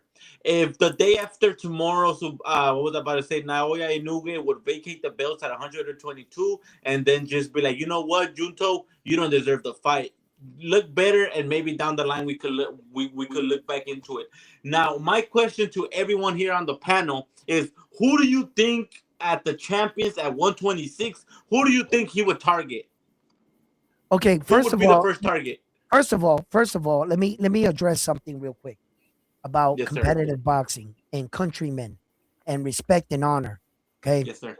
First of all, when you're fighting your own countrymen, you're not always supposed to be so eager in defeating your own country. You're supposed to let the other countries defeat you. When we fight against Mexico, US, China, and all the other things. So sometimes the bigger wigs in Japan get into boxing and they say, son, don't be so eager to fight your countrymen, to you be the one to dethrone them. What beats an American fighter? Another American fighter. That's what ends up happening. And in competitive sports, sometimes they can dress it up like he doesn't want it, but the powers that be won't allow it. You understand that? Now, sometimes there's nothing left but to prove who's the best. Errol Spence and Terrence Crawford. They wiped down divisions, beat every country until there was no one left but them two. That's the right time to fight. At times in boxing, you have to view boxing like the Olympics. It's your country going after the gold and bringing it back. And there was a time where we wanted Tank Davis, Shakur, and all our guys to eliminate each other, while the Ukrainian fighters were standing on the outside. Vasily Lomachenko and the one that Keyshawn Davis beat, what's his name? Sergey Uh, Baranchik. Sergey right, Baranchik. right, Sergey Baranchik, whatever his name was. Daniel Baranchik was his name. Oh, And Daniel Baranchik. Okay. they wanted Tank Davis and Shakur to fight themselves or Keyshawn. And what they were doing, they were sending out little tweaks on social media, and they thought the Americans, like dogs, were going to attack each other. But they pumped their brakes and they tried to eliminate them one at a time. And Tank was supposed to take out Loma, and I don't know why that happened. But I said all of that to say this, that sometimes in competitive sports, it's not always good to attack your own countrymen. And not always they're going to allow that fight to happen early. Maybe they want Naoya Inoue to move up to 126, and Junto already is at 122. Vacate the belt, allow Junto to become a champion there and work his way up because he has the frame and the size to meet him at 126 later down the line. When there's no one else like Errol Spence Jr. and Terrence Crawford. Go ahead. Yeah, you're right. You're right. You're right. That's like the That's like the same promotional companies trying to keep the belt within the promotional company, right? So when Right, Keyshawn Davis got stripped of the belt, they had Abdullah Mason lined up already right there for that belt. So I right there. understand your Top Rank point. wasn't messing around. They want the Yeah, belt. And yeah, as far as promotional companies, they're only as good as the champions they get. mm, For the young men and women that are coming up, and I'm coming up with my son, and someone was to walk up to me from a promotional company and says, I want to represent your son. My first question is going to be, how many champions have you promoted? And Top Rank is a big one that can say, this is a history of the men we've made champions. We'll turn your son into a champion. It's all marketing and sales and getting that young man to sign with you. But if you never promoted a world champion as a promoter, then how the hell am I, gonna believe in you? You never even got a guy to a world title. That's why So Ed salty. that's Eddie why Hearn is Ed salty. Hearns is always just trying to grab champions or championship fights because he wants that claim and that status that organizations like Top Rank got. They've been around for a long time. And who made Golden Boy? Top Rank. Bob Arum was Oscar De La Hoya's fucking protege. mm, He was signed to Top Rank. Hey Hugo, but to answer your question, knowing Inoue and his mentality, his warrior spirit, if he moves up to 26, I think he would go for his hardest opponent, and that would be Espinoza, and then mm. work his way into unifying He's down the got a line. tendency of doing that. Yes, He that's what I'm usually saying. Knowing tends to his take the short mentality. way, doesn't he? Right? No, he'll take the hardest fight, The get hardest that out fight. the way. Yeah, anyway, always a good point, frontline. Good fucking point. He'll get that out the way, and then he'll work his way down. That's I think I think he'll leave Nick Ball or whoever like Shushu or whatever for last. I think he'll go after yeah. Espinoza first, then he'll go after Angelo Leo, then he'll go after Shushu or the winner of Shushu and Carlos or what's his last name Castro, and then Castro. he'll go for Nick Ball. I Mm. think that's the order he'll do it in. Yeah, yeah. You know, As go ahead. far as your little message down here about the Russians, right? What? Read that off frontline real quick.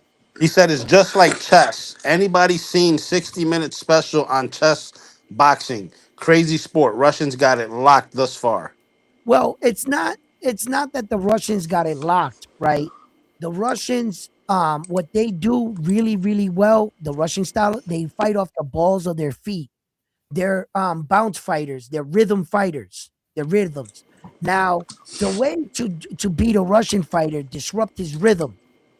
You have to disrupt his rhythm. Like the one of the Russian fighters that fights like that, the best that used that same strategy was against Arthur Benavides, right? When Demetrius Bivol. Bivol did Bivol. Demetrius Bivol fights the Russian style, I think one of the best ways.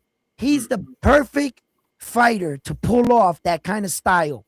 That style introduced with the upper style of American boxing that they've translated over the years and they made the Russian style. But that Russian style is beatable. Every style is beatable. Now, the thing with the American slick style, just like the Russian style, what you're comparing it to is a guy that's pulling off the Russian style at the best. Right now, currently, the best American fighter that was pulling off the American slick style was Terrence Crawford. The second best, I think, in my opinion, is a fighter like Shakur Stevenson. Shakur Stevenson is flashy, smart, and that's kind of more favored the American slick style. Don't get what the Charlo twins fight like and say that's the American slick style. That is not. That is not. It is Hey, better performed at a higher level. American slick style can beat any style. And then the Japan style that they're developing, they have a unique style to Japan, but they're led by speed. They believe in speed to into a fight. That's how they fight. They're not good coming out of the high guard, but that's how they fight. And then the Mexicans, they're like that Come like the forward. Aesop like the Isa Pipo Cruz kind of fighters, but Mexican fighters are they're tough, but they're incredibly smart and durable. What Mexican fighters, I think that their key is they're timing fight punchers. They time the fighter come throwing a punch. They're exceptionally good at that. That's what Mexicans do really, really well. They punch you trying to transition out of a punch. It's not more like a counter punch, but they catch you in between. They're real good at that and they're durable. That's their strength. There's a lot of different styles we can break down. I don't think that the Russian style is leading the way because if that were true, we'd have a lot more Russian champions. You know what I'm Edwin, let me saying? catch up in the chat. All the other styles. Go ahead.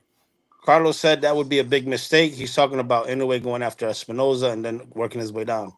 Naldo says you can't go with that narrative that this guy KO'd the other guy and the other guy fought that guy and KO'd whoever. It means that you have to do the same. It's a new day, new fight plan. Right.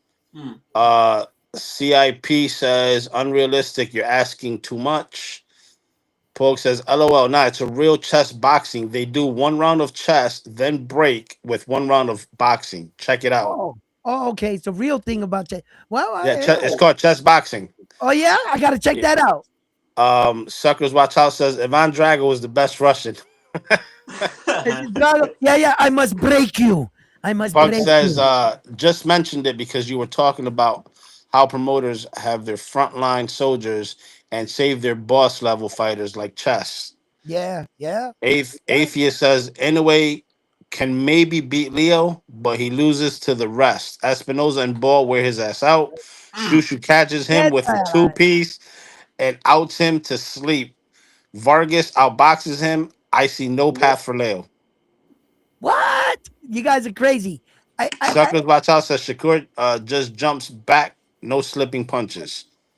Naldo says, Hugo, can we hear you, brother? Shut your mic when you fight with the cat. yo, Pug says yo. Russians just leading in that particular sport of chess boxing with both playing chess and boxing at the same time. Oh, okay. We're all I caught thought you up. was talking about all of boxing and everything. Because the Ukrainian style boxing, like Lomachenko, he really brought up that kind of Russian style because that was at the top level.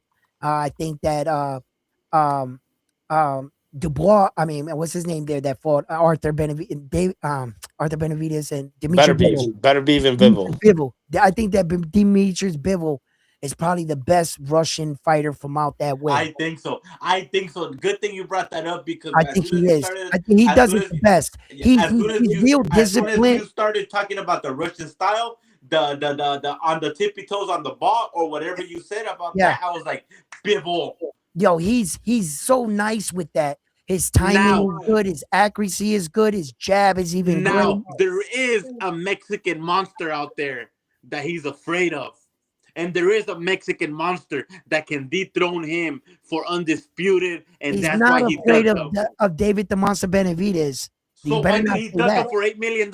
Why didn't he take $8 million? Listen, let me tell you something. Let me tell you Go ahead, something sir. right now, right? Okay, first of all, right, you don't know the particulars of that claim and what you're saying you're getting it from Sam and them or whatever saying the $8 million, and I get it. I get it. But what if they were trying to say, we'll offer you $8 million if you fight him in our backyard, or you use this size ring and these gloves, and we'll pay you $8 million. And then he Well, said, there's hell always no, I'm worth the the money, champion. Papi. Wait, excuse me. That's what I'm talking about, the particulars. You have no idea why he said no. And if they're offering him that, it's because obviously they want something in return. So you're not going to come and make me an offer. I'm the champion. I send you the offer if I want to fight you. Okay. As a matter of fact, I just went toe to toe with this guy twice. The guy that had 100% knockout ratio, and I didn't get knocked out the first time, and I beat him the second time. I might need a vacation. So, although you want to put this image out like I'm avoiding you, brother, I told you I don't have time for you right now. So, what you're going to do with your campaign is go out there and put this news out And it sounds great, but in no world do I believe that Demetrius Bivol is scared or avoiding David the Monster Benavidez. First of all, David the Monster Benavidez, you're a good fighter, a great fighter, and I like you, okay? But let's not get crazy here. You didn't beat Saul Canelo Alvarez like Demetrius Bivol did. You never fought him, okay? And another thing, you got emailed your belt, so you never fought a real champion, so pump your brakes. Well, he got emailed the belt because the Bivol didn't want to fight him. Hold on, because Bivol's doing Bivol shit. You don't dictate my shit. I'll let you have that belt. I'm doing my shit. Now, so don't say Sebastian Fundora dug Sanders Zayas. He could. Sanders Zayas doesn't dictate Fundora's belt, brother. Keep the same energy, brother. Wrong. I'll show you. Here we go. Here we go with the wrong. Check it out. Xander was the #1 contender. Benavidez was the #1 contender for the WBC. You know I'm gonna kill him. You know Hugo always puts his foot in his mouth with these crazy situations. You don't think him through. No, you don't think him through. Okay, and what I'm telling you is this. Look. David the Monster Benavidez, great fighter. He just has a lot to prove. He has to prove that he can actually do this shit. I can't put the cart before the horse just because you're a fan. He doesn't have the credentials or the fights to back up his claims. David Morrell, Caleb Plant, Demetrius Bubu David Andrade. Morrell lost that fight in New York. Okay? That's true. David Morrell lost that fight in New York. And they gift him that. That's the guy you beat? Big deal. A guy that was not ready or on your level that moved up. Don't ask me to give you credit for simple shit. Is that a hungry lion? Is that a young hungry lion? Is it yes or no? Answer the question. Who's a young hungry lion? David Morrell or David Benavidez? No, David Morrell. Was David Morrell a young hungry lion? Yes, for trying to take on such a big challenge. Okay. But, so he beat a... Go ahead. But rightfully so, I can't deny this. I like that fight. I like the fight that David Morrell had stepped up during that time to fight David the Monster Benavidez. And we were saying, let's get some of these young guys to fight each other in their primes. I can't deny that I like the fight.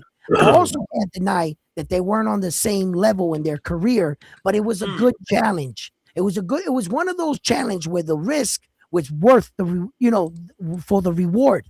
You understand? So I was in agreement with that. But in actuality, David the Monster Benavidez has not beat the guys Demetrius Bivol was beating. Demetrius Bivol beat a guy with 100% knockout ratio that no one survived with him. Okay? I just want you to think about that. David the Monster Benavidez, although I believe to him to be a hell of a talent, you just don't got those fights yet. And if you really wanted to get this fight with Demetrius Bivol, after you did that, you should have put more pressure on him, right? He did. He made him vacate the belt on one? Now, mind you, look at the situation Demetrius Bivol was in. That Turkey Al-Sheet wouldn't let him go. Turkey Al-Sheet was the one that told him to let that belt go, that I'm going to put even more money in your pocket. Don't fight David the Monster Benavidez because I got something for you over here. So he's being pulled in different directions, being told to do by all these people.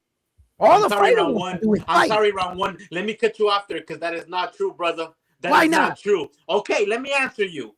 Here you go. Turkey Al-Sheet, said that he wasn't interested in a rematch in a trilogy with Demetrius Bivol or Arthur Beterbiev. That's why they went out. Who said anything about a trilogy? You did, not me. I said he had something else for you. So what's the bigger fight? You know why Turkey didn't make that fight happen, Hugo? Why? You know why Turkey didn't make that fight happen? Why? Because David Benavidez flew all the way to Saudi, and PBC made that phone call to David Benavidez. David Benavidez walked out on Turkey, so Turkey said, "Fuck you, you're not getting my money." That's right.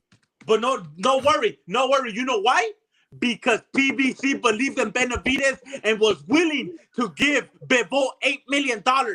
That's why. Okay, but who's Bivol under though? So no. Talk about the $8 million. Talk about $8 million flat fee, brother. Okay. The highest payday of Bivol. Check this out, brother. Yes, sir. Yes, sir. Once again, you almost said something. but didn't Almost, say shit. almost. He does this all the time. You almost said something. Hugo Remember, down bad. remember how boxing works. That when they Yes, sir. offered David the Monster Benavidez $8 million out of their ass, because it was so far fetched that people questioned if the very person that said he was going to get the $8 million, where was he going to get it from? He said he had secret investors and he wouldn't reveal who they were. So there What are was you no talking telling. about, brother? So Excuse me. go ahead. There Go was ahead, sir. no telling that $8 million was real. Brother, it's in a contract. You're Brother, acting like we're not in a professional sport. Well, if okay, they okay, tell you okay. you're No, gonna get stop paid $8 lying, million, Hugo. Hugo, please stop lying. There was how am no I lying? there was no contract. There was no contract. This was Yo, The word I of offer think mouth. was Hugo does sent this shit round to get one. you fired up, I Edwin. think Round so. one, There was round no one. The offer contract. was sent from PBC. Bro, don't No. I make me Google it. I Don't think he make wants. me I think Google he wants it. you to crash out, Edwin. Okay, once again, you want to do this again? Google it. Go Hey, ahead. I'm hey, gonna Google it right now, Google and it I'm gonna right prove you guys now. is wrong. yeah, yeah, yeah. Google it. Hey, what's up, round one? What up, What's up? Carlos? What's Carlito. up, Frontline? What's up, Mr. Miyagi? Hey, what's up, Hugo? What up, Hey, brother? man, it's always good to Yo, Hugo yo. got box with you. some interview with Sam Lukowicz with the glasses on. He had the gold chain when he said, "I offered $8 million." That's not a contract. That's him Same thing. saying Say, that. hey, same thing that He's I try to crazy. tell Hugo's people. crazy. I try to tell people when Samson Lukowicz was like, yeah, So we then offered you guys are Canelo. saying that Mauricio Suleiman is a liar too? The WBC president? You're calling him a liar? What did he say? What did he say? What did he say? According to WBC president Mauricio Suleiman, Dimitri Bivol was offered $8 million to fight David Benavidez in April 2025. Offer that his team rejected to pursue a trilogy with Arthur Betterbeef for undisputed status, which fell apart. He was paid 2.7 million for the rematch with Betterbeef. So you're telling me that Bebo got paid 2.7 million for both fights and turned down $8 million? Talk Edwin, about I that, think brother. Edwin, I think we're getting a Hugo crash out instead. Listen, check this out. Check this out. Just give my man my credit though, brother. That's Yo, all yo. I'm here to represent Mexico boxing. I'm the Okay, voice of El Boxeo Mexicano. okay, okay, okay. Can we at least say this? Can we at least say this? Yeah. Right now, David Benavidez is looking good, and because Bivol is injured and from a back surgery, whatever. I think he's And he coming back. vacated the belt. He And he vacated the vacated the belt. belt, Yes, sir. and Yes, sir. he's coming back next year in spring. Yes, Okay, sir. but the problem here that I have is that you know beating Anthony Yard don't give you extra credit. You know what I mean? my So it's God. like, Here so we go. it's the Here we truth. go. Hugo, it's the truth. He still Here we hasn't go. beaten an active champion. If instead of Anthony Yard, he would have fought Arthur Beterbiev. Oh man, skyrocket. Arthur Betterbeef turned that But fight down. Arthur all right, Betterbeef turned that fight down. but So what? You're right now telling me they're in that because talks. Right now they're in talks. But David Benavidez, Oh instead of shit! waiting, listen, instead of waiting at go at ahead, sir. 175 for longer, he's thinking about going in cruiserweight to fight Zudo Ramirez. Three division world champion, so you're gonna hate on the man because I'm he's not getting hating on that. ratings? I like it. But the real killers is the one that beat Zurdo Ramirez in Bivol. You know what I mean? He vacated the belt. See, this is the double standard. You guys give Fondora shit for supposedly quote unquote vacating the belt, call him a dog, tell him he's a pussy, tell him Xander Zayas is a killer, but you guys won't give David Benavidez for having Bebo vacate the WBC belt, brother. That's my Okay, check thing this here. out. Check this out. Check this out. Check this out. Go ahead, sir. I've let you shine enough, right? So you Yes, want to sir. give David the Monster Benavidez credit for fighting a guy that never fought for a world title. That You're every lying time, there. You're every lying time, there. Anthony Yard wait! fought better I beef let you for talk. the title. Shut up, yo. That never fought for a world title, and every world title fight he's been in, he lost. Okay, if you just let me finish my sentence, right? Listen, you want me to give him credit for a guy that fought for a couple interim belts here and there, but for all major titles, he lost. And give him credit for what? Vacating the belt, which you prove my point with your little article from the WBC that said they wanted him to vacate the belt to pursue a trilogy, and they were pulling him every direction. Like I said, the fight fell apart, but people were whispering in his ear, you don't need to fight David the Monster Beaters because we got something for you in this other way, which you proved it by reading the little simple article from. Hold on. Mike, mute again. Mute again. Because he doesn't stop, and I gotta stop him. Okay, now I get to talk. Listen, and then on top of it, what you read from an article, like you so claim always on my WBO, it's a Puerto Rican belt. It's for Puerto Rican. Well, you just read an article from the president of the WBC Mexican belt talking in reference to their Mexican fighter. And you want to tell me what? When all you preach on my show is hate for the WBO because it's always about Puerto Rican fighters, I can turn around and do that for the WBC in this situation. Yo, stop putting your foot in your mouth. You got to unmute him, Edwin. He got to reply. You got to unmute him. Christ, bro. You go before you say anything. Give WBO credit. You got some Mexican fighters, champions in the WBO. You got Navarrete. You got Rafael Espinosa. Like, man, your mic is back on, Hugo. Yes, sir. Of course. Look, brother. Yeah. But my whole point is, let me cook round one. Let me cook. Don't interrupt me. Okay. Hey, so wait. Time out. Let me say this real quick.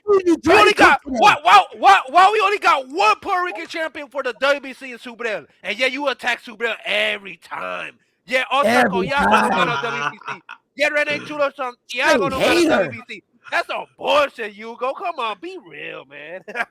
Yo, hater. Okay, so look, round one, keep the same energy when I come to your beautiful platform, Round One Sports Talk, and I'm saying that Sebastian Fundora had other plans and they wanted to navigate him in another direction that to fight Xander Zayas because the money wasn't there. Keep that same energy because according to you, Frontline and all the Puerto Ricans on this platform call him a duck. But you guys don't call Dimitri Bivol a duck when he was offered $8 million.